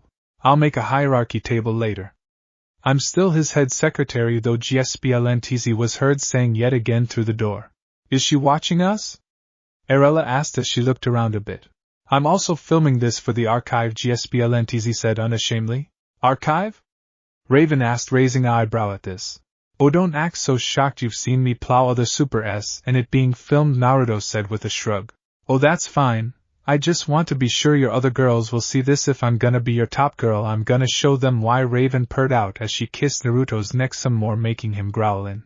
You may have some competition. Like Harley or Sindel, GSBLNTZ said through the door. We will deal with that later, GSBY. For now though, I'm about to cut loose, Naruto said as he suddenly grabbed Raven's leotard and ripped it apart with sheer strength, tearing the fabric asunder, not even using his decay or overhaul powers. Yes, Raven purred out as Naruto flipped her onto her hands and knees, making her bounce. Arella, get over here and watch me mount your daughter like a reel in heat, Naruto ordered with a grin at the hot goth attractive mother he once plowed during his multiversal shenanigans with GSBY after his breakup. Yes, my lord, Arella said as she crawled over and stood next to Raven on her hands and knees. You gonna sit there and gawk, or are you gonna me already, Big Daddy? Raven asked with a full purr, as she looked over her shoulder at Naruto before she threw her hips back at Naruto a bit to tease him. Her teasing set him off, however, because as soon as she did, Naruto's hand found its way to the back of her head, and she felt herself pushed down into the mattress. Face down up as Naruto suddenly slammed his full knot into her but her gap. I missed this first class, Naruto chuckled out as he started to roughly slam away at Ravens. There was no gentle love-making here. Just animalistic rutting with his one-time ex. Have you gotten weaker? Raven asked, smirking, trying to play on Naruto's pride a bit. That did the trick, however, as it seems he decided to go double speed and strength with each thrust into the goth girl's fat. That's my big strong daddy. Raven sobbed as her clapped against his abs repeatedly. I'm gonna kill your father. I'm gonna rip his head off. And when I'm done, I'm taking both of you on his throne as a final you, Naruto growled out as he grabbed Raven by her hips. Yes. Raven sobbed as her eyes turned red as she smiled madly hearing this. I'll show him what a real demon is. I'll show him a true conqueror. Naruto cackled out as his black wings suddenly flew out from his back briefly before receding back into him. Seed me. Bless me with your seed, my lord. Raven yelled in crazed utter. Perhaps her emotion was taking over full force. Naruto growled as he smacked Ravens repeatedly as he continued to thrust into her, leaving red marks on her cheeks as they wobbled rapidly. Oh God! Oh God! Oh God, yes! Raven cried out in sheer bliss as she felt her intense pleasure about to hit from his and roughness. Don't bring Grandpa into this. I prefer my ladies to spout my name for praise, Naruto said as he grabbed Raven's arms and pulled back on them. Naruto! I'm gonna! Raven sobbed out as her body was covered in sweat. With one final tug on her arms making the goth girl arch her back, Naruto fired his load deep into her, filling her up as Raven felt the repressed wall break. So long had she gone without feeling this. So long had she put off this return.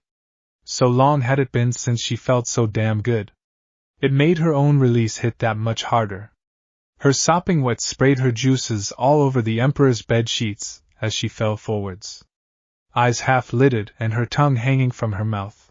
Naruto panted for breath before he leaned forward and started to kiss and lay on Raven's neck, hoping to mark her as if she was his property. Naruto's marking attempts halted as he turned to see Arella fingering herself while watching her daughter getting absolutely ruined by him. The gothic attractive mother couldn't control herself from the sight. Who gave you permission to play with yourself? Naruto asked with a growl as he pulled his free of Raven's gap. No one, Naruto, Arella said with a shudder. That's Lord or Emperor Naruto to you. I believe I have to retrain you, huh? Naruto asked as he grabbed her by her cheeks. Yais, my lord, all. Arella was saying before she suddenly squealed at being lifted up by her by Naruto. Holding her up by her, Naruto speared his upwards into her awaiting gap. Unlike her daughter, Naruto didn't go for her gap though. Oh no. He decided instead to spear his into her leaking. Oh! Arella cried out with a squeal as she felt her stretch from his massive, Shut up and take it! Naruto yelled as he shoved Arella so she was on top of Raven as he started to pound away at the attractive mothers while she lay splayed across her own daughter. Ah! Ah! Ah! MPPPPPH! Arella panted out before Raven turned around and pulled her mother into a kiss. Now that's a Kodak moment, Naruto said with a grin, seeing the hot goth mother and daughter duo make out. You will please my lord, Raven purred out as she grabbed her mother's boba s. I will please our lord, Arella said breathlessly as she was so enraptured with the pleasure she was feeling. You will be his slave. His concubine. You will do everything he asks of you, Raven told her mother with a grin as her eyes glowed red while she twisted Arella's boba point s, making the attractive mother squeal from the action, while Naruto continued to pound and pummel her. I am his slave and concubine, Arella squealed out as her eyes started to roll up into her head. She was clearly so lost in pleasure that she barely even knew where she was. Do you agree to your deal with him? You will be his slave in exchange for killing Trigon in the future? Raven asked as she licked at her mother's boba point s. Wait, are you seriously making me? Naruto was saying, but Arella cut him off. Yes. Yes. I agree. I'll be his slave. Whatever he wants. Arella cried out in pure utter craze as a golden light appeared around Naruto and Arella before quickly disappearing from them. Holy, Naruto muttered he didn't think Raven would go so far as to offer up her mom as a slave as a part of his deal-making weakness. He wasn't sure whether to thank his dad for it now or stab him. Maybe both. Your slave more, my lord. Break my mind. Arella yelled, getting Naruto to snap out of his thoughts. I'll worry about that later. For now I have too hot goth to plow, Naruto thought to himself, as he went back to thrusting away at Arella's. Feeling his release coming soon. I can feel you throbbing, my emperor. Please unleash your glorious inside this attractive mother slaves. Arella yelled out, begging and pleading for Naruto's. Naruto obliged. With a guttural roar and one last hard thrust he filled the attractive mother's Quinn with his. Filling her depths as the goth attractive mother spasmed and shook from her own intense pleasure, as his hot seed set off her release. Arella fell forward, passed out from her intense pleasure, while Naruto panted for breath, as he came down off his high from his intense pleasure. The Emperor suddenly groaned, however, as he felt his being rubbed by a hand. Hey stud, how about a more hardcore round this time? Raven purred out as her skin turned red and her hair turned white. I do love a challenge, Naruto said with a grin as his hair turned white, his eyes glowed red, and his wings appeared once more. The now demonic Raven smiled madly before Naruto tackled her into a searing kiss as he thrusted hard into her, making her arch her back and roar in ecstasy. The sounds of flesh slapping flesh and roars and even things being smashed in the bedroom would echo for the next 10 hours. Ivy's grave. After Naruto's time with Raven and Arella, Naruto and Harley stood before Ivy's grave. I'm so sorry, Harley yelled, wailing and crying as she hugged the gravestone for Ivy. Her tears hitting the soil below. It ain't your fault, Harley. It's Joker's. And I made sure that paid for it. Naruto said. Was it worth it? Harley asked as she looked over at Naruto. Honestly? No. As much as I've wanted to kill him for so long. I'd give anything to have Red back instead. I'm half tempted to ask Shang Tsung to bring her back or Quan Chi if it weren't for the fact I know they'd just bring her back as a damn weapon against me. I'm tempted to go back to hell and make another deal with my dad to bring her soul back. But since he's retired in LA, I doubt whoever's in charge will let me bring her back. All I feel is empty. Empty and sad. Naruto admitted to her. I knew you were a softie. A female voice came from the grave as a flower grew from Ivy's grave soil and sprouted into a massive plant, which opened to reveal Ivy wearing a bikini made of leaves. Ivy! Harley yelled out in shock and happiness. How much did you hear? Naruto asked. The W gap thing, but don't worry, I still know you're an unrepentant gap, Ivy said with a teasing tone. Shut up, baby, I know it. Naruto said with a scoff as he smiled at her. How'd you come back? Did my tears bring you back? Harley asked curiously. No. Do I look like a Disney character?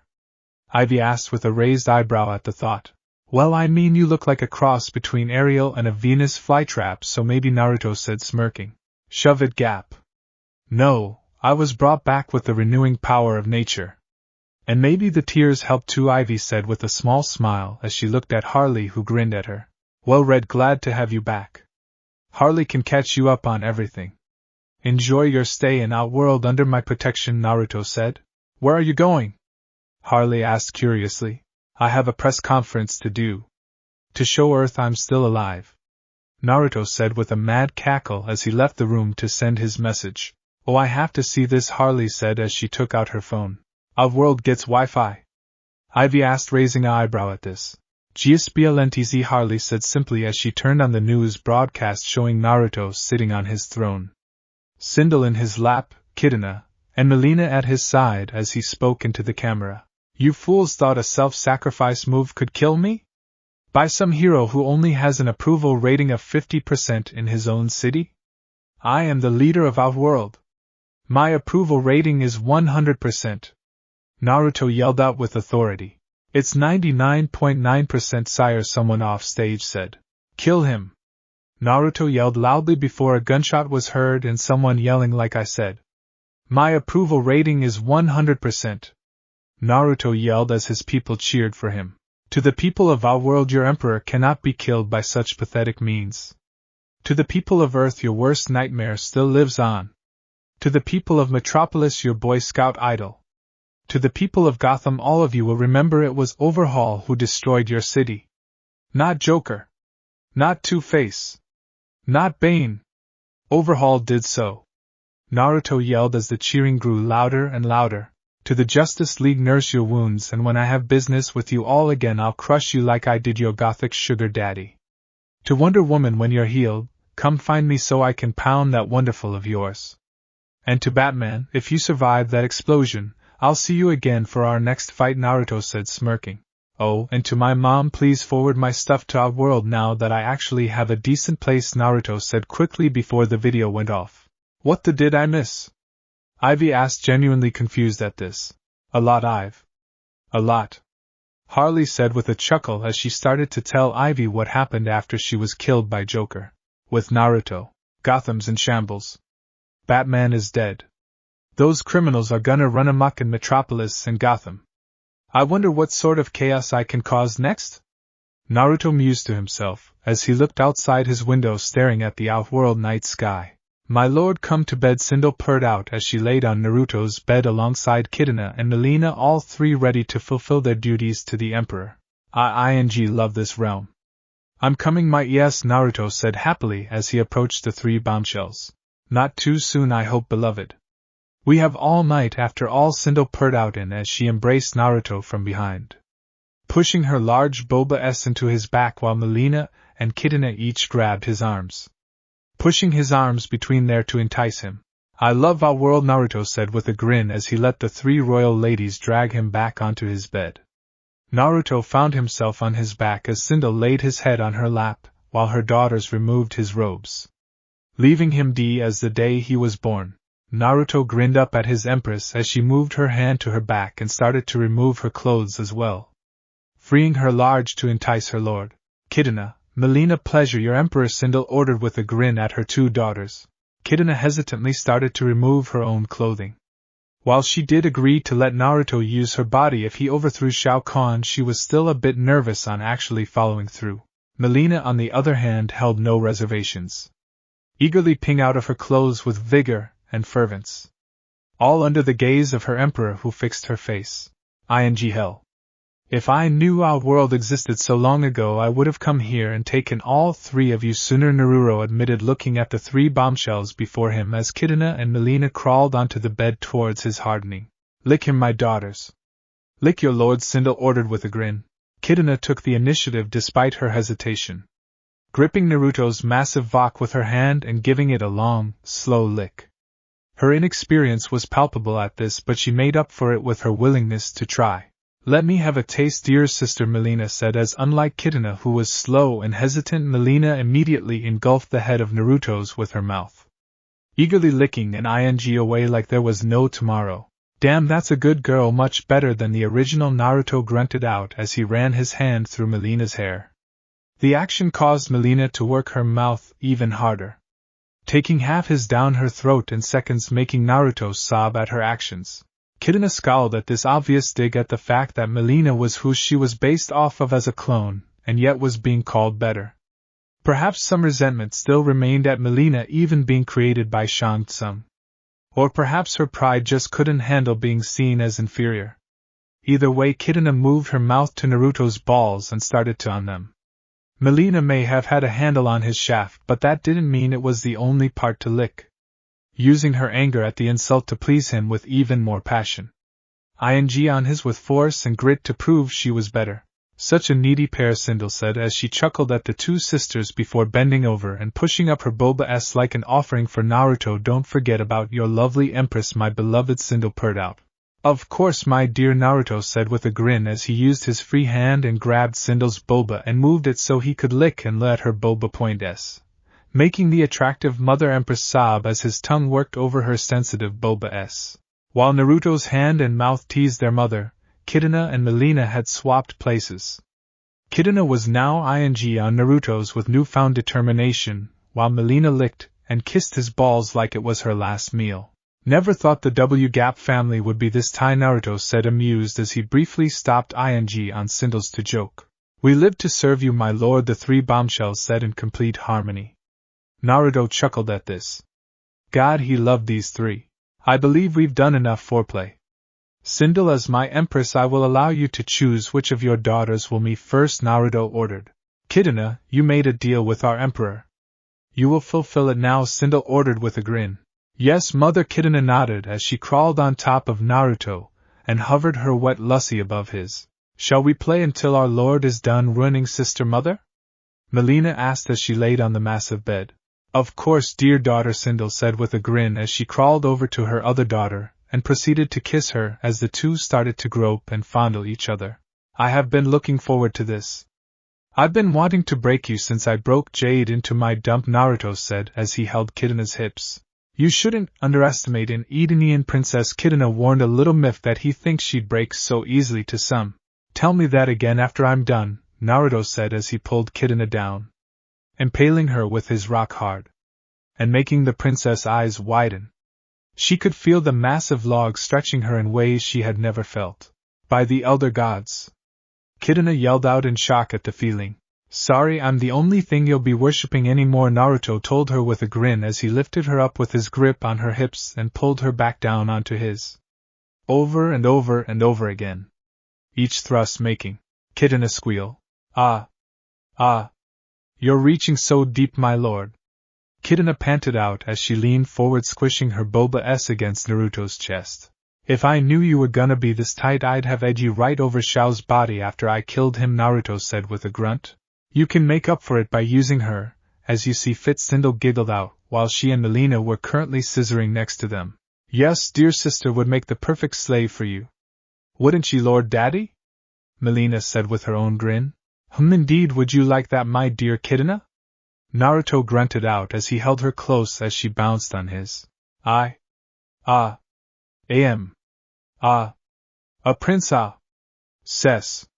I can't be broke, Kitana was trying to keep from breaking fully, but the pleasure was overwhelming. Come now, daughter. Submit to him fully. You know you want to, Sindel said with a giggle. Do so, dear sister. Vacate your boba and be his slave instead, Melina said with a grin. I don't mind if you're both Thai princesses. Sounds so ing hot. You can just agree to be my princess slaves, Naruto grunted out before he smacked Kitana on the. I submit. I'll be your slave princess, my lord. I'll do anything you ask. Just keep ing me. Kitana yelled, her mind finally overloading from the pleasure. Your first order is to take my load, Naruto ordered as he thrust it up into Kitana's and roared, firing his hot load inside of her. All while the Edenian princess cried and squealed to the very heavens as she came herself, feeling her lord's hot flood her depths, setting the stage for the dam to burst. Her eyes rolled up in her head as her body shook and shuddered from her own intense pleasure. The pleasure proved to be too much as Kitana fell backwards onto the bed, falling off Naruto's as she passed out from the overload of pleasure. You're next, Melina, Naruto grunted out as Sindel lifted her passed-out daughter off him with her hair. It is my purpose, Melina purred out as she laid back on the bed and opened her legs wide for her master. Naruto grinned as he climbed onto Melina, and without any warning slammed his still hard deep into her quim, taking the clone of Kitana in a mating press. "Oh Lord Daddy! It's so thick!" Melina yelled out as she wrapped her legs around Naruto's back. "Someone sure is eager, huh?" Naruto said with an amused tone as he grabbed Melina's hips with his hand before pulling out of her snatch slightly, and with a hard thrust hilted himself back inside, making the clone's Boba-s bounce from the harsh thrust and making her sob. "I live to serve Lord Daddy. Please use my gap-s to your heart's content," Melina sobbed out. "Don't have to tell me twice," Naruto said with a grin before he started to rapidly hammer away at Melina's, his hips almost a blur as he started to pound away at her insides, each hard, rough thrust making Melina sob and squeal, every movement making her Boba-s bounce for his eyes to drink in. "Very good, daughter. Service your emperor well with your body," Sindel said with a giggle, watching her new husband ruin her daughter's body. "Yai's mother, it's why I exist," Melina stuttered out through her sobs as Naruto treated her body like a plaything. "You are doing good. You want me to finish inside you?" Naruto grunted out as he felt his release approaching. "Yes, my lord. Bless me with your seed. Fill me with your glorious," Melina begged with absolute devotion. "You heard her, dear husband. Give your slave what she desires," Sindel giggled out. Naruto shouted as he intense pleasured hard inside Melina, who screeched in ecstasy, as she had her own intense pleasure, and clamped her jaw on Naruto's shoulder, biting him as she came. "Bite fetish. Kinky. Should've expected that given the Tarkatan DNA before I fixed her face," Naruto mused as he pulled out of Melina's once he was done, and felt the clone fall limp to the bed, her eyes rolling up in her head as she, like her sister, passed out, his shoulder knitted back together in a mere instant due to his regeneration. "It appears I will have to train them to better pleasure you, my emperor," Sindel said, looking at her passed-out daughters. "They did well enough for now, but with their lord's stamina they would need to be able to handle more than one shot." "They did well enough. Besides, I think it's time for the real fun to begin," Naruto said, looking at Sindel with a smirk, as he made his way over to the attractive Mother Empress. "Still hard. Of course, my emperor. I've waited far too long for this," Sindel said with a smirk of her own as she went on her hands and knees and turned away and shook her for Naruto to see. "Come claim your prize, my liege," Sindel purred out. Naruto smirked at this before he crawled over to her and went behind her. He trailed his hands up her legs and grabbed her hips before with one swift movement he impaled his into her. "Gah! I think you may be the tightest attractive mother I've ever been inside," Naruto grunted out as her was like a ing vice around his. "I am happy to please you, my lord. It's been so long since I have felt a man's touch," Sindel panted out as she looked over her shoulder at Naruto. "Forget about your weakling ex-husbands. I'm gonna make you forget all about Shao Kahn and Jared," Naruto said as he started to thrust into Sindel's tight, wet, hot. "Who?" Sindel asked with a smirk before she yelped as she felt Naruto's hand move from her hip to her long silver hair, pulling it and making the Empress of our world arch her back as he tugged on her mane like the reins of a horse. "You play the seductress well, enticing men with every word, but I think you need to be shown your place. You may still be Empress, but you're mine now," Naruto told her with a grin. "You think I'll break like my daughters?" Sindel asked with a small stutter before. Smack! Naruto's free hand came down, swatting the rear of the Empress and making a red handprint on her. "You dare?" Sindel panted out as she tried not to let on that she really liked when Naruto ate her. Smack! Another swat, this time to the other cheek, leaving another red handprint. Sindel bit her lip at this as she tried to save face. "Don't deny that you love it. You may act all dominant and regal, but the reality is you're a pain-loving who's always desired a powerful lover to put you beneath them.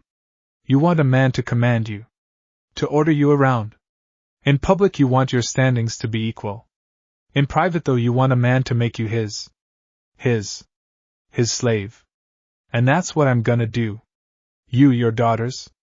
All of you are my slaves, Sindel. I own all three of you to use as I wish," Naruto told her with a grin on his face as he continued ing the attractive mother's bright red while he continued to thrust away at her. My emperor, I'm gonna. Sindel started to sob out, her eyes rolling up in her head. "Let it happen.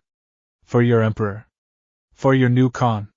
So that you will submit fully mind and body to your new master, Naruto ordered. That did it. Sindel squealed as her body shook and shuddered. Her gushed and sprayed her leaking juices all on the bed sheets below as Naruto treated her not as an equal, but as a slave. A toy, and she loved it. Jared was always too passive in rule and in bed while Shaw was strong out of bed he was quick and boring in it. Naruto was a chaotic whirlpool of destruction and devastation. A waking apocalypse with the skills in bed to make lesser women break in seconds. So my slave empress shall I inside you? Naruto asked with a smirk seeing the state Sindel was in. Yes, my emperor. Please release your seed into your slave empress. I am yours to use whenever you desire. Whether in private or in public my body is yours to use. Sindel yelled lost in that this young half-demon was bringing out of her. With a grin and a chuckle Naruto pulled back on Sindel's hair and hilted himself deep in her before roaring as he let his load out. His hot flooded and filled the empress womb as Sindel could only squeal from feeling his seed fill her. Her eyes rolling up in her head and her tongue hanging out as Naruto eyed her stupid. When he finished letting loose his release, Naruto let go of Sindel's hair and the attractive mother empress fell to the bed. Ed stupid and shaking as Naruto looked at her and her daughters. All three strong women beaten by his. I hope you three didn't think I was finished.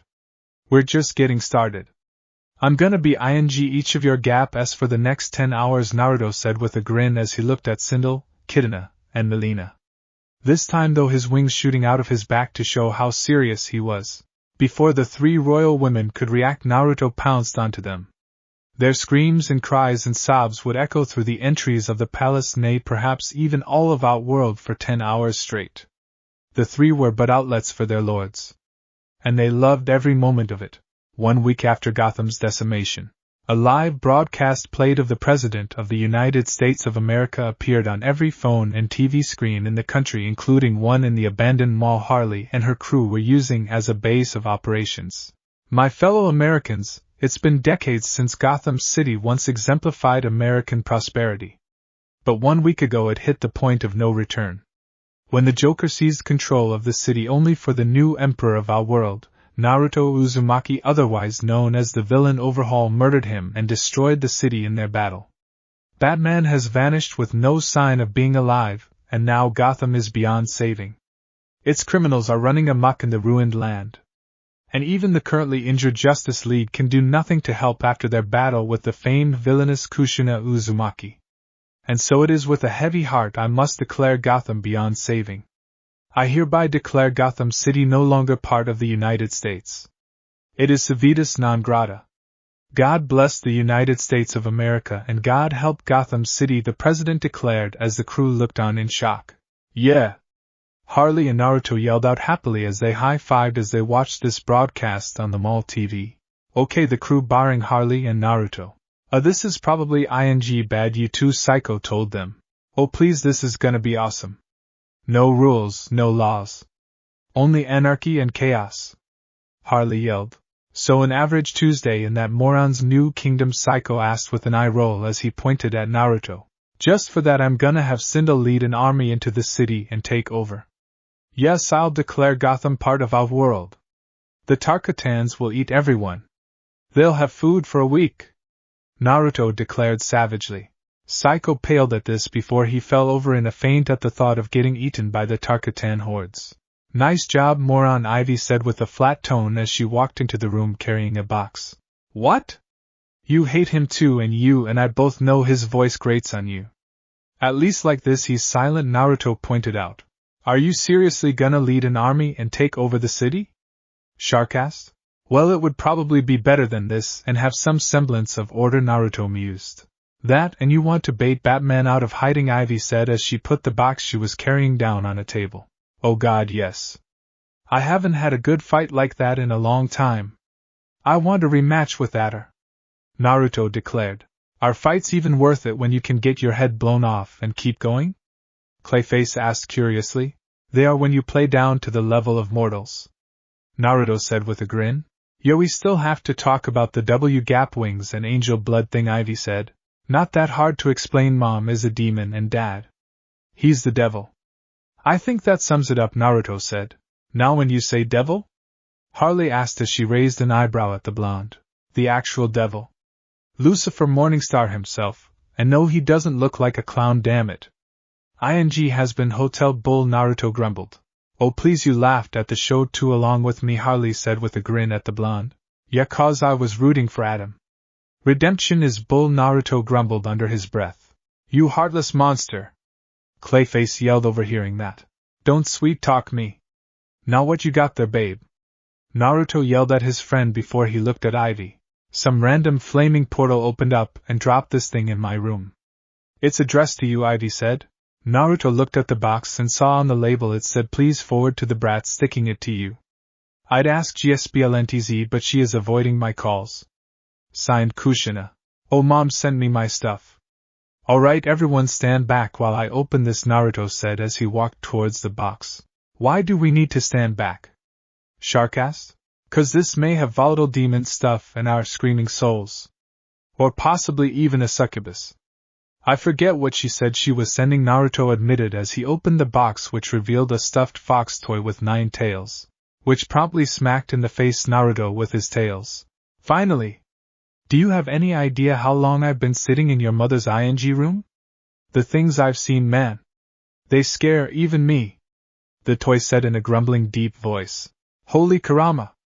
You're back. Naruto said with a smile at the toy. That's right, you loser, and this time I'm rabid. Kurama said before he bit Naruto's arm in a playful way, making the blonde laugh. I haven't seen you since we went to China and murdered those monks, Naruto said wide-eyed. China, my. You left me in that basement after you leveled your high school and went on the lam. Kurama yelled with an annoyed look.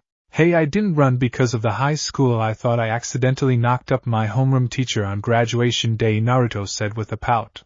Why the hell is he talking to a stuffed fox? Psycho asked after waking up as they all looked at Naruto as he talked to the stuffed fox, who didn't react at all. I have no idea, Ivy said as she shook her head. I'm on it, Harley said as she took out her phone and hit the speed dial, and after a few rings a darkness portal opened and Raven walked through. Okay, what's going on? Hell, Raven was asking before seeing Naruto talking to the stuffed fox. Raven, would it be possible for you to give us some insight on this? Clayface asked. That's Naruto's imaginary friend or alter ego from his childhood. His mom said he used to talk to that thing all the time when he was growing up. Raven said as she rubbed her forehead. So he's crazy as hell? Psycho asked after a few moments of silence. No, I'm not going to eat the midget. He'd give me indigestion probably, Naruto said to the stuffed fox. I think that answered that, Cyborgman muttered. Okay, new rule, you only talk to the fox, Ivy said as she stepped forward. Kurama, Naruto said as he looked at Ivy. Whatever, you only talk to him when you're alone. I don't put up with this, Ivy told him. Why the hell would I listen to Naruto was asking before he was cut off. Ivy smirked at him and slightly pulled down her shirt, showing some cleavage. You want access to this, you do what I say, Ivy told him. Kurama buddy, I'm bringing you to my palace, Naruto said as he lifted the stuffed fox. You only talk to him in the basement, Raven said with a flat tone of voice. Oh come on, it's my palace, Naruto was saying before Raven cut him off. Raven said nothing to this, but she moved her cloak to the side and revealed her legs before she smacked her hard for emphasis, and sobbed. Kurama, you have to live in the dungeons of my palace. No, I am not a. Naruto said with a sigh before he yelled at the stuffed animal as he went towards Raven, who opened a portal to Outworld for him to drop off Kurama. You two just have him wrapped around your fingers, huh? Shark asked, amused at this. Well, duh. If we didn't, can you imagine the he'd get into? Raven asked with an eye roll. You mean compared to the he already does? Psycho asked flatly. Picture it 20 times worse, Raven told them unflinchingly. Oy vey, Cyborgman muttered, picturing that. Naruto's palace. Naruto walked out of Raven's portal into the basement, where there was a small TV, a couch, and what looked like a mini fridge off to the side. This is your dungeon? Where's the suffering and screams? The torture room? The jacuzzi of blood? What kind of emperor doesn't have a blood jacuzzi? Kurama yelled as he looked around after Naruto put him on the couch. I have most of those. This is just your room. I think Ray set this aside for you, knowing eventually Mom would send you. Also, why would I want a blood jacuzzi? Naruto questioned. Ray? You have a nickname for that? Gah. You are such a ing simp! Kurama yelled, laughing. I may be a simp, but I clap that regularly. Can you say the same? Naruto asked. Well, I am a figment of your imagination, so technically? Kurama asked with a shrug. Well, that's depressing, Naruto muttered as he sat down next to the stuffed animal with a sigh of defeat. You better have cable on this thing. Kurama yelled as he grabbed the TV remote. I'll ask Sindel if we do. Naruto shrugged. The S.A. Sindel? Kurama asked as he turned on the TV. My empress kind of wife, Naruto told him. Wife? You always said marriage was a bull scam to rip off morons of half there. Kurama yelled as he looked at the blonde. On Earth, yeah, here in Outworld divorce is different, Naruto said as he shook his head. We're in San Francisco now? Take me to Alcatraz, I always wanted to escape from there. Kurama yelled with a grin. Not that Outworld, you wannabe muppet. Naruto yelled at the stuffed fox. That's offensive. I'm way more talented than those hacks. Kurama yelled. Talented at what? Drinking beers and planning genocides? Naruto asked sarcastically. Oh please, I have way more talent than those puppets who think they don't stink. Kurama yelled as a knock sounded on the door. Hold that thought. Enter, Naruto said as he looked at the basement door. Kurama nodded as he flopped onto the couch lifeless as the door opened as Sindel came into the room. Our Raven mentioned you'd be here. We require your presence in the throne room to pass some judgment on some criminals, Sindel told him. Gotcha. Give me like 5 minutes and I'll be up there, Naruto told the Empress, who nodded and left. That's Sindel? Kid, you are my ing hero, oh whoa. Kurama said as he stood up and howled a bit before panting a bit after seeing Sindel. I am no one's hero. Naruto yelled at him. You're a hero to me if you sticking it to that one O and the clown and the plant lady and that goth with the fat O and that cousin of Super, Kurama told him. Which cousin? There's 2 of them, and I have railed both. At the same time, Naruto asked as he smirked in pride. You nailed both? My point is made. You are a hero to me, damn it. A hero to all who wish to tap the ES of the hot and sexy. Kurama declared. Alright, I can accept being a hero in that case, Naruto admitted, grinning. Damn right, say that Empress have a sister? One that may have a thing for foxes? Kurama asked. Only has daughters. And yes, I'm nailing them too, Naruto said with a grin. My man. Gahahaha. Alright, go up and cast judgment on those criminals, man. Or go tax the poor. Or whatever Emperor does, Kurama told him.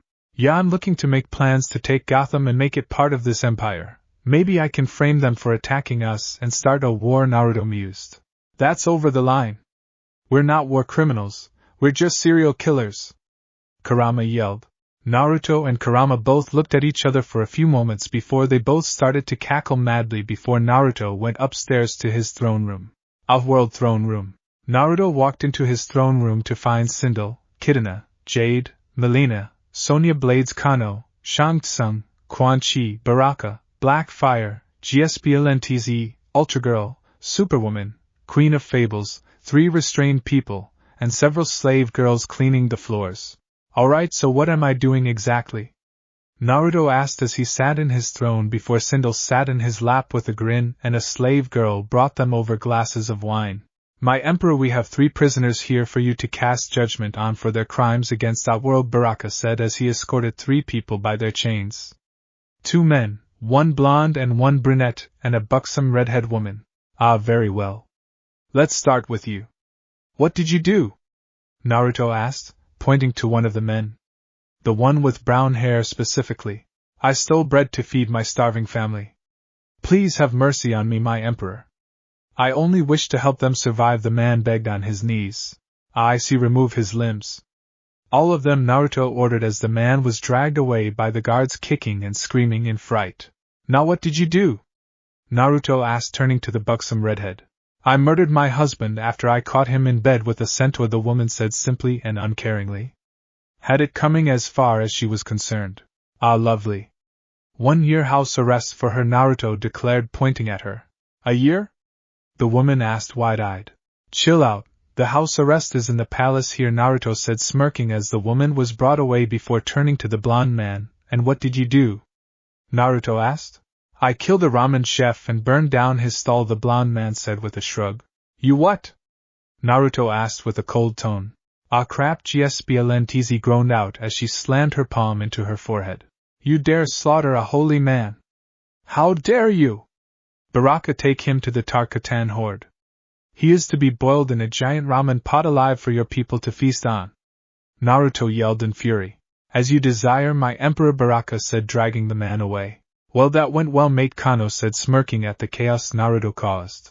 Yeah, this is the life now. Which of my ladies wants to? Naruto was saying before the palace walls suddenly burst open and shattered before a very busted blonde woman in a white leotard with a red cape and a gap cut in her outfit to show off her cleavage flew down. She had F-cup boba S, a curvy yet toned body, and a plump heart shaped along with thick thighs. This was Karen Star, aka Power Girl. How dare you invade my beloved's royal? Sindel growled out as her hair started to move behind her, ready to strike before she yelped as Naruto threw her aside. Hello? If it isn't one of my favorite clients! Naruto yelled as he threw Sindel off his lap and walked towards Karen. You son of a! Karen growled out. I already know my mom is a babe. You can't blame me for what she did to your limp cousin, Naruto told her, as he waved his hand dismissively. What? I don't care what she did to him. You missed my last 3 appointments. You owe me. Karen growled out. I true my apologies. Kitana, Jade, show her to my royal chambers. Naruto ordered. At once, my lord. Kitana and Jade said as they bowed before they walked towards the door to lead Karen away. And stand by just in case we want some playmates, Naruto said with a smirk at the 2 assassins. As you desire, my lord, Jade said with a bow as she and Kitana led Karen away. GSBY hold off any meeting for the next 3 hours? Naruto asked Karen. Karen raised an eyebrow at this before she raised her hand and smacked her hard. Make it 4, Naruto told his secretary, as he smiled madly while Karen smirked as she left with Kitana and Jade while swaying her hips. I'll make it 6. You always love going extra on Miss Star, GSBLNTZ said as she penciled it in. Good. Sindel, you're in charge until I return, Naruto said to his empress as he walked away while Sindel was getting up from being tossed aside. If he wasn't so powerful and handsome I would kill him for that, Sindel grumbled to herself. Oh please, you love that he takes control of you, GSBLNTZ said with a scoff. I do not, Sindel grunted out. Shall I play back your last video made with him? The one with the shock collar, leash, and handcuffs? GSBLNTZ asked flatly. Superwoman and Ultra Girl, come with me, Sindel growled as she felt a need to release some stress. The only orders we take are from the Emperor, Superwoman said with an eye roll as she didn't care much for following Sindel's orders. You may want to follow this one. Your contract states you have to follow any and all of Sindel's orders as long as they don't involve betraying Naruto, defiling ramen, betraying Naruto while defiling ramen, or becoming celibate nuns, GSBLNTZ said, making the contract appear. Oh fine, you better make me hard then, oh mighty Empress, Superwoman grumbled as she and Ultra Girl followed Sindel. Y'all are way too horny for this. Fables grunted out as she looked at her phone. Yeah, and you don't spy on Naruto, GSBLNTZ told her flatly. Shut up. He's about to rail that Kryptonian bombshell. Fables grunted out as she looked at the phone with a smirk. Can we watch?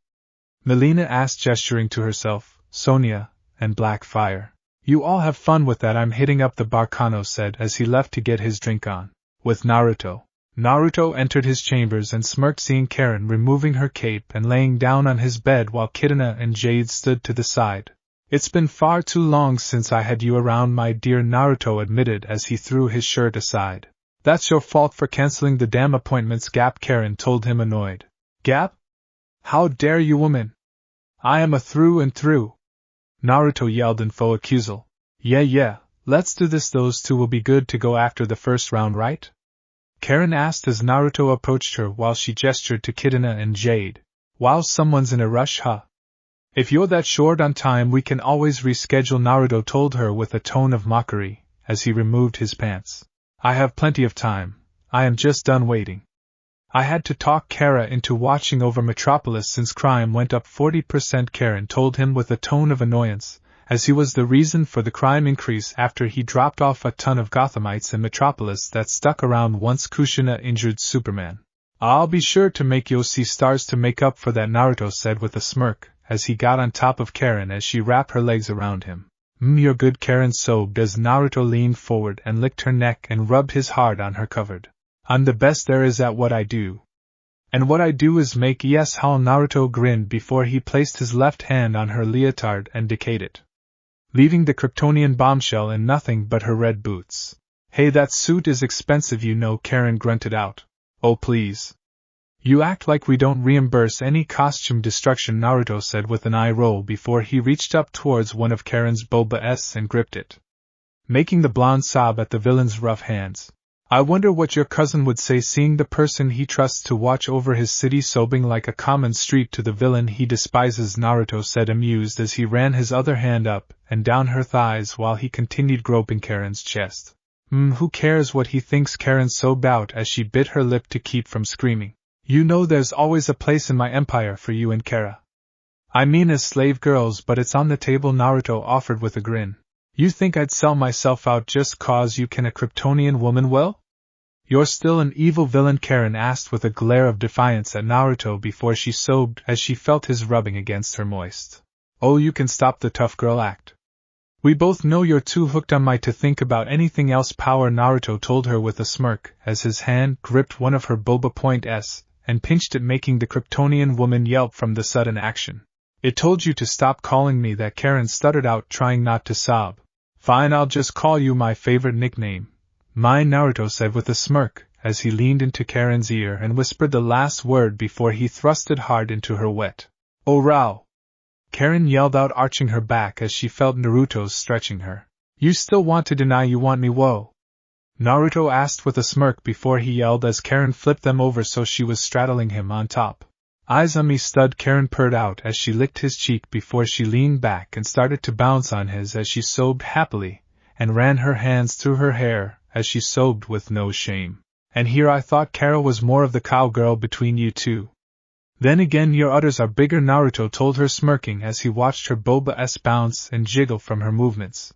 And they are all yours, Karen sobbed as she grabbed her Boba-s and squeezed them for him before she started to lick them in a sensual way.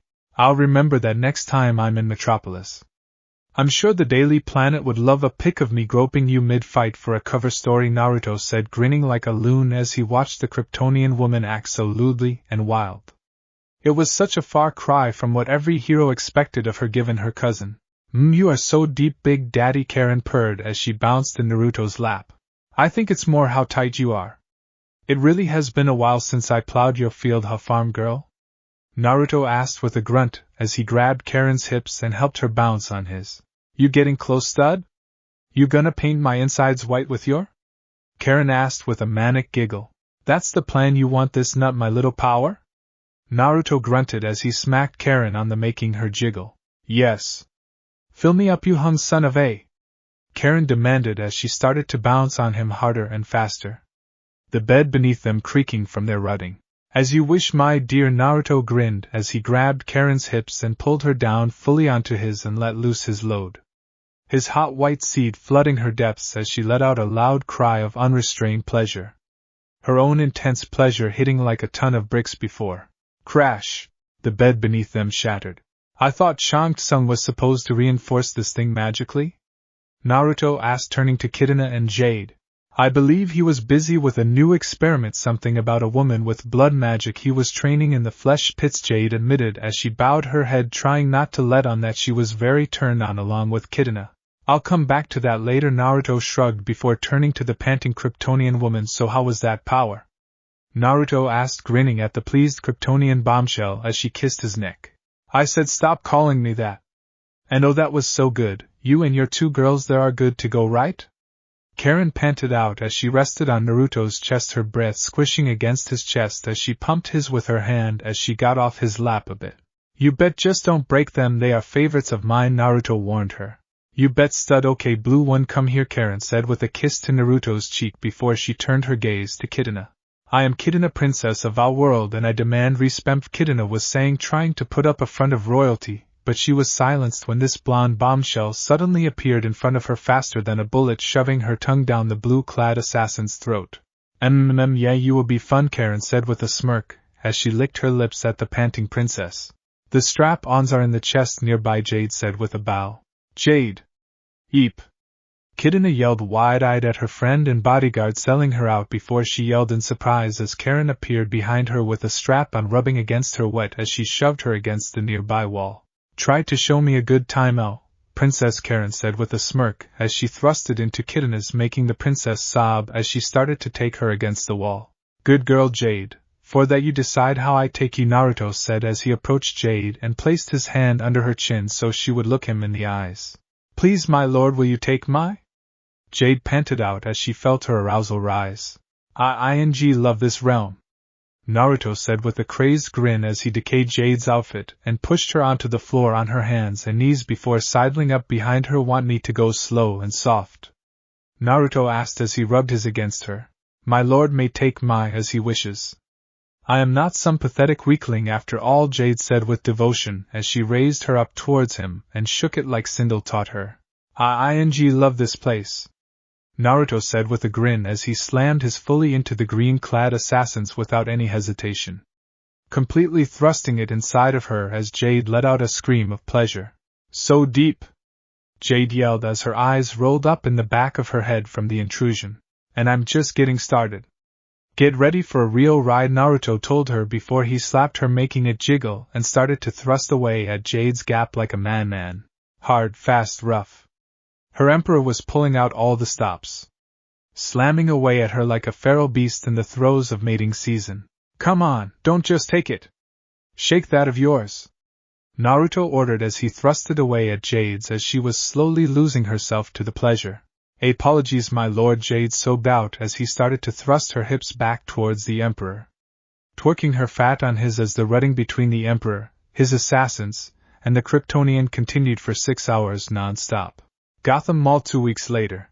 Naruto was sitting in the mall alongside the rest of Harley's crew as Ivy was next to him reading a book, Psycho was on a laptop, Clayface and Sai were on front of an on-fire oil drum, and Shark was brushing a random llama inside of the decrepit and decaying mall. A horn suddenly blared as Harley came riding into the mall on a bumper car with Joker's face and XS in the eyes being pulled by 2 hyenas. "Home sweet home. Good job, my little baby drivers. I have a treat for you," Harley said happily as she pet the hyenas before giving them a large raw steak which the two started to fight over. "Hey bud, Lou, no fighting. You share it," Harley told them with a firm tone. "I have $20 on Bud Ow," Naruto said with a grin as he held up a 20 before Harley threw her bat at him, cracking him in the face. "I don't think I deserved that. Didn't you cause all this in the first place?" Psycho pointed out. "I'm sorry, I don't speak Munchkin. I do know some Oompa Loompa, however, if you want to try that," Naruto said, smirking at Psycho. "Yeah, right, I saw your streaming history, Mr. Wicked Fan Herc," Psycho was saying with a scoff before Naruto grabbed him by his throat. "I'll kill you and feed you to the Tarkatans for this insult," Naruto yelled. "Naruto, drop him," Ivy said as she turned the page in her book. "How about no?" Naruto responded. "Well, I tried," Ivy said with a shrug of disinterest. "No killing the help," Harley yelled as she took out a spray bottle and sprayed it in Naruto's face. "A Detroit tap water," Naruto yelled as he dropped Psycho before running back to his seat next to Ivy. "So, wicked, huh?" Ivy asked with a raised eyebrow and a slight smirk. "I have a thing for green skin." "You already know that," Naruto muttered under his breath before he froze as Ivy grabbed his hand.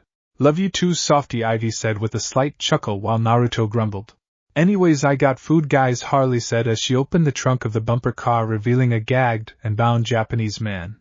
"Ah man, I was hoping for Indian," Naruto groaned out. "Feather or dot?" Frank asked as he looked at Naruto, as he made a feather motion with his leaf arm before he pointed at his forehead for emphasis. "Ha!" Naruto laughed at this as he high-fived the talking plant. "You cannot expect us to eat a person," Psycho yelled. "I mean, Baraka gave me a few Tarkatan recipes," Naruto said with a grin.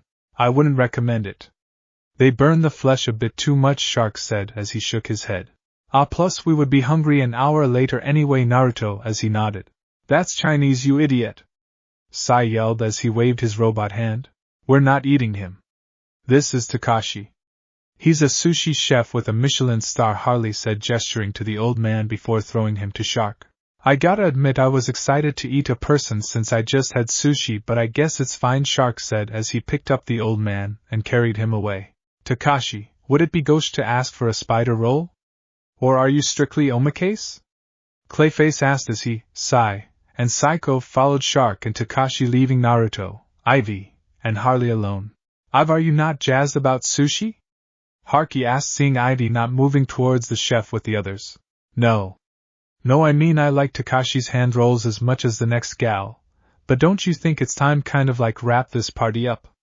I mean it's been 3 weeks since Naruto here killed Joker, there's no Legion of Doom, no Batman.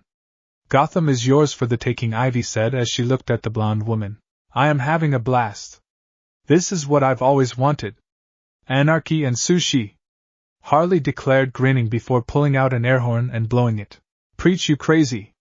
Naruto yelled as he threw some money at Harley. Yeah, I mean you could have had better sushi when Gotham had refrigeration and free trade with the rest of America, but... Ivy said, looking over at the others eating sushi. Bleck. Is this a bird? Clayface asked, coughing up feathers. Trust me.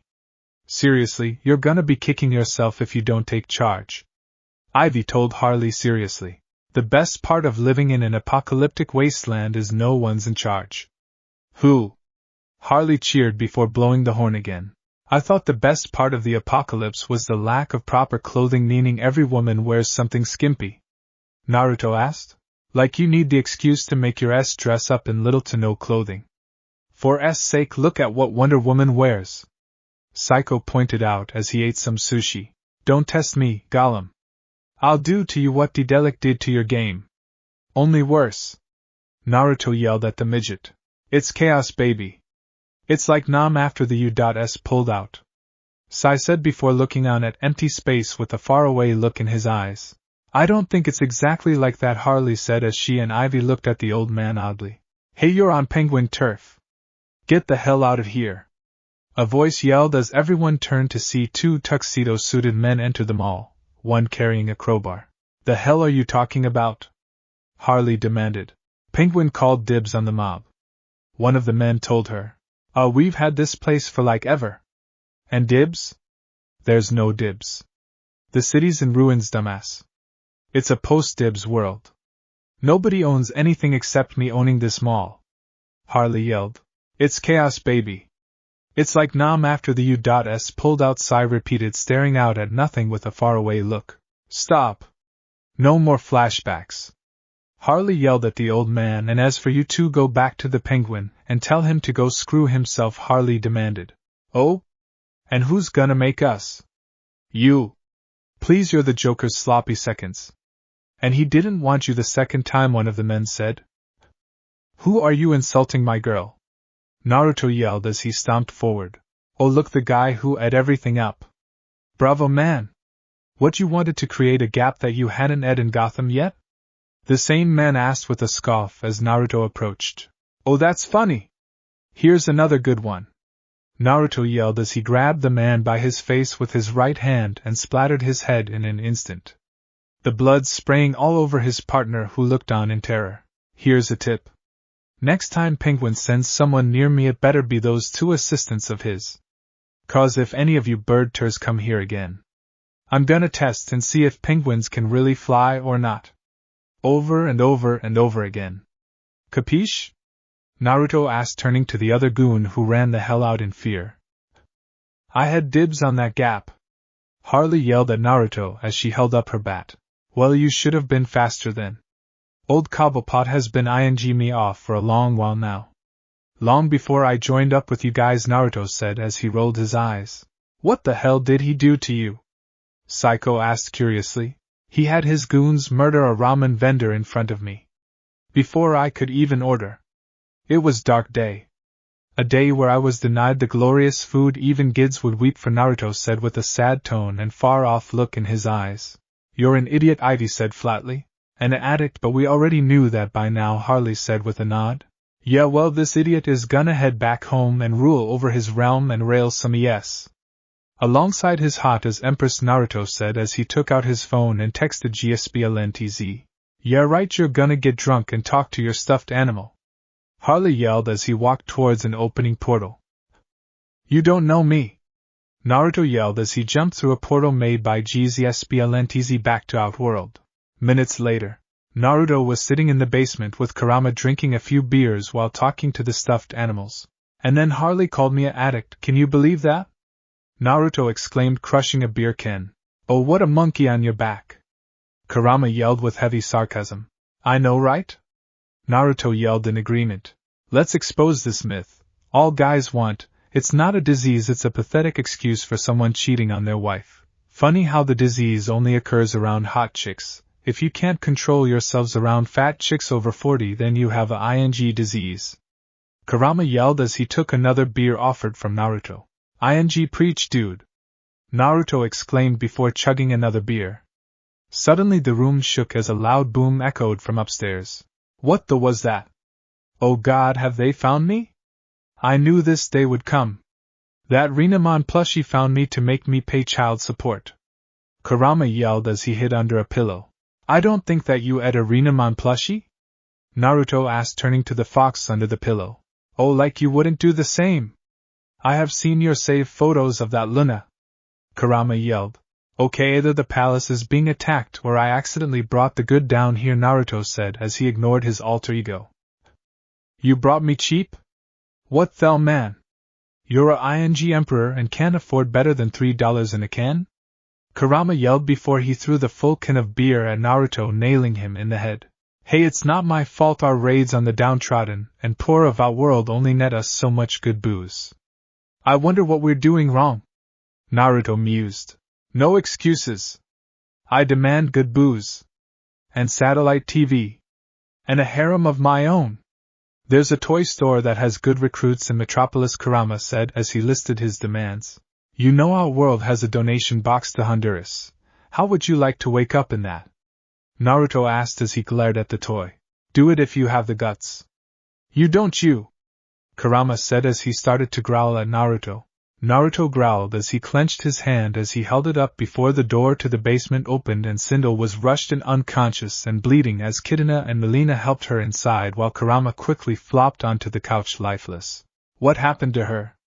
Naruto asked as he got up off the couch and helped Sindel to lay down. Rebellion. Reiko returned from his last mission Shao Kahn gave him and took exception to Mother back on the throne. He attacked her while she was leaving the room and stabbed her with his spear before running off when the guards came. She demanded to be brought to you before she passed out, Melina explained. Rebellion? Oh hell no! Hold on a minute, Naruto said as he touched Sindel and in a quick overhaul she was healed. Of what happened? Reiko. That traitorous little. I'll tear his throat out and scream in his ears until his head explodes. Sindel declared angrily. That's hot. But for now let's go deal with this rebellion bullshit. Naruto declared as he stood up and the group left the basement to the throne room where Fables was waiting for them. Status report, Naruto ordered. You're in the ing?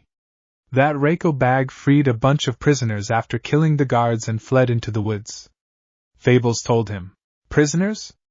Anyone we have to actually worry about? Naruto asked, raising an eyebrow at this. Mostly just people who you imprisoned for little to no reason, Fables said as she shook her head. Hey, I had reason for those. Naruto exclaimed. Them mocking you over you talking to that stuffed rag is not a crime, Fables said flatly. Yeah, and neither was them mocking you for your powers, but hey, I still let you slaughter them, didn't I? Naruto pointed out as he got in Fables' face. Ing, damn it, I hate when you have a point. 'Cause you never do, Fables grumbled. OJ, I have a point all the time for you, Naruto was saying before Kidana interrupted. Sire, I would suggest focusing on Reiko and his rebellion and not on a lesser conquest, Kidana suggested as she looked at Fables with a look of annoyance. Who the hell are you calling lesser? I'm a ing 10. Just 'cause I don't walk around half-d all the ing time like some Thai ninja doesn't mean I ain't, Fables told the princess with a glare. Your outfit doesn't leave much to the imagination either. Plus you are still rocking those, Naruto said as he checked Fables out. If you want a crack at this you better shut up and help me plan an attack on those rebels. Fables demanded as she looked at Naruto while others entered the tuk such as Baraka and GSPLNTZ. And motivation unlocked. I don't care how long it takes or what else I'm needed for, but I will not stop until Reiko is dead and I have you bouncing that of yours on my while I'm on my throne. Prepare the soldiers and call Kano. We hunt these rebels down and leave none alive. Naruto ordered the gathered generals, who all quickly moved to enact his orders. Well, mate, you look like you're in some, Kano said as he entered the palace with a smirk. The hell have you been? Naruto asked his weapon and drug supplier. Sorry, mate. Ended up partying too hard at one of our world's bars. 1 minute I'm chatting up this Sheila, next thing I know I'm in the bathroom with her snorting cocaine off her, Kano said. My man! Naruto grinned, high-fiving his criminal friend. Yeah, that was crazy and wild. Kano chuckled out. Details, man. I wanna hear them, Naruto said. Sure, man. Huge knockers, red hair. Started a bar fight that she ended by crushing a guy's throat with her hand, Kano explained. You've got to be kidding me, Naruto groaned out, realizing Kano may have just slept with his crazy mother. Oh, you better not have nailed who I think you, Naruto was saying before he was cut off as a crash was heard from the front of the palace. Hey brat! You hiding my new toy? Kushina was heard yelling. Nice job, moron, Sonia said with a groan at this. Oh, go choke on your master's doll, Kano said, flipping Sonia the bird. Okay, so I'm just gonna ignore all of this for the sake of what little sanity I have. Mom, what the hell are you doing in my realm? Naruto asked, feeling a headache as his mother entered his throne room. Needed a vacation since I was tired of running from all the D-lister heroes on Earth after I crippled the Leaguers for a few more months. Plastic Man was the best they could spare. Do I look like a charity villainess? I'm Esther, damn it. Kushina yelled. The point, woman? Naruto yelled at his mother, reaching the end of his patience. Don't get sassy with me. I'm still your mother, and you will show me respect. Kushina yelled as she got in her son's face. What mother? You threw me off the roof when I was 4. Naruto yelled back. Hey, I warned you about talking back before I did it. That's real love. Kushina yelled.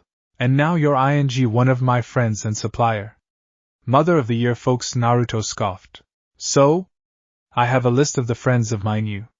Speaking of, where are GSBY or Arella? Kushina asked with a smirk. As fun as it would be to watch you two fight, we have a rebellion to put down, Sindel said as she pulled Naruto away from his mother. Rebellion? Hell yes. An excuse to slaughter indiscriminately. Kushina declared, grinning madly. You need an excuse now? Naruto asked with a raised eyebrow. Shut up, brat. Okay, who am I hunting and what's my incentive? Kushina asked. Free room and board and all the booze and drugs you want, GSBLNTZ said with a flat tone as she raised her hand as she entered. Done. Let's go. Kushina yelled, grabbing Kano and dragging him off. Well, that rebellion won't last a month, 2 tops, Naruto said with a sigh. You seem surprisingly okay with the fact you just found out your supplier is nailing your mom, Raven said as she raised an eyebrow. Oh please, Kano won't last the weekend. He will be lucky if he just gets off with her just dumping him. Naruto said with an eye roll. It's true, I've seen her go through way stronger men in less time, GSBLNTZ said as she nodded. Alright, let's stop this conversation. We have a rebellion to put down, Naruto ordered his generals as they approached the war room. Off-world. 2 months after Reiko's rebellion started. It had been 2 months since the rebellion in Outworld had started, and it was reaching its end slowly. Reiko's forces had been hitting the empires over and over again with hit and run tactics to weaken it, but in the process had lost many soldiers and fighters. Due to lack of resources, they had to retreat further and further away into the mountainous regions of Outworld, low on firepower and supplies. Naruto's forces had during these attacks managed to capture or kill several of Reiko's forces thanks to the skills of Kushina, Baraka, and many more. But currently Naruto was taking a break and heading into his basement to relax for a bit.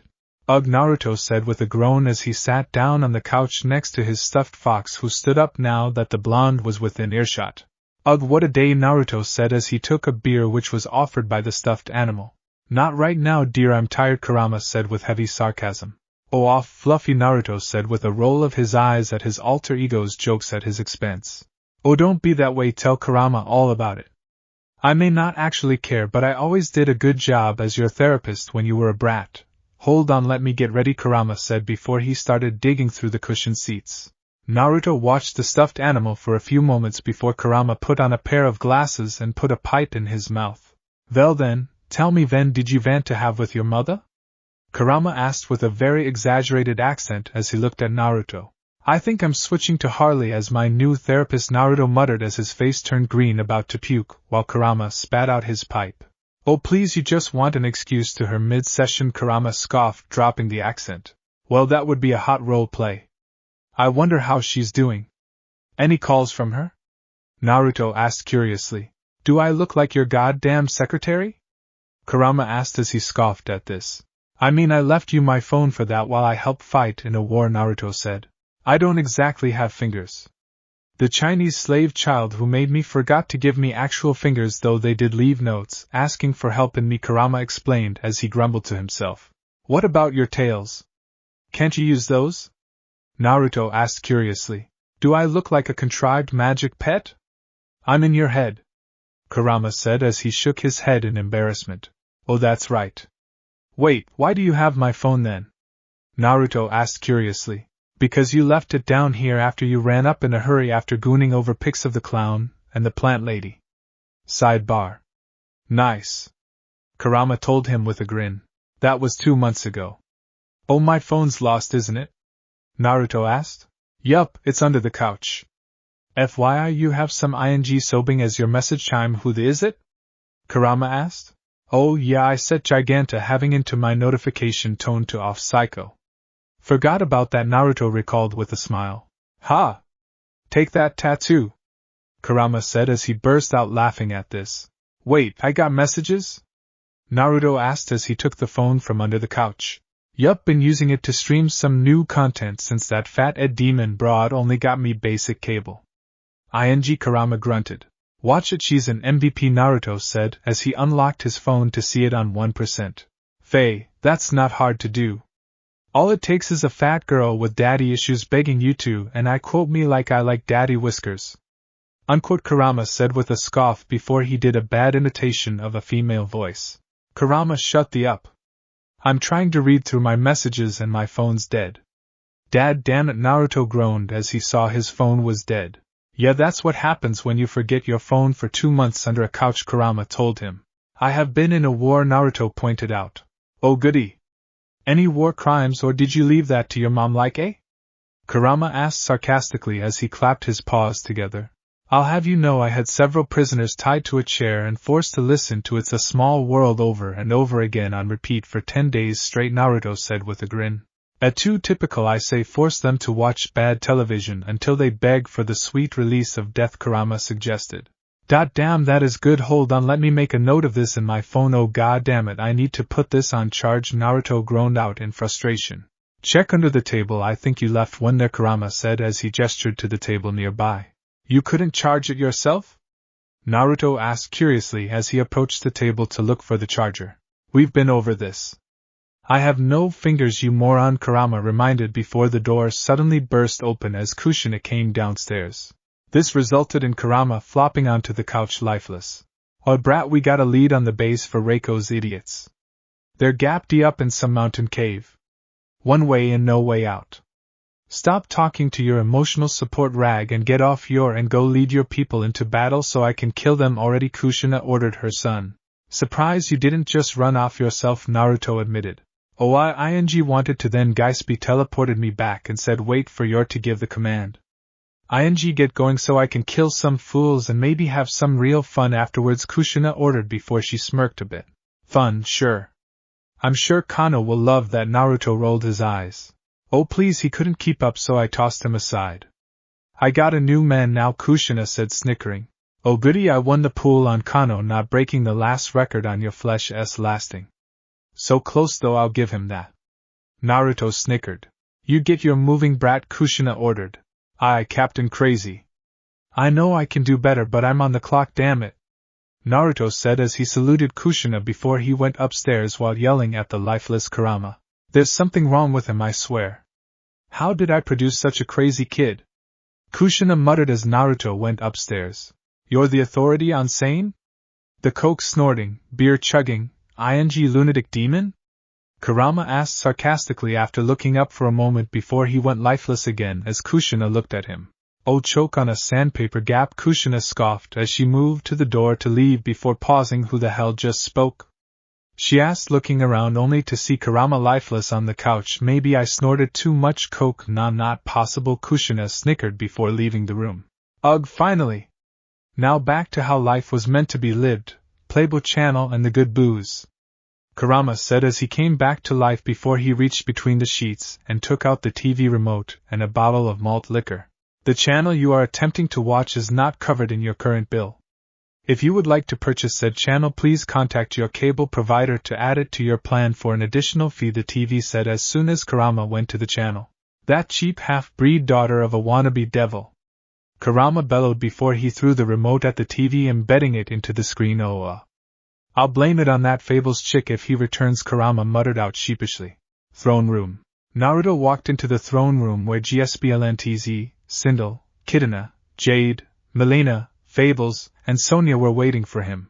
So you found the traitor and his nest of rats according to my mother? Naruto asked as he entered the throne room. Yes, Jade found them on a scouting mission gap D up in a mountain by the Sea of Blood. She and Baraka scouted it out. No hidden entrances or exits, so they're trapped in there, Kidana informed.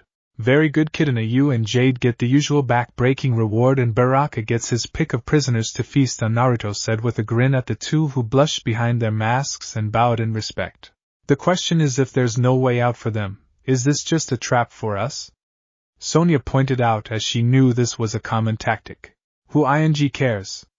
Let's just go in guns blazing and rip them apart. Kushina yelled as she entered the room. That's why you go in first, seeing as you don't care if it's a trap, Naruto said as he nodded at his Mothi. Damn straight. Kushina yelled with a mad grin. And if you do get taken out, then bonus for me.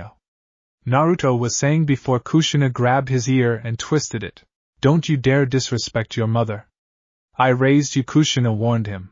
Technically it was the purse you left me with who raised me while you were off getting passed around by a frat house, Naruto said before Kushina twisted his ear again, making him yell in pain. That explains a lot, Fables said after a few moments of thought before she rolled her eyes. Ignoring all of the pent-up insanity that is your mother and son dynamic, Baraka and Scorpion are at the mountain cave awaiting orders, GSBLNTZ told them. Yeah, let's go deal with those morons. God damn it, woman, I need that ear to hear things, Naruto groaned as Kushina let go of his ear. Is the baby emperor hurting? Toughen up, Kushina scoffed as she let her son go. I may be your baby, but my ears call me daddy all night, Naruto grumbled as he rubbed his now free ear. Is this normal for families?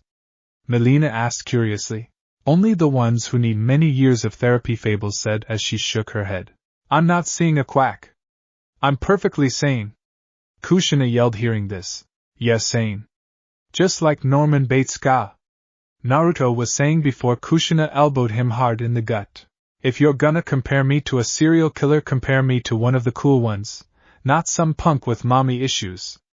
Kushina growled out as her son fell to the floor wheezing. I retract the Norman Bates comment and offer Freddy Krueger in exchange, Naruto groaned from the floor. Better, though I'm not some child killer, that is too easy. Better to let them grow up so they have a chance to fight back. Kushina yelled with a grin.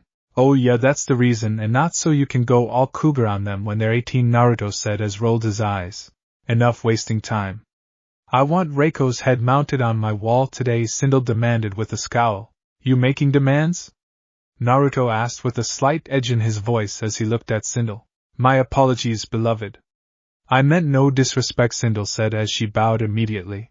Fine, but I expect you to join me in Fables when I aim to collect from her after this, Naruto ordered. Hey! I didn't agree to some threesome. I offered one-on-one only.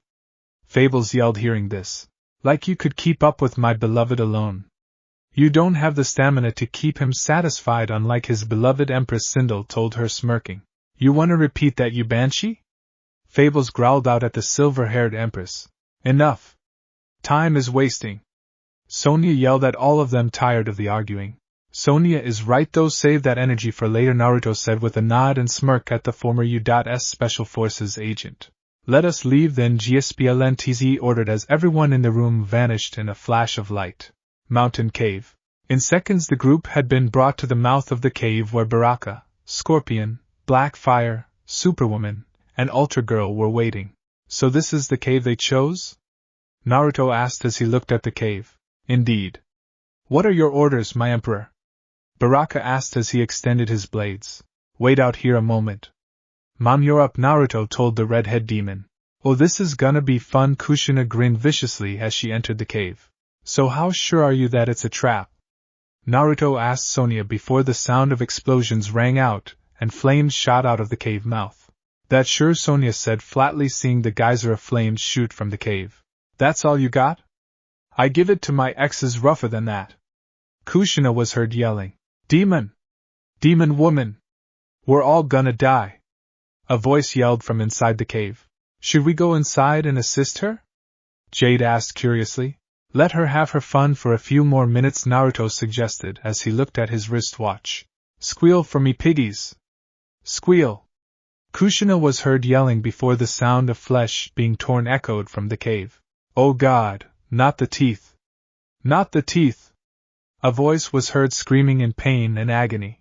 Let's see if the kiddies will find these on Easter morning. Kushina cackled like a lunatic as screaming was heard. Not the eggs! Not the eggs! A man was heard yelling in panic. Okay, that's time, let's head in, Naruto said as he walked inside the cave followed by his team. What did she do with the eggs? Melina asked curiously as they looked around at all the carnage. You don't need to know, Naruto told the purple-wearing assassin. Well, that was fun while it lasted. A bit short for my tastes, Kushina said as she walked over covered in blood.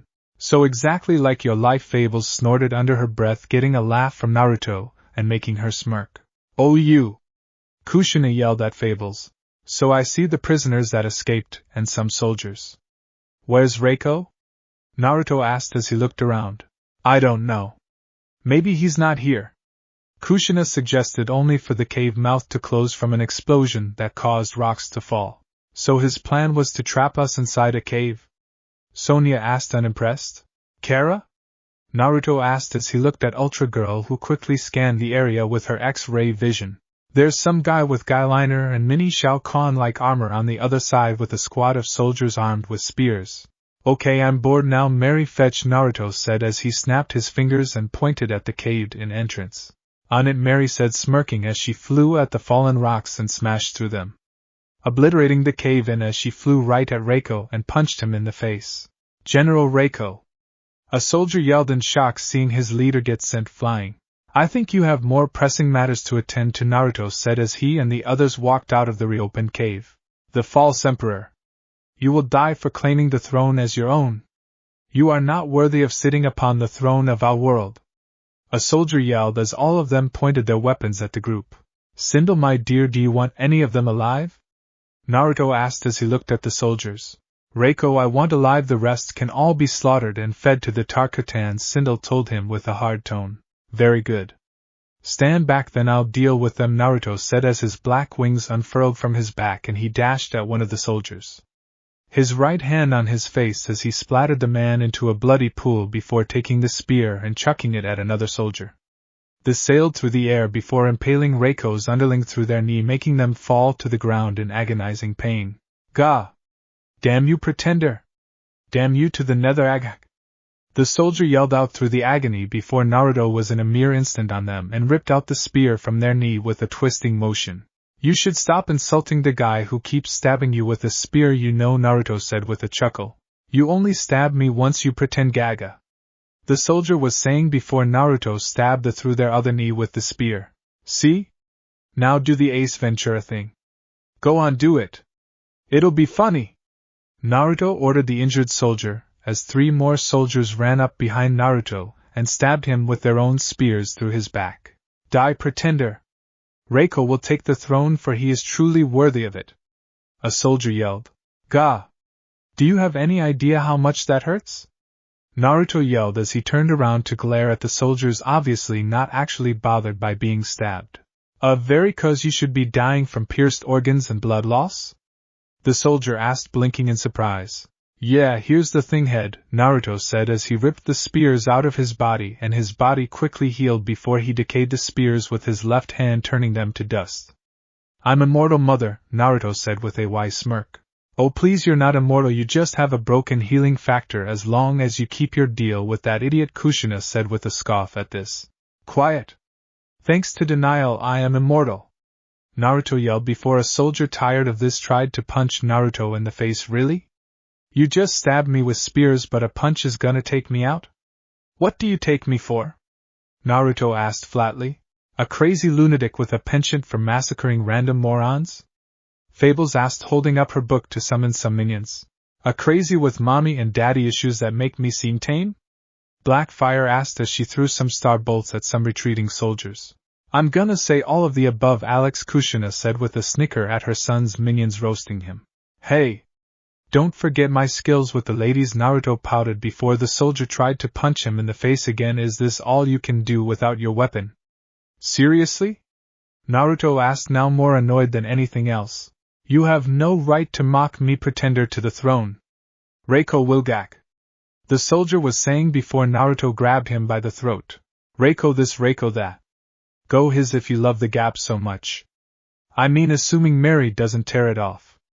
Say all that after I kill your leader for my empress to taxidermy as a message to the rest of you traitors, Naruto said before crushing the man's neck with his hand, killing him instantly. I wonder what's taking her so long, Kara mused as the Ultra Girl punched the heart out of a soldier, and lasered another one into ash with her heat vision. My liege, I see some soldiers are retreating into the woods. Shall we pursue them? Baraka asked as he impaled a soldier on his arm blades and at their face. Naka-san, you feel like burning some trapped rats?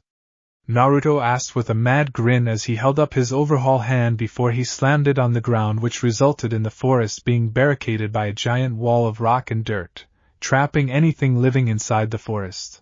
Burning trapped fleeing prisoners? That's my boy. Oh, what rule will I use to burn them? Kushina cackled like a lunatic. How about the air inside the forest burns everything living from the inside like acid? Naruto suggested. Well, you're starting to become more and more evil every day. I love it. Kushina grinned sadistically before walking towards the forest. The air within the forest will burn all life within as if it were acid, Kushina declared as she started to glow red with light, followed by a red light surrounding the forest. Screams suddenly echoed from within the forest as the trees, animals, and hiding traitors started to burn away from the air itself. Why does it burn? Why does it burn? A prisoner yelled, running towards the barricade as his flesh started to melt off before he was in mere moments reduced to just bone. Holy Blackfire muttered, seeing this. Their screams are like music to me, Kushina chuckled ruthlessly. Gotta admit your mom has style, Fable said, watching this before suddenly Reiko crashed from the sky into the dirt near them. Arms and legs broken as Mary landed on the ground. The traitor master, Mary said as she bowed her head to Naruto. Excellent, my dear. Sindel your prize as you desired. Naruto said as he walked over to Mary and patted her head like she were a pet. Thank you, beloved. Sindel smiled before sauntering to Reiko and making her hair wrap around his broken limbs to shift him to his knees before grabbing the back of the general's head and pulling it to have the traitor look her in the eyes. Who's your empress, Reiko? Sindel asked smugly. You are the true empress, Reiko bit out in pain. I don't think he's genuine, Naruto said as he walked up beside her. Indeed, my love, any suggestions on how to make sure he remembers this day? Sindel asked Naruto curiously. Hey Ka-san, you know how to torture without killing, right? Naruto asked his mother. Second favorite pastime, Kushina said, grinning in excitement as Sindel threw Reiko at her feet. Have fun, mother-in-law, make sure he remembers it, and if he does die in the end, save the head for our wall, Sindel said, smirking. Oh, you and I are gonna have lots of fun. Kushina chuckled out sadistically as she grabbed the beaten and battered Reiko. Should we round up any survivors, my liege? Baraka asked Naruto with a bow. Why not? Ka-san, end your order, and we'll take the others into custody. Naruto ordered. But that's so boring. Kushina whined. We'll throw in some more fools for you to torture to death or not your call there, Naruto told her. Best son ever. Kushina giggled crazily. Only son?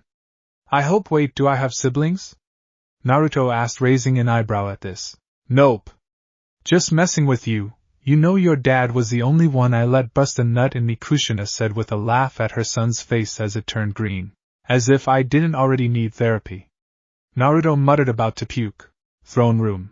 After rounding up the surviving prisoners and ending Reiko's rebellion, Naruto was sitting on his throne, Sindel in his lap as prisoners were being escorted in one by one to be judged by the Emperor and Empress by Baraka and Scorpion. Okay, prisoner 696 for 3 counts of theft and treason. My mother ordered too much furniture from IKEA and you will build it, Naruto ordered as he looked at the notes Raven gave him. Is this just to get out of doing it yourself? The prisoner asked after a few moments of thought. No, it is not, Naruto said as he looked up from his notes. Okay, are the directions straightforward? The prisoner. The pictures make no sense, you only get an Allen wrench, have fun. Next? Naruto yelled as the prisoner was dragged off. Couldn't you just overhaul the furniture together? Raven asked with a flat tone of voice as she handed him the next file. Hush, trick! Naruto yelled as he smacked Raven's, making her sob as the next prisoner was brought forward. Alright, prisoner 969. For treason, assaulting a military official, sexual harassment, and wow, you did a lot of low tier. Naruto said as he whistled impressed. I have yet, the prisoner said smirking. Alright, you have to stay at a sketchy Holiday Inn for 2 years, and if you miss a single complimentary breakfast we take your kids, Naruto said as he handed the file to Raven. But they always end so early. The prisoner complained. Enjoy your stay, sir, Naruto said before the prisoner was dragged off again. Alright, prisoner 6966996, who picked these numbers?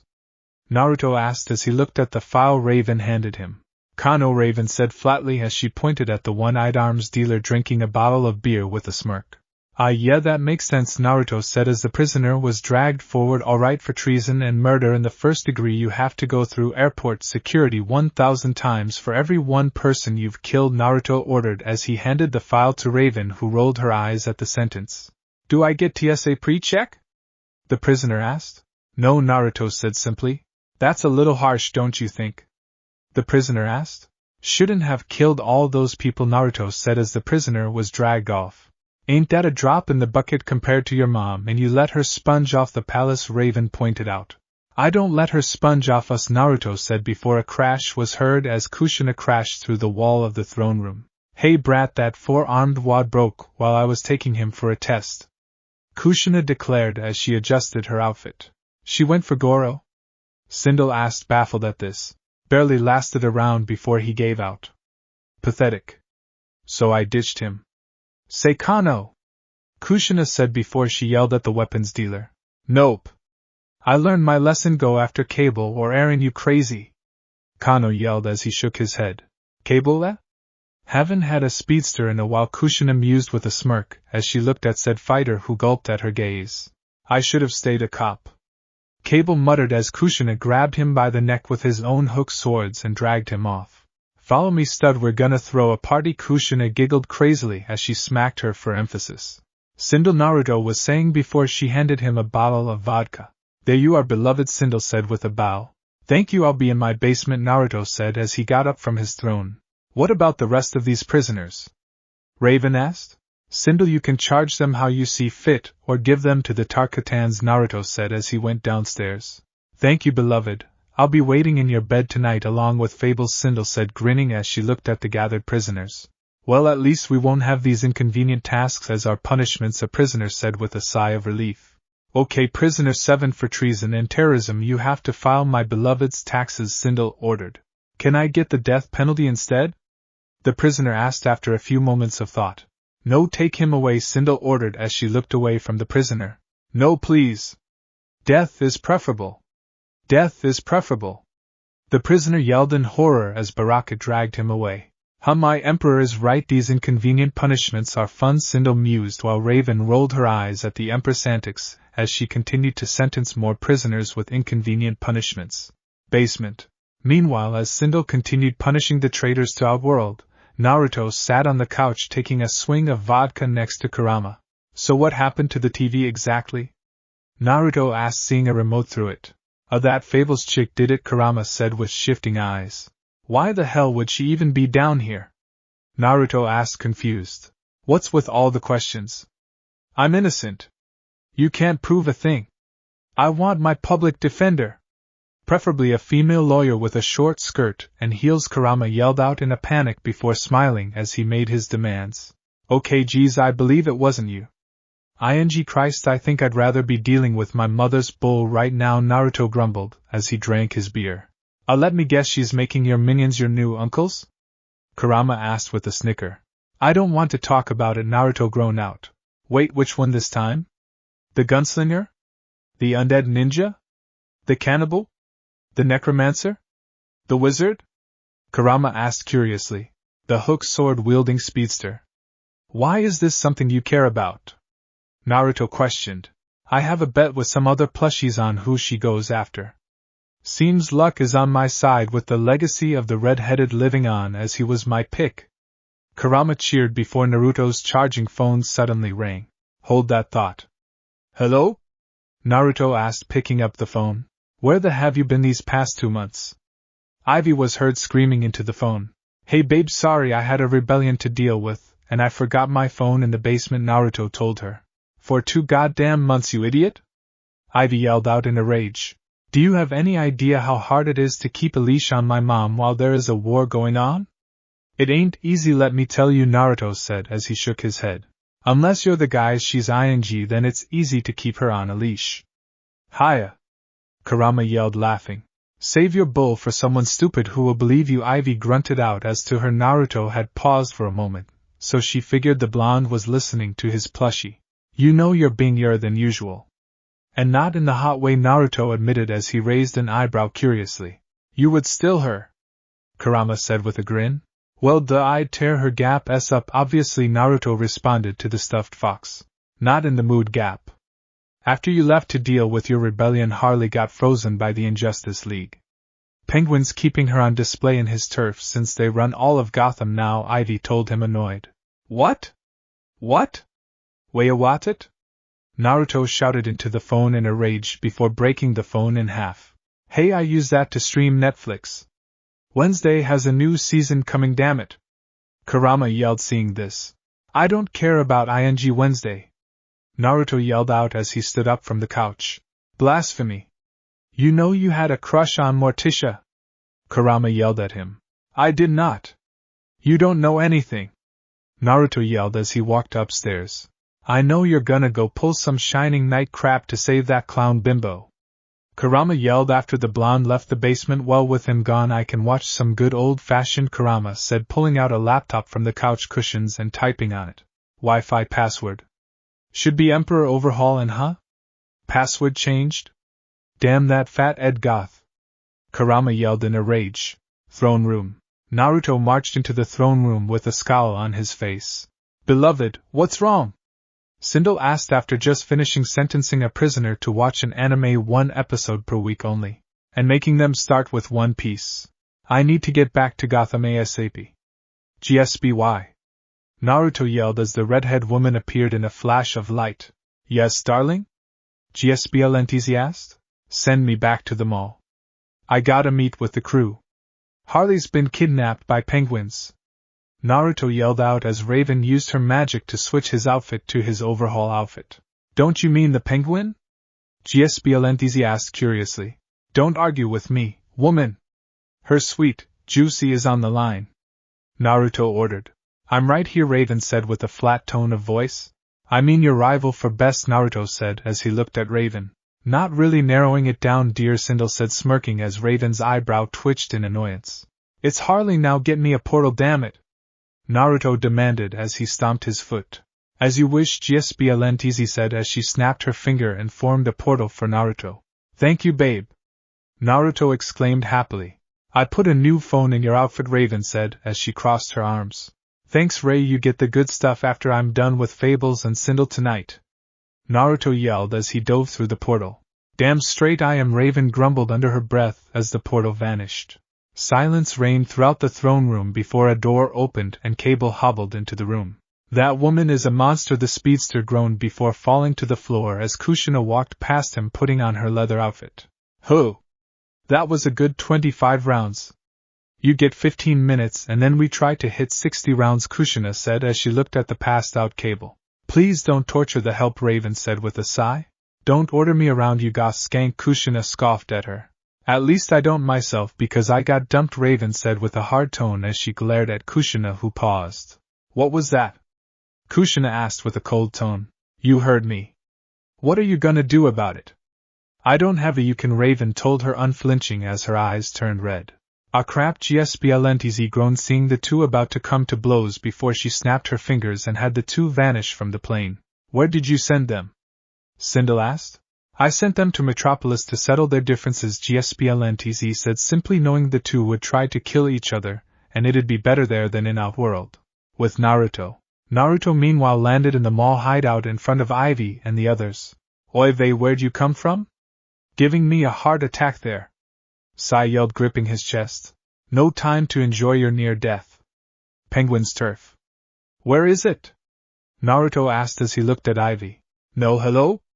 No, how have you been?" "No, I've missed you these past 2 months?" Ivy asked flatly.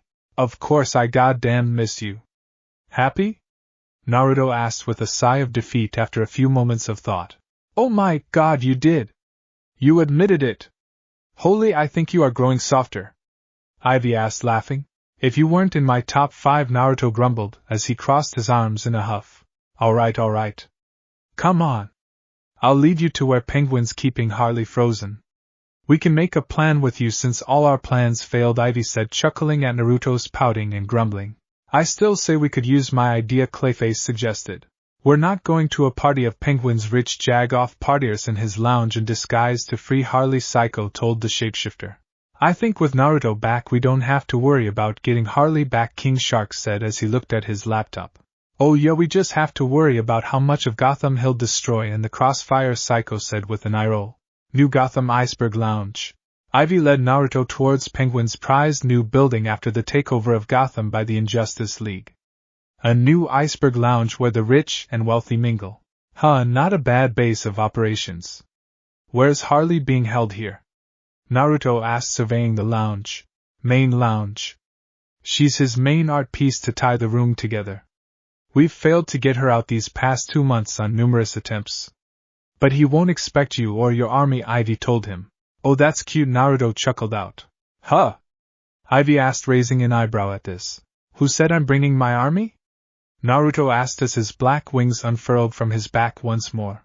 "You're gonna storm in on your own?" "That's insane," Ivy told him, wide-eyed. "Oh, ye of little faith. Want to make a bet on it?" Naruto asked smugly. "Pass, I forgot you're the Deadpool of Gotham," Ivy said flatly. And here I was gonna bet to have you underneath me, my rose," Naruto said as he hugged Ivy close and whispered into her ear, making her shudder a bit before she regained her composure. "Get Harley free in 15 minutes and you can use my," Ivy told him as she shuddered a bit as Naruto kissed her neck a bit before she yelped as Naruto smacked her after hearing this. "Now that's motivation. Start the clock, babe," Naruto yelled before flying off in a burst of speed towards Penguin's lounge. Inside the lounge, on the piano stage by the microphone, stood Penguin holding up a glass of champagne towards his guests, a smile on his face.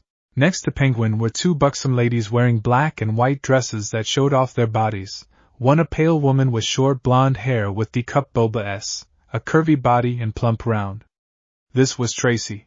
Meanwhile her companion was a dark-skinned woman with her black hair tied in a ponytail wearing glasses. She too had D-cup boba S and a curvy body, but her was heart-shaped. This was Candy, Oswald Cobblepot's personal assistant with his legitimate business. "Ladies and gentlemen, we're killing it. We've put down the Goon Rebellion and they're thanking us for it. We carved up the city and they're thanking us for it. So I'd just like to raise a glass and say," Penguin was offering a toast to the rich people in his club while Harley was frozen in a large block of ice in the center of the room before. Crash! A wall ripped open as Naruto flew in through the giant hall. "Say your prayers to whatever god you believe in, Cobblepot, because I'm gonna fry you up with 11 herbs and spices. Also the rest of you are gonna die with him, eat the rich. Not you, Tracy and Candy.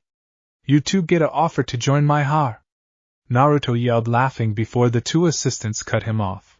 "We will take it, love," Tracy yelled happily as she held up her hand. "Absolutely, we'll take it," Candy yelled happily, also holding up her hand. "Overhaul? Weren't you ruling an empire in some other ING dimension? The hell are you doing in New Gotham?" Penguin demanded. "Oh, I got a call. What's this about you taking one of my VIPs as a decoration?" Naruto asked, his laughing mood suddenly turning to cold fury. "Kill him. Whoever brings me his head will get $10 million. Penguin yelled in a panic. 10 million? Hang on! Naruto yelled as he landed before grabbing his head and pulling his own head off, throwing it at the overweight criminal boss who barely caught it. This net me the 10 million? Naruto's severed head asked from Cobblepot's grip. What the? Penguin yelled, dropping the head, which rolled towards his still standing body, which picked up his head and placed it back on his neck, which quickly healed. That hurts, newsflash Ozzy. I'm immortal. You, on the other hand, Naruto was saying before dashing at Penguin and clocking him with a right hook, sending him crashing into the open bar. You aren't. So, boys and girls, rich jagoffs and underpaid morons, I have a question for you. Who wants to dance with the devil? Naruto yelled with a psychotic grin splitting his face as he gazed at crowd of bystanders and goons. This I'm going to work for Two-Face. A goon yelled, throwing down his gun. Hey, tell Sugar and Spice to call me. Naruto yelled after the running goons. Larry! What the hell? Kill him! Penguin yelled. Nope. The goon named Larry said as he ran the hell towards the elevator and went inside, flipping the bird as the door closed, and he went down. Oh, he might be the smartest goon in Gotham. So does anyone want to listen to Fish Breath here and take a shot at the king? Or would you rather run for your lives before I turn this place to dust? Make your choice, folks. Naruto yelled as he unloved his left hand and placed it on the ground, ready to decay everything. I don't want to die. A goon yelled as he ran and dove out a window to avoid certain death, while the rich guests screamed in horror, running towards the doors and elevators, leaving Penguin alone in the room with Naruto, Tracy, Candy, and the frozen Harley. I guess you can't trust your friends, huh, Ozzy? Naruto asked. Ah, freak ga! Penguin yelled as he took out one of his umbrellas before Candy smashed metal tray over his head, while Tracy smashed a tray into his crotch. Nice one, girls. GZSBLNTZ is gonna love having you two around. Or am I making you slave girls? Oh, so many options, Naruto said, amused as he looked at the two henchwomen. I could use assistance, love, GSBLNTZ said as she appeared in the room. Fair enough. Okay, you two, you answered to her. We have pizzas on Fridays and sessions on Saturdays, Naruto said with a grin as he walked towards Penguin, while Tracy and Candy walked towards Gisplance. You and that clown caused all of this. If she had just played ball with us, she could have ruled Gotham with us. Penguin growled before Naruto grabbed him by his neck. Watch how you talk about my girl's face. Naruto growled out before turning to GSBLNTZ. GSBLNTZ, take your new assistants back to Outworld, but before you go, Naruto was asking before he was cut off. You want me to thaw Miss Quinn, I presume? GSBLNTZ asked as she raised the eyebrow. Please do, I figured she would love to watch me gut this bird, Naruto said with a smirk. Very well. But only for you, darling, GSBLNTZ purred out before snapping her fingers as the ice around Harley immediately vanished. Ugh, what the? Why am I so cold? And holy, my boba point S can cut through ing diamonds. Harley yelled as she stepped forward a bit. And now I'm aroused, Naruto admitted as he chuckled hearing this. Huh? Naruto? What the hell? Where am I? What's going on? Harley asked, looking around the lounge confused. Ivy called me. You've been frozen for 2 months. Penguin and his buddies froze you and took over Gotham. I came to free your sweet, sugary after putting down a rebellion, Naruto explained helpfully. He what? Harley yelled angrily. Relax, sweet cheeks, you get the kill, Naruto said with a smirk as he threw Penguin at her feet before he touched the concrete and overhauled a giant mallet which he threw to Harley, which she caught. No, Harley. I'm sure we can come to an agreement. I mean, we're both reasonable business people, right? Penguin asked nervously as Harley raised her mallet in the air. How's this for reasonable? I splatter you over your entire base and have Whiskers me over your throne? Harley yelled at the scared gang leader. Jesus ing Christ, I missed you.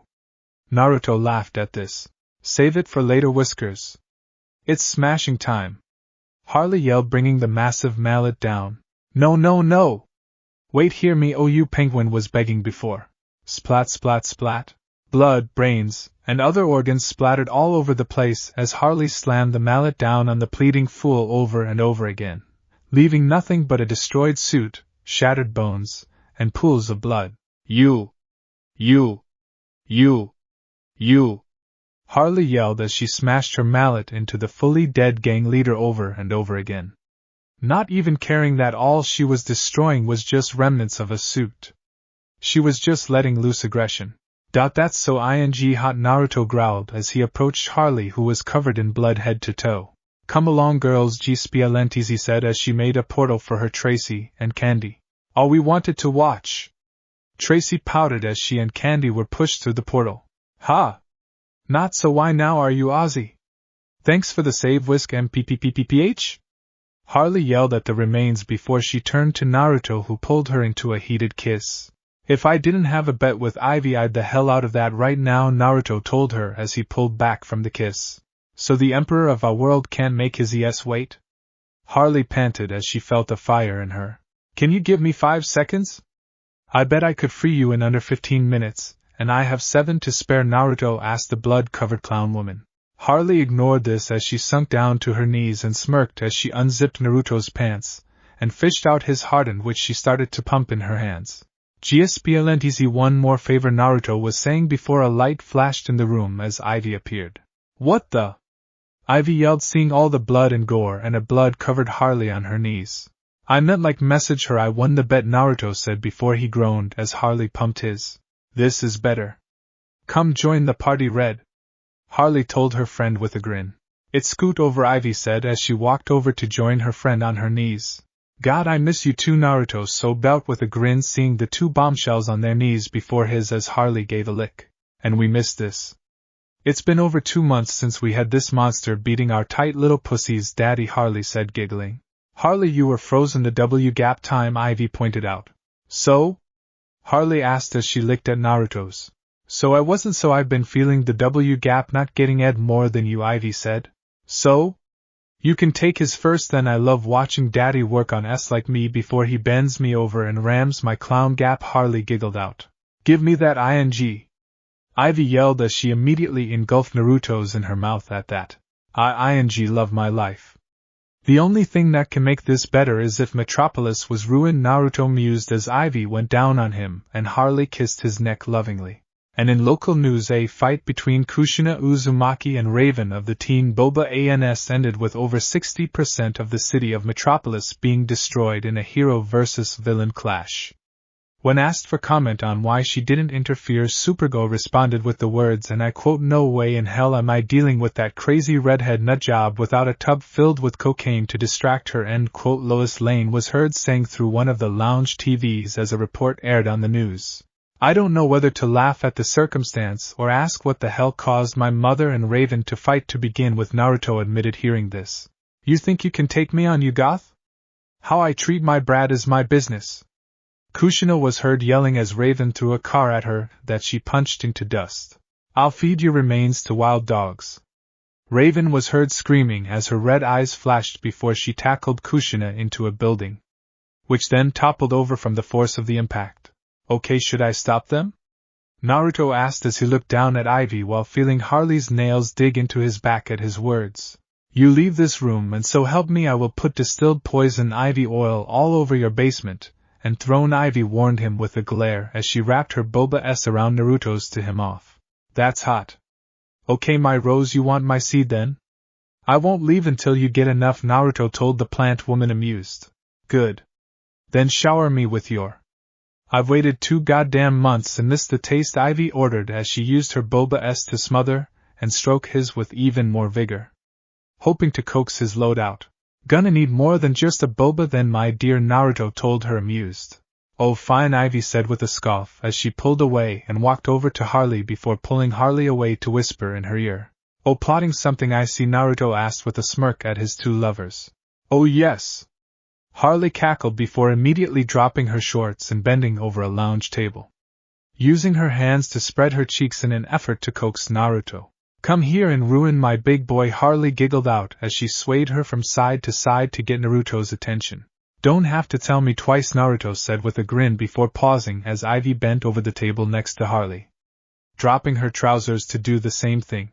Or would you rather start with my instead, baby? Ivy asked, smirking as she looked over her shoulder at her lover and tossed her hair a bit to show off. You know it's times like this I wish I could clone myself, Naruto admitted as he moved his head back and forth between their yes to view each one, contemplating which he'd first. Come on daddy, don't you want to wreck my big fat? Harley asked smirking as she twerked her at her lover, hoping to tempt him.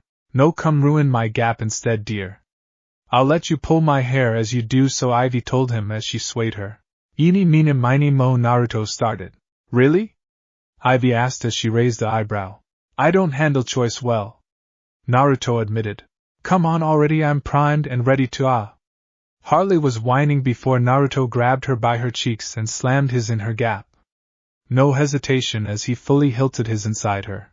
I miss this, Naruto grunted out as he started to thrust into Harley, making her clap repeatedly against his abs while the clown girl sobbed at his hammering thrusts. Tongue hanging from her mouth, panting for breath as Naruto pounded away at her like no tomorrow. You feeling good, Harls? Ivy asked, raising an eyebrow at her friend. So good.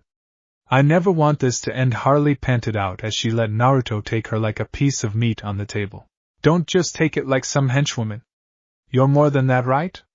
You're supposed to be the boss, so get that fat moving and set an example for your underlings, Naruto growled as Naruto smacked her hard, leaving a red handprint as Harley's jiggled.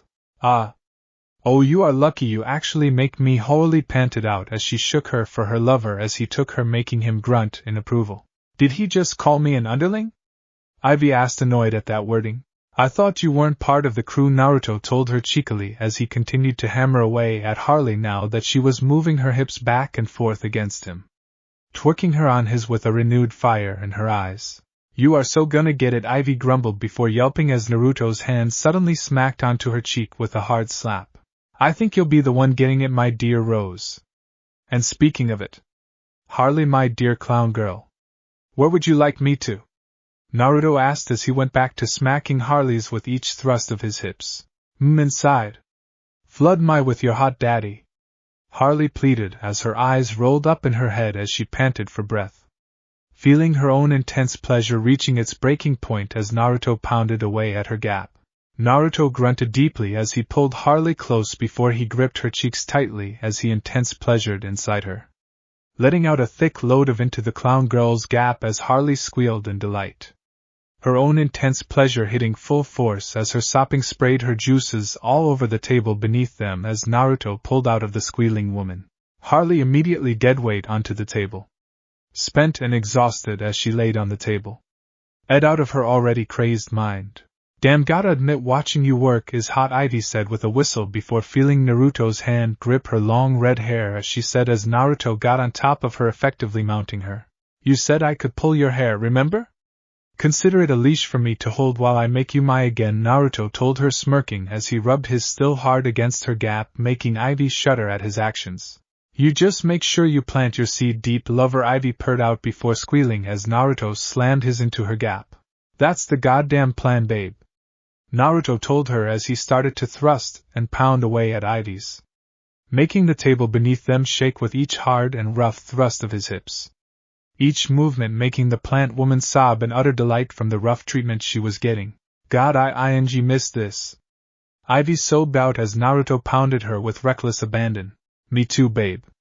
Me too, Naruto chuckled out as he gripped Ivy's with his hands, roughly making the plant girl sob even louder as Naruto ate her non-stop the rest of the night.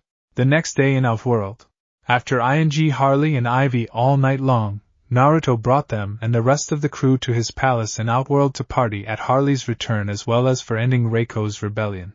Where the hell have you been? Kurama asked as Naruto stumbled down into the basement. What are you, my mom? Naruto asked with a groan as he held his head as he sat on the couch. Do I look like a $5? Kurama asked with a flat tone of voice. Oh please, she's at least a $10. $5 if you give her a bag of coke, Naruto said simply. Ha! So where you been? Please tell me you killed one of those third-rate villains in Gotham, Kurama said after laughing as he handed Naruto a beer. Actually, yes. I finally killed Cobblepot. Or ended up queuing Harley in a block of ice for 2 months, so I decided to repay him for messing with one of my Naruto told the stuffed fox with a savage grin. And let me guess, she thanked you all night long? Kurama asked as he waggled his eyebrows suggestively. Her and Ivy, Naruto said with a smirk, as he opened his beer and took a drink. My man!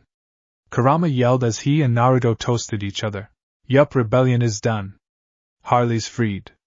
There is nothing that can ruin my night, Naruto said as he sighed and smiled. Wait, didn't you have a date with that fabled chick and pretty much ghost her to rail the clown and plant? Kurama asked, raising an eyebrow at this. Oh please, what's she gonna do? I'm the man in control of my yes, Naruto said with an eye roll. Crash! Before the door to the basement was kicked down. Of course, Kurama said with a sigh as he flopped over lifeless as Fables came downstairs along with a giant wolf. You know you could have just knocked, Naruto said as he sipped his beer nonchalantly as he gazed at Fables scowling at him. You had me waiting in that bedroom with that Amoris for 6 hours while you went off to some other skanks? Fables growled out, annoyed. To be fair, I saved Harley first, and she wanted to reward me. Do you expect me to say no to that? Naruto asked as he drank his beer before Fables snatched it out of his hand. Excuses? Do you know what that did to me for 6 hours? I didn't even know hair could do those things. Fables yelled as she threw the beer at the wall. Oh Kinky, she left you're alone, right? That's mine to clap, Naruto asked, smirking. You insufferable gap. Fables yelled.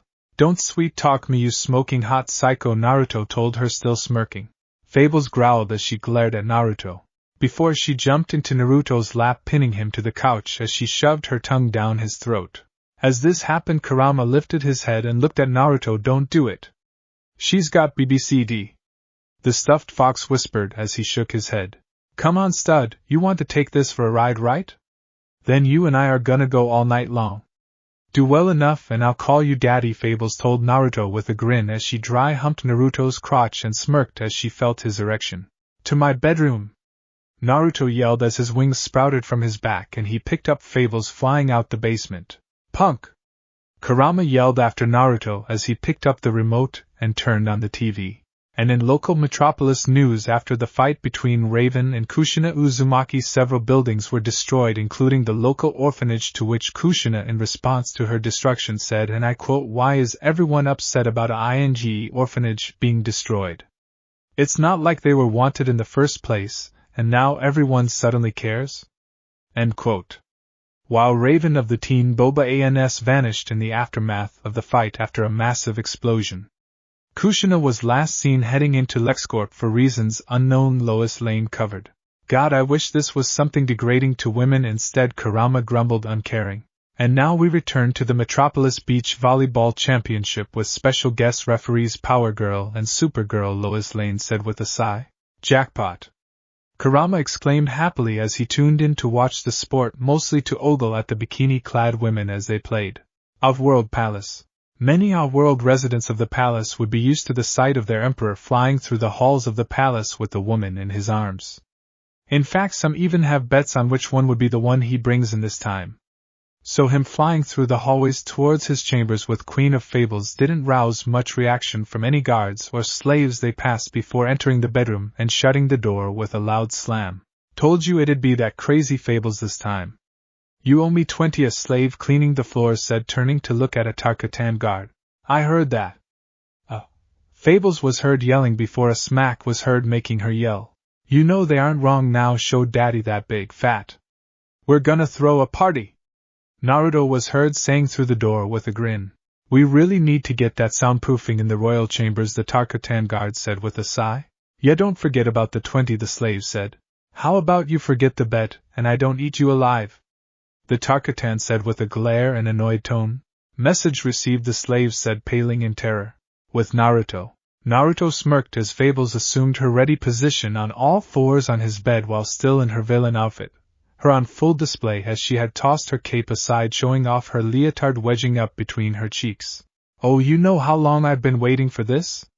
Naruto asked with a grin as he walked over. Oh, trust me, I know. You're leering at me like a piece of meat. I bet you have been fantasizing about being all up in this since before I was a ing textbook, Fables said with a smirk, as she looked over her shoulder at the blonde before she reached back and smacked her for emphasis, making her jiggle. Damn right I did. You were one of my main crushes growing up in Gotham, Naruto said with a grin as he unzipped his pants and approached the bed with his heart at the ready. Oh, you want to fulfill that old dream then, huh? You better be as good as those other SING say then. I've been waiting for a good so if you up I'm kicking your. Fables told him. Trust me, I'm not gonna give you the chance to complain, Naruto said as he grabbed Fable by her cheeks and rubbed his against her gap after moving her leotard to the side. Hey! I didn't say ah! Fables was saying before squealing as Naruto thrust his halfway into her gap, cutting her off mid-sentence. I said before yours mine to use. My palace. My bed. I own 'em all, Naruto said with a grin as he felt Fables clamp down on his. I ain't you swizzling, Fables growled out at him, biting her lip to suppress her sobs. We will see, Naruto said with a smirk before with a thrust of his hips his abs cracked against Fable's cheeks, fully hilting himself inside her in one quick thrust. Oh! Fables growled as she grabbed a handful of the bedsheets. Too much for you. Want me to go slow for those old bones? Naruto asked with a smirk. Oh, that's your game, huh? Fine, go all out, you little. I can take whatever you can dish out. And when you fail, I'm gonna put out my cigarette on your old holy. Fables started to threaten him before sobbing as she felt Naruto's hand smack into her again, leaving a bright red handprint on her backside. I'm sorry, what was that, you mouthy? Naruto asked with a smirk. Oh, I'm gonna wring you dry and then wring that skinny neck of yours, your little. Fables was saying before. Slap. H. Slap. H. Slap. H. Her tirade was cut off as Naruto hammered away at her while using his free hands to her cheeks, slapping her over and over like a set of bongo drums. I wonder if I can play jazz music like this, Naruto said with a mocking tone as he sent another slap to her. You think beating my like a drum is enough to break me? Ha! For a so-called man you don't know how to please a woman for hey. Fables was saying before Naruto grabbed a fistful of her hair for leverage as he sped up his thrusts into her. Yeah, that all was just the opening act. It's time for the main show now, Naruto told her with a crazed grin. Bring it. Fables stuttered out, trying to mask the overwhelming pleasure behind her act of bravado as Naruto's hips cracked into her. Over and over and over again he hammered and pounded away at her, each thrust drawing a low sob that Fables tried to keep from surfacing. I've dreamed of this day for so grandpa damned long. I'm not stopping till I make you admit you're my Fables, Naruto said with a crazed laugh as he yanked on Fables' hair. Never gonna break me, prick, Fables muttered, her eyes rolling up in her head as she tried in vain to keep her composure. Oh, enough with the tough girl act here. I get it. You're a female villain icon who changed the game. Yada yada yada? Blah blah blah. Just 'cause you're some big shot you think you're better than me? Than all other villains? Don't make me laugh. Be an icon all you want, but at the end of the day you'll still just be my Naruto told her with a grin. Fables panted as she felt her heat up hearing this as she. Naruto smirked at this as he reached down and decayed away the material covering her crotch before he reached into her wet and started to finger it. 2 fingers thrusting in and out of the dark-skinned villainess's moist. Fables sobbed as she bit her lip as she felt great now. See? This is a better look on you. Forget your pride. Leave it behind and enjoy the feeling no other person can make you feel. Give in to a different sin. Let your run wild. Give in to the pleasure, Naruto told her as he yanked on her hair to make the woman look him in the eyes. Oh it! Get this, daddy. Fables panted out as she arched her back, presenting her red back towards the blonde as he continued to thrust forward into her. See? Isn't that better? You make a better leave than a villain, huh? Naruto cackled. Shut up, big mouth. What's a woman gotta do to get you to rail her like you mean it instead of this weak sauce, half-ed thrusting? Fables demanded. Well, master likes it when the gifted lovers like you shake their yes at him. Maybe that would get me to actually try. Ever think of that, you why? Naruto asked, smirking as he let her hair go. Oh, that's what you want, eh? You want me to make this clap for you? Fables asked, smirking back as she shook her lightly to tease him. I didn't stutter, did I? Naruto told her with a growing grin, seeing her start to lightly twerk her on his. Fables chuckled at this as she rested her hands on her pillow as she started to gyrate her hips and toss her back at her new lover, twerking her hard on his like a pro. That's it. Twerk that fat on daddies, Naruto told her with a grin as he sent another hard smack to her, making it wobble. Oh, that's the stuff, Fables panted out with no shame as she continued to shake her at Naruto. This is the ing life. A palace and realm under my command. An eager S just ready to please me whenever I want. Right. Naruto chuckled out as he continued hammering away at her clenching gap. Yes, Daddy. Fables sobbed out, no longer caring about how she was coming across as an eager. She just wanted to ride this for the remainder of her life. That's the spirit. Since you know your place, I think it's time to give you a reward, don't you? Naruto asked as he felt his throb in her gap.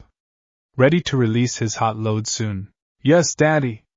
Fables sobbed out, eager to coax him out of his. Good. Where do you want it? Inside or outside? Naruto asked with a smirk. Don't you dare pull out. Flood my fat with your hot. Fables demanded.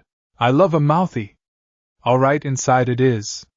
Naruto grinned as he sent one final thrust inside her, fully hilting himself inside of her as he sprayed his hot inside her gap.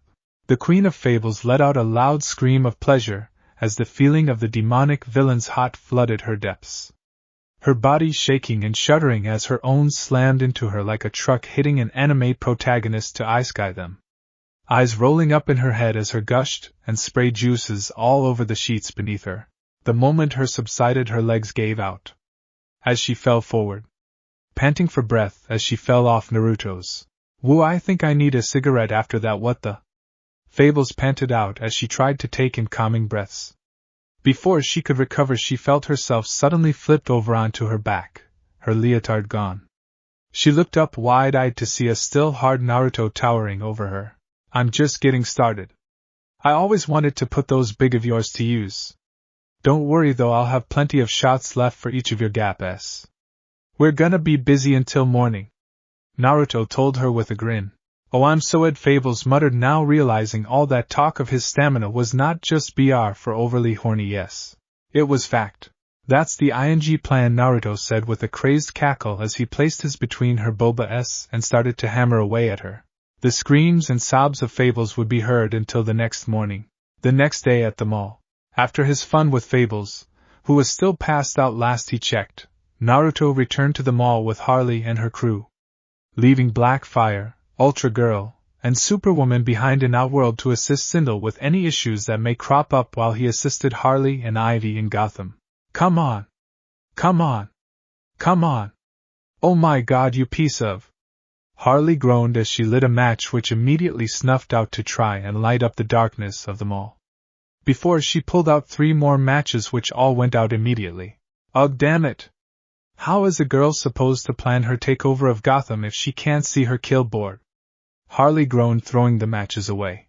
It's only 6 people, Harles, and 2 of them were dead when you made the list, Ivy pointed out. And Grandpa said let there be light. Grandpa, damn it, this piece of S broken, Naruto said as he took out what looked like a flashlight, only it was more bulky and had a pair of lips on the end of it, which he provided to smack on the side in an attempt to fix it, only for it to leak. Hey, wait a minute, is that my fleshlight? I mean my collector's edition flashlight. Yes, Psycho said, looking at Naruto. Welp, I'm gonna go wash my hands in acid, Naruto said with a horrified tone, now realizing what it was and who it belonged to before he proceeded to throw the fleshlight against the wall, breaking it. Ugh, I wanted to give us a head start. Like when you put your own money in the tip jar at the beginning of your barista's shift. Harley said, ignoring Naruto's traumatization to focus on her kill board as Psycho came over, handing her a lit-up menorah with multiple candles. Ha, with that nose I knew it, Kurama owes me money, Naruto said with a snicker while Psycho flipped him off. Ah, mazel. How'd you make all these candles? Harley asked with a smile. Definitely not with the rendered fat of dead zebras, Psycho said, wearing a zebra skin hat. Well then I guess it remains a mystery, King Shark said with a smile. Ugh, we need power. We can't keep depending on runaway zoo animals for Psycho to make candles out of, Harley groaned out. I made hats too. And we could start using the fat of prisoners in Outworld. Matter of fact, why aren't we just using the idiot's palace as a base? Or asking that reality warping secretary of his to get us power?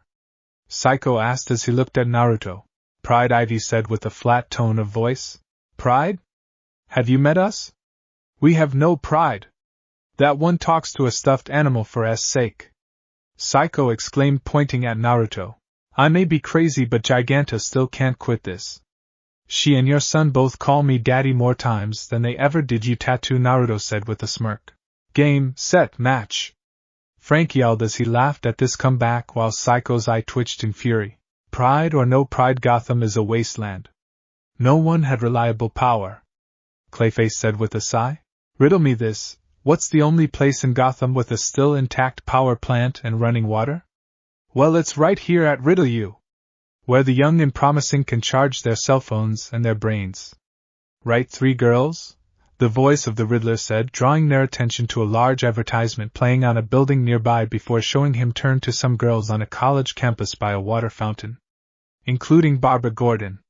Each one in Riddler-like clothing. Yes, Dean Riddler, the girls cheered with forced smiles as Barbara drank from a water fountain. Now that's clean water, Barbara said with all the enthusiasm of a gun pointed at the back of her head, and a fake smile as the advertisement ended.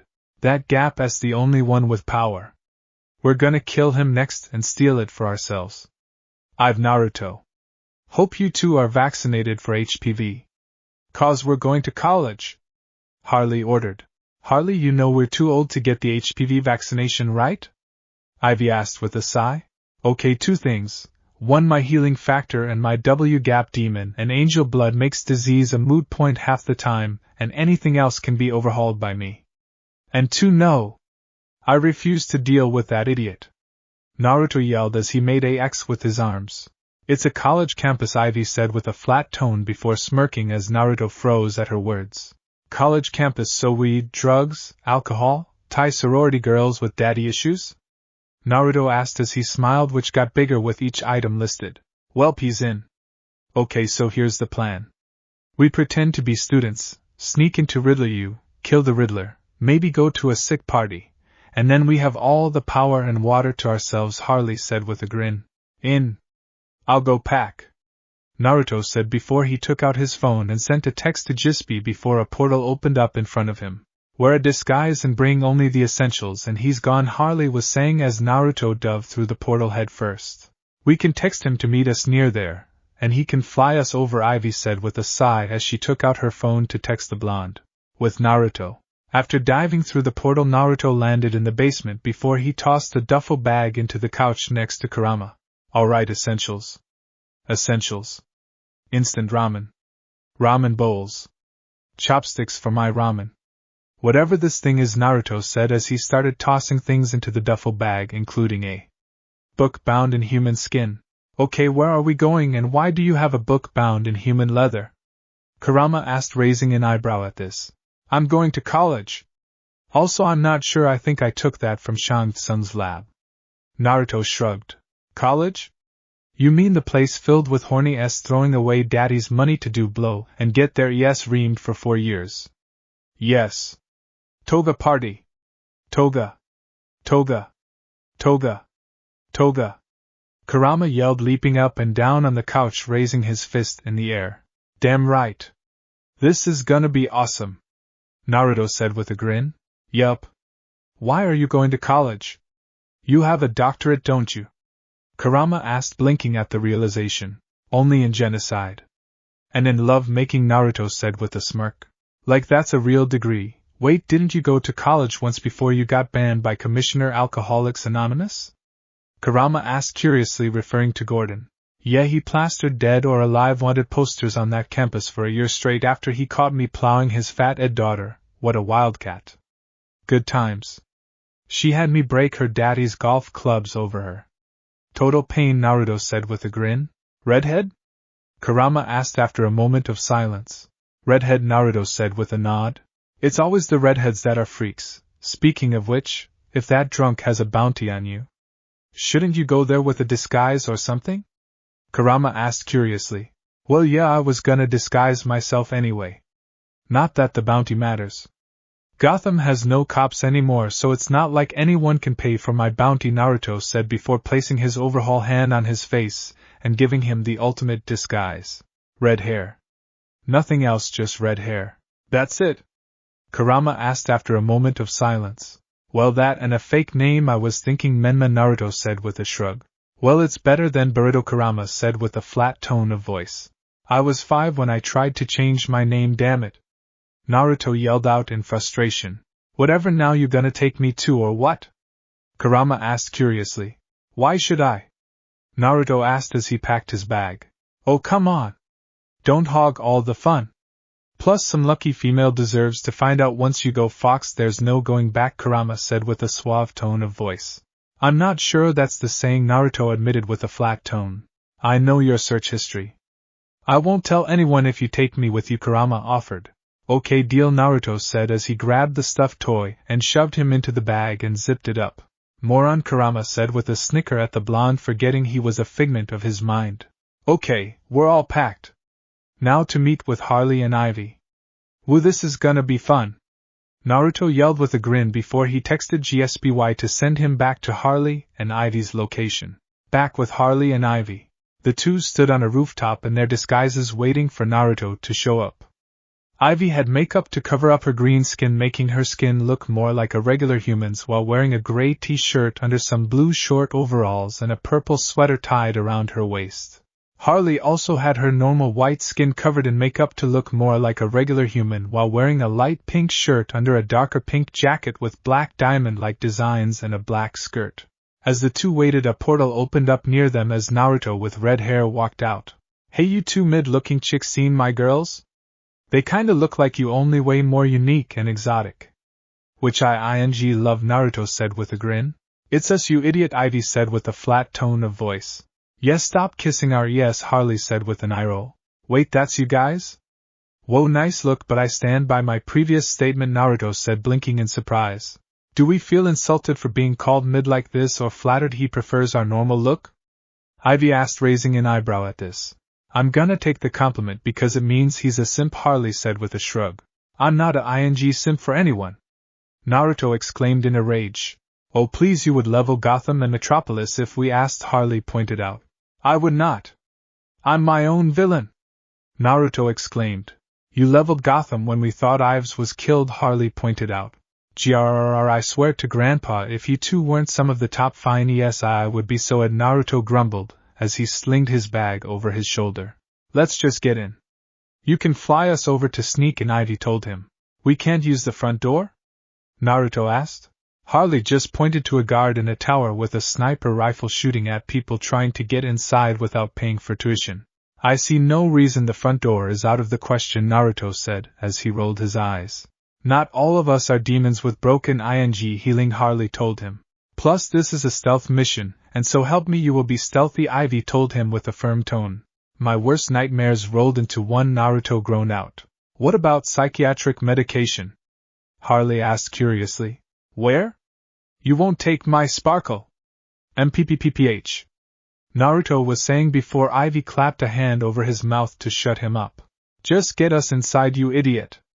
You have wings. Fly us over, Ivy ordered, done with the banter. Naruto nodded at this as he let his black wings out his back before grabbing the two women in his arms and picked them up.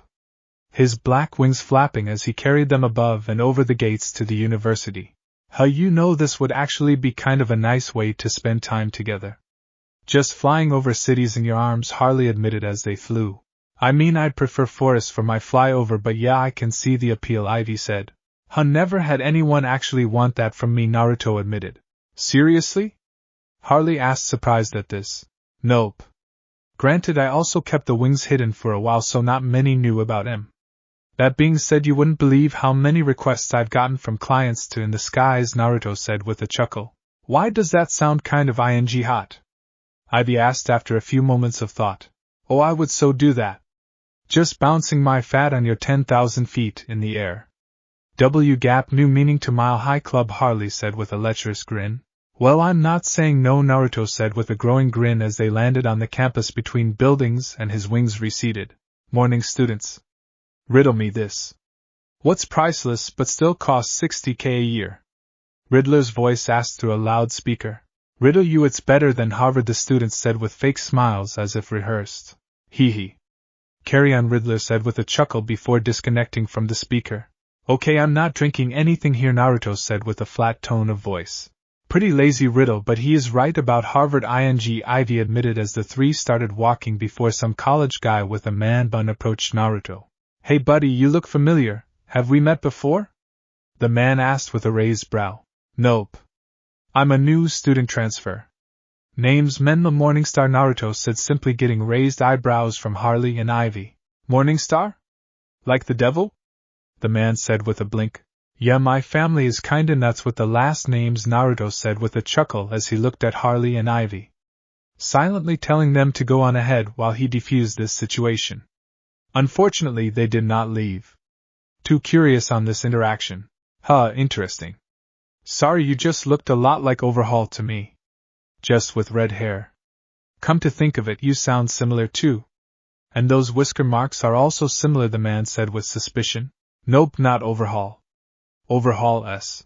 Riddler rules, Naruto said with a very forced smile and happy tone. I hear that. Overhaul INGS. Ed, my mother then killed my dad. Then he sold all my stuff on eBay. For like $1, the man grumbled. Yeah, he can be in, Naruto said with a forced smile. Right. Believe it or not, I was rooting for Joker to kill him in that fight last year. I mean, look at the he caused for Gotham.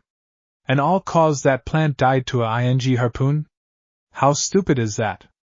And don't even get me started on his W-gap thing with Joker's sloppy seconds. Even he didn't want Quinn, the man said with an eye roll. Naruto's eyes started to twitch violently at this as he raised his left hand ready to decay this guy before Ivy grabbed his hand, stopping him. There you are, Menma. You're missing the tour, Harley said as she and Ivy dragged him away. Ah, my bad, man. Sorry for interrupting your tour, the man said before walking away from them, not seeing Naruto taking a growling breath as he tried not to go after the guy. Relax, we don't need you blowing our cover by killing some idiot, Ivy told him. That. You insult my girls, you make my list. I am killing him, Naruto growled as he took out his phone and took a picture of the guy to hunt him later. Oh come on, he can't be that bad. Yeah, he's in gap with a Thai man bun, but I doubt he's that worth killing, Harley told him. That I'm definitely killing him, Naruto said with a growl.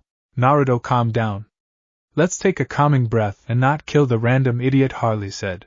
Looks like he dropped a book for gender studies, Ivy said as she picked up a book the guy had dropped. Oh, if I wasn't before, I'm so killing him now, Naruto said before Ivy slapped Naruto in the back of the head with the book. Just calm down. Look, there's a tour going on, so let's just make our way there to get info, Harley said as she dragged Naruto away by the hand with Ivy close behind. Oh fine. Let's go, and oh, it's Babs leading the tour, Naruto said with a grin as he spotted Barbara leading a group of students. And that was Water Fountain 29. Where you can get the best Riddler water in all of New Gotham, Barbara said with a smile to two girls she was giving a tour to. Oh my god! It's so interesting. So I have a question. Where is the Riddler right now? Harley asked using an outrageous accent to sound younger. That is a mood killer, Naruto grumbled under his breath. I'm sorry, were you three on the tour when we started? I don't see your name tags, Barbara told them. Sorry, we got held up by someone earlier. Allow us to reintroduce ourselves. I'm Menma Morningstar. A pleasure to meet you, my dear, Naruto told her with a suave grin. Barbara turned her gaze to Naruto, pausing for a moment. I see, and your two friends. Here? Barbara asked as she looked at Harley and Ivy. I'm Heather Witherby and this is Isiodora Staplebuntkin, Harley said, introducing herself and Ivy. Naruto snorted into his fist at this before groaning as Ivy slugged him in the side. I see. I don't recall such names being on the tour list, Barbara said as she looked at Naruto again. It's chill there with me, a female voice said as a redhead girl in yellow clothing approached and wrapped her arm around Ivy's shoulder. Oh, you're with Steph. Okay, then let's keep this train going, Barbara said with a smile, sending one last suspicious look at Naruto before continuing the tour as Harley, Ivy, and Naruto slowly followed. Naruto smiled at this and winked at Barbara as she walked away before he groaned as Ivy slugged him in the side. Is it punch overhaul day or something? I don't think I've done anything to deserve being punched. Yet I mean. Give me some time at least, Naruto told them in a hushed whisper. Don't blow our cover on her or I swear to God I'll coat all of your underwear in poison, Ivy, Ivy warned, narrowing her eyes at him. That is ing evil. I'm turned on, no woof. Okay. Naruto admitted before he was slugged in the side again, this time by Harley. Keep it up and I'll put your name down for a generous donation to a Metropolis charity, and have the media cover it, Harley warned him with a glare. Knowing he hated doing good deeds. I'll be good, Naruto squeaked out as he nodded in defeat. Good. Now let's go, Harley ordered as they followed the tour. Understood. By the way, who's that hot redhead who helped us? She's giving me Screamer vibes despite the weird voice, Naruto asked with a grin. It's Clayface, Harley said, not sure whether to be annoyed at Clayface disobeying orders to stay away or amused at Naruto not realizing it was Clayface.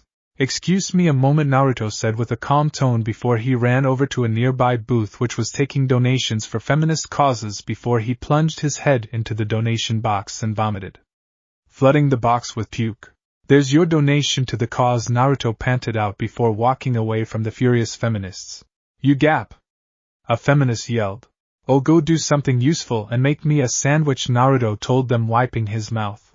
Ladies, kill him! The lead feminist of the booth yelled as the girls started cracking their knuckles. Mistakes may have been made. I'll catch up with you two later. Naruto yelled to Harley and Ivy before sprinting off. Get him! The feminists roared, chasing after Naruto. TT. They're gonna sacrifice me to Jane Fonda. Why does this always happen to me? Naruto yelled as he ran past Harley and Ivy with the mob of rabid feminists giving chase. What the just happened? Harley asked, baffled at what was happening. You let loose your wild card on a college campus. Are we that surprised? Ivy asked flatly. Okay, point made. Come on, let's get on with this tour and kill Riddler, Harley said, ignoring the shouts of angry feminists. Later on with Naruto, he had finally shaken off the feminist mob and was now hiding in an alleyway on campus. I finally escaped that horde of rabid beasts. Thank God for that detour in the cafeteria, Naruto said with a sigh of relief before he looked out the alleyway to see if any had found his trail. The coast is clear. Alright, let's get moving. I should meet back up with Harley and Ivy. Gonna need a map or some directions, Naruto said as he stepped out of the alleyway before heading into a building to find a. As he said this, he walked into a nearby building and passed by a desk with a sign that said dorm room key pickup for new admissions, seeing a sign that said out to lunch and bunch of keys on the desk. And yoink, Naruto said, grabbing a random key and walking off with a smirk. Moments later, Naruto was walking through the dorm hallways looking for the room number on his key. Come on. Where's room 207? Aha! There it is! Naruto muttered before he spotted the right room and approached it. Hey, you're here too, Menma? The man-bun-haired guy from earlier asked as he approached Naruto from behind. Oh me, sideways, Naruto groaned as he looked behind himself to see the fellow student. So you're our third roommate, huh? Small world, huh? The man chuckled. Yeah, it really is. Wait, third? Naruto asked curiously as the man unlocked the door. Yup, other guys inside. He's playing a game or something right now, the man said as he opened the door for Naruto. Naruto entered and was met with the sight of pot plants scattered all over the room and a couch and TV with a blonde guy in a beanie playing a video game, while the coffee table was covered in snacks. Hey, we got our third roommate, Joey. The man-bun guy said as he led Naruto inside. Cool, I'll introduce myself in a minute, Dave. I just gotta kill this demon chick, the blonde guy said, not looking away from the TV.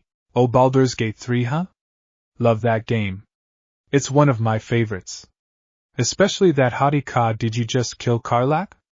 Naruto was saying before he yelled in surprise at what he saw on the screen. Ha! Take that.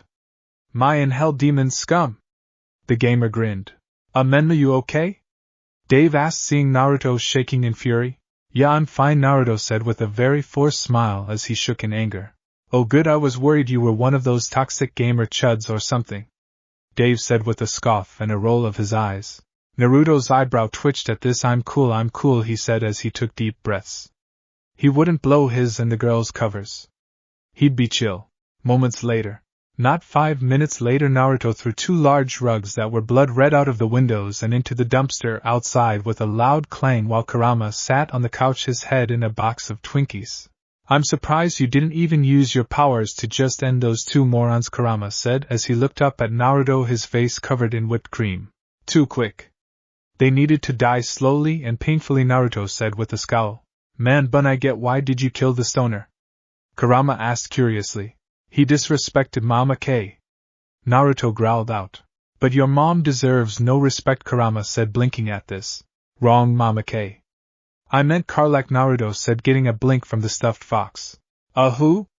Kurama asked, tilting his head to the side in confusion. Oh right, basement, and nothing to do besides basic cable. She's a tiefling barbarian in Baldur's Gate 3, and Naruto was saying before Kurama cut him off. What the is a Baldur's Gate, and when did you become a ING nerd? I thought you learned your lesson when you tried DD back in middle school? Kurama asked curiously.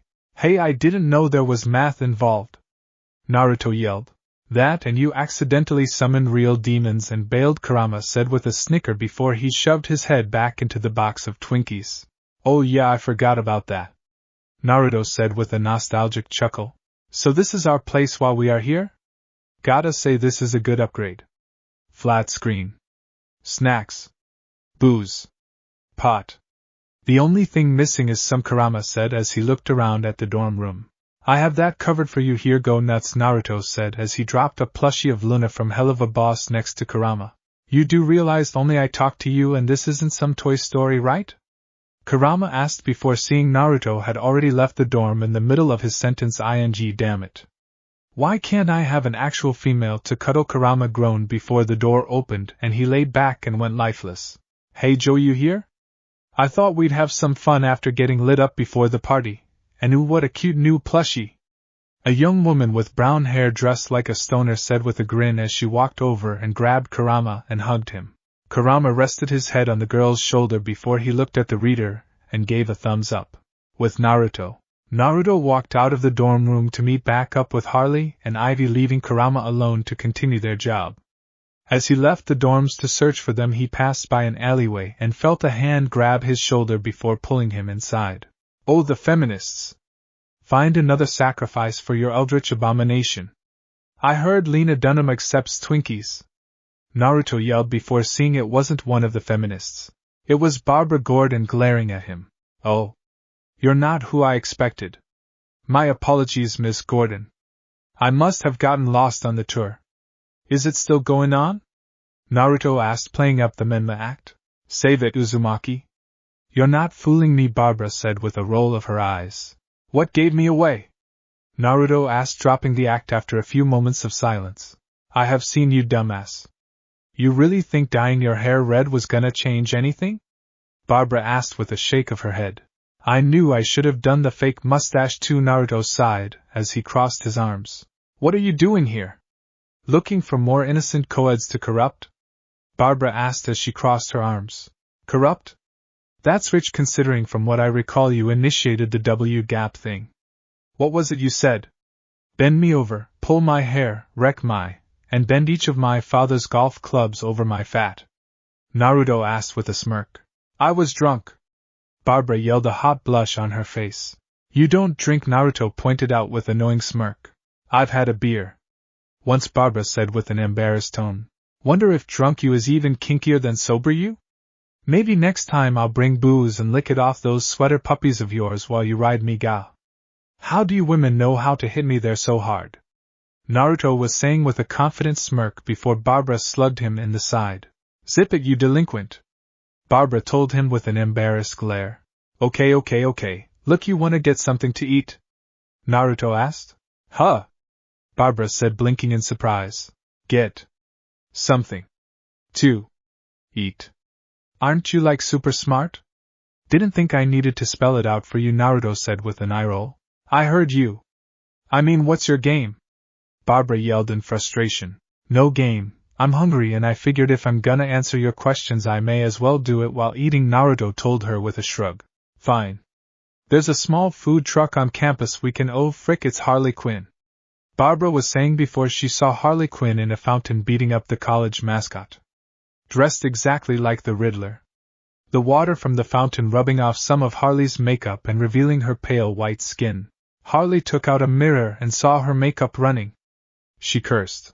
Hang on, we can talk, Abu, Naruto was saying before Barbara immediately ran away from them. After her. Harley ordered, running after Barbara in hot pursuit.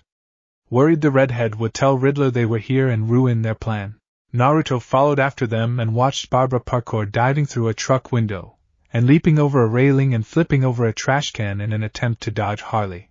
How is she this quick? Harley asked, surprised at this. Well, she had some serious stamina last time I saw her. Seems she got more flexible too, Naruto said with a grin. Keep it in your pants, dumbass, Harley ordered as Barbara turned a corner into a crowd of students. Harley and Naruto turned to follow her only for two students to stop them. Would you like to audition for the a cappella club? One asked. Would you like to audition for the cool a cappella club? The other asked. You're not cooler than us, Garrett. The first guy said, glaring at the second. What is this, the ing90s? Oh wait, that wasn't even cool then. Out of my way, Vanilla Ice! Naruto yelled, pushing the two nerds aside as he and Harley resumed their chase. The two ran after Barbara, but after entering an empty courtyard found no sign of her. Damn it! Harley growled out, annoyed at having lost the trail. Are you guys looking for something? Ivy asked as she approached them before she looked at Harley's ruined makeup. Harl's? Ivy asked, pointing at her face. Yeah, I know. And I got made by that surprisingly agile tour guide, which this idiot was hanging out with, Harley said, irritated as she had a thumb at Naruto. I bumped into her looking for you too. Don't pin this on me cause you attacked a mascot in a fountain, Naruto told her. So now what? Ivy asked. Let's kill a tour guide, Harley ordered. We're not killing her, Naruto told her with a firm tone. What? Harley asked with a glare. You heard me. We don't kill her. Naruto told her as he crossed his arms. You're advocating not to kill someone? You. Yesterday you stabbed a man over a flavor packet of ramen. Not even a cup. Just a flavor packet for it, Ivy said, baffled. It was a limited edition flavor, and Naruto was saying before Harley cut him off. We're killing her, damn it, so she doesn't squeal, Harley told him. Though we are. I'm all for senseless murder, but not her. Not without genuine reason. You have a problem then, I ask both of you here and now. Do you honestly think you can get past me? Naruto asked with a cold tone. In a straight fight? Not a chance in hell, Ivy admitted. She knew Naruto was a powerhouse. Her plans would be decayed in an instant. Oh, you're doing it or you're not getting all up in this ever again. Harley ordered as she pointed a finger in his face before he slapped it away. Oh God, what will I do? I guess I'll have to settle for my wife. Or the rest of my harem back home. Cause if you kill one of my favorite clients, we will have a problem. Naruto warned her with a glare. Wasn't it one time? Ivy asked with a flat tone. That ing penned up had me break golf clubs over her. You know how kinky you have to be for that. I ain't losing that, damn it. Naruto told them. Ugh, fine, we will question her first, and Ivy has to agree on killing her, as well if we need to do so, Harley said with a sigh, knowing she wouldn't win this argument. Fantastic. Let's be off then, Naruto said as he approached a nearby tree after seeing Barbara close her dorm curtains on an upper floor. Ivy walked towards the tree and made it lower a large branch for the three to stand on to raise and enter the dorm. I just want to be clear. I meant I forcefully entering the dorm room of a girl who for sure doesn't want us in there, Ivy said as the branch rose. I have this, ahem, who wants to hit some balls? Naruto asked with a grin as he opened the window. Hit me, daddy. Barbara swore as she pulled out a can of spray, holding it up as Harley and Ivy entered with Naruto. Babs, don't shoot, Ivy told her placatingly. Isiodora? You work for Harley Quinn? Barbara asked, surprised, still holding the spray bottle. That's not my actual name, Ivy sighed before making a vine plant in the room wrap around Barbara to keep her pinned. Poison Ivy? Barbara asked, surprised. After figuring out who I am and seeing Harley, you couldn't figure out she was Ivy? Gah! Naruto asked, baffled at this before Harley slugged him in the back of the head. Shut it. Look, we're not gonna kill ya, but we can't have you ratting us out to the Riddler, Harley told Naruto with a glare before turning to Barbara. What? I'm not ratting anyone out.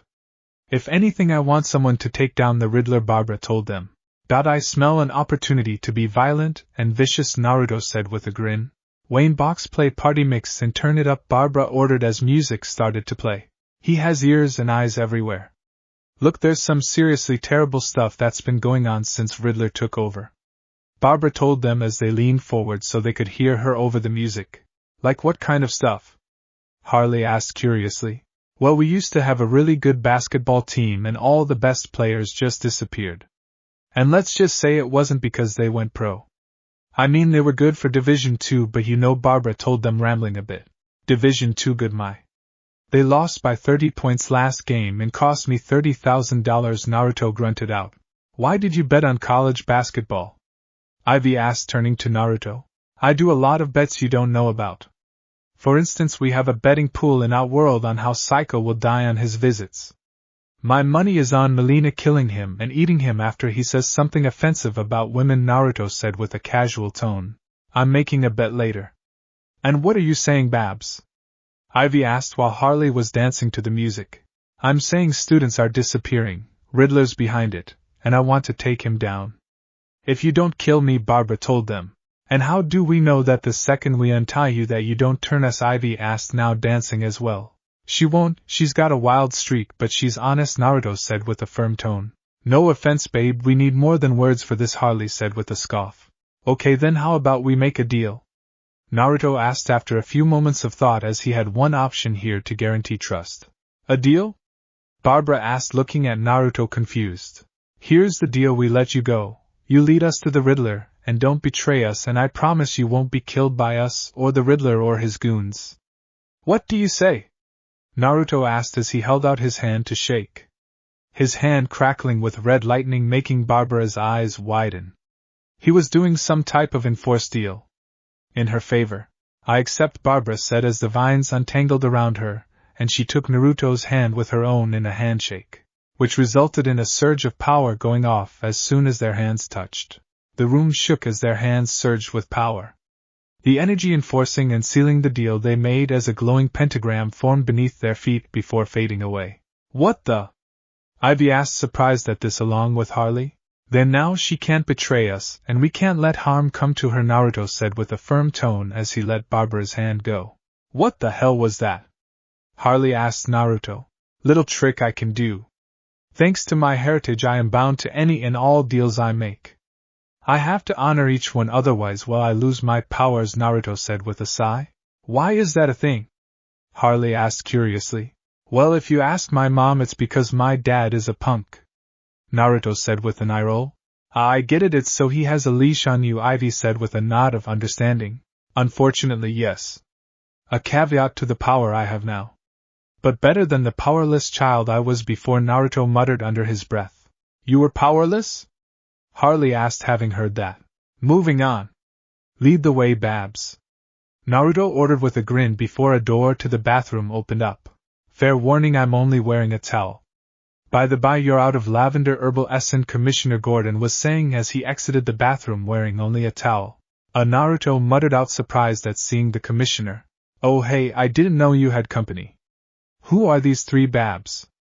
You know how I feel about boys in your dorm, especially after that incident with that idiot Overhaul, Gordon said with a scowl at the memory of the villain hooking up with his daughter. Shutting up, Naruto was about to say before seeing all three women glare at him. Oh, these are new students, they asked for some notes, for a class they just started today. I offered to tutor them. They were just stopping in before we headed to the library to study, Barbara said with a smile before she looked at Naruto with a look that screamed, back me up, damn it. Yup, we're just studying, sir. Nothing to worry about. I am nothing like that baby wiener haver, Overhaul, Naruto said with a forced smile. Ah ha ha ha ha. I like him, Babs. He seems like a nice kid. What's your name, son? Garan asked with a smile. Menma Morningstar. It was nice to meet you, but we really should head to the library, right, Barbara? Naruto asked as he looked at the redhead. Yup. Follow me, you three. Later, Dad, Barbara said as the four walked out the dorm. Your dad is living in your dorm room with you? Harley asked as they exited the dorm. That I want credit for what I just did. I think I'm gonna be sick. Someone get me a barf bag. No, too late, I'm using this plant, Naruto said before grabbing a plant. Hold it until we pass another feminist donation box, Ivy said as she grabbed the plant from Naruto. I don't think I can. Don't you get it? I had to be respectful? Me to him. Oh, I think I'm going to faint. The world is spinning. Naruto said, dry heaving. Harley rolled her eyes at this before she approached Barbara from behind and grabbed her shirt before lifting it, showing off her bra-covered boba S to Naruto. Okay, I'm good now. Damn, did they get bigger? Naruto asked with a grin. A little, Barbara said with a blush as she pulled back down her shirt before Naruto grabbed her hand, stopping her, still ogling her. I didn't say I was done looking yet. Okay, now I'm done, Naruto said as he let her put her shirt back down. So what's the plan? Harley asked. I've been tracking Riddler for months, and he keeps going back to a fraternity house. Something's going on there. I see people go in it but never come out, Barbara explained. How is that different from a normal frat house? Ivy questioned. I don't know yet. But I have 4 wristbands to a party there tonight, Barbara said, holding up 4 purple wristbands. Party? Will there be booze and a purr? Naruto asked with a grin, hearing this. Oh, for God's sake, Ivy said as she rolled her eyes at Naruto's question. In order. Yes and yes. They hired some exotic dancer known as Scarlet, Barbara informed him. I'm in. Let's get ing-faced. Naruto exclaimed with a massive grin as he wrapped an arm around Barbara's shoulder and started to drag her once she handed out the bracelets. You will focus on getting the Riddler, and not getting your rocks off, Harley ordered as she took her own bracelet. Yeah, fine. It's not like we's just a normal human with a cane and an ego or anything. No, he's a dangerous threat, Naruto said sarcastically. He waved her off. Yeah, and you're mentally sound, Ivy said with a flat tone of voice. Some say sanity is the highest form of insanity, Naruto said with a grin. Okay, I have to ask, how did this happen? Barbara asked as she gestured to Naruto as they approached the neighborhood where the party would be held. Well, you see, it all started with a breakout I was hired to help with in Arkham by a plant chick, Naruto was saying before Ivy cut him off. I think she means how you ended up like this, Ivy said with a flat tone of voice while Barbara nodded. Oh, mind your business, Naruto said as he crossed his arms.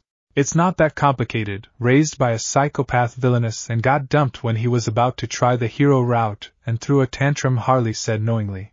I'm not that easy to read, Naruto grunted out.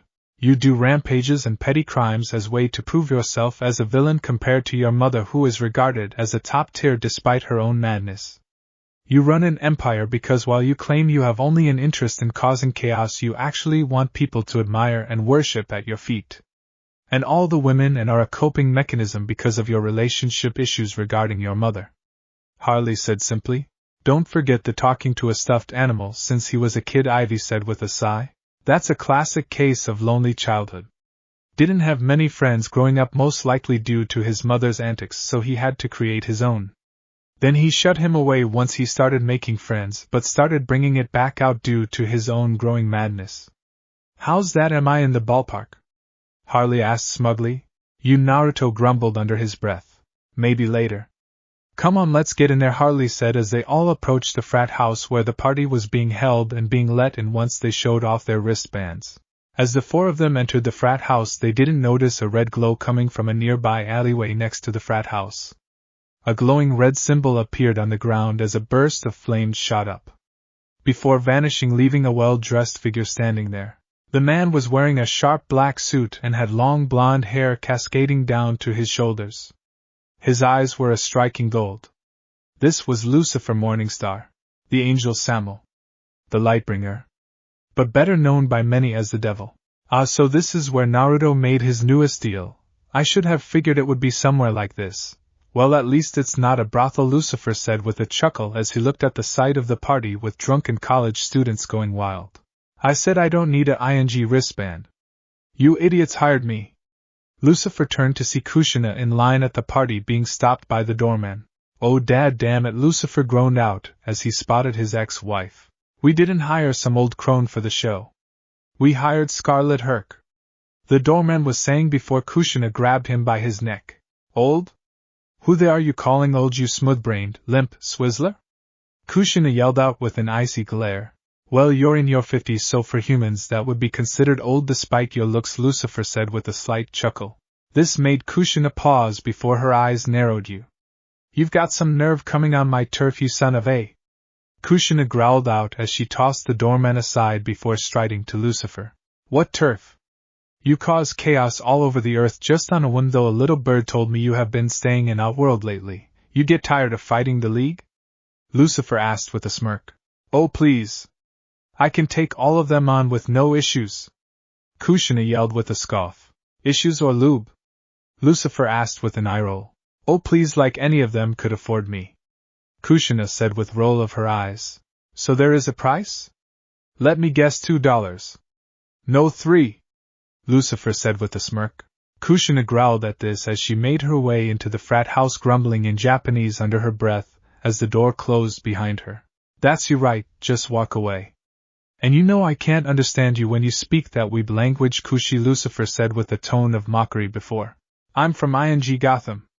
Kushina yelled as the door suddenly opened before a glass of beer suddenly slammed into Lucifer's face. Gah! Lucifer yelled as the glass smashed into his face, breaking and the alcohol inside burning his wounds. Did you put a rule on that glass just to hurt me? Lucifer questioned. Damn straight. Not just that one. All the glasses here. Kushina yelled, opening the door, holding 6 different glasses of beer before throwing them at Lucifer. Why does a frat house have so many glass mugs? What happened to cheap plastic cups? Lucifer yelled, ducking under another thrown glass. Don't know. Don't care. Take your beating like a man. Kushina yelled, throwing glass after glass at him as he dodged. You can't kill me with this. So why bother? Lucifer yelled as he avoided the thrown glasses. Because it makes me feel better. Your pain brings me joy. Kushina yelled at him. I thought spreading your rash did that. Lucifer yelled back with a laugh. Bite me, you ucker. Kushina yelled as she threw more glasses at him, which he avoided. Hate crime. You all heard her, people. Lucifer yelled with a laugh as his ex-wife yelled in fury as people recorded this. I need a drink. Kushina growled out, walking into the party. Go ahead. I'm sure someone will lift the toilet seat for you. Lucifer yelled as Kushina entered the frat house, slamming the door behind her. Well, that was fun. Now where are you, son? Lucifer asked himself with a smirk as he walked around to see if he could find where Naruto was. The people on campus completely unaware of who was walking amongst them. Thanks for listening.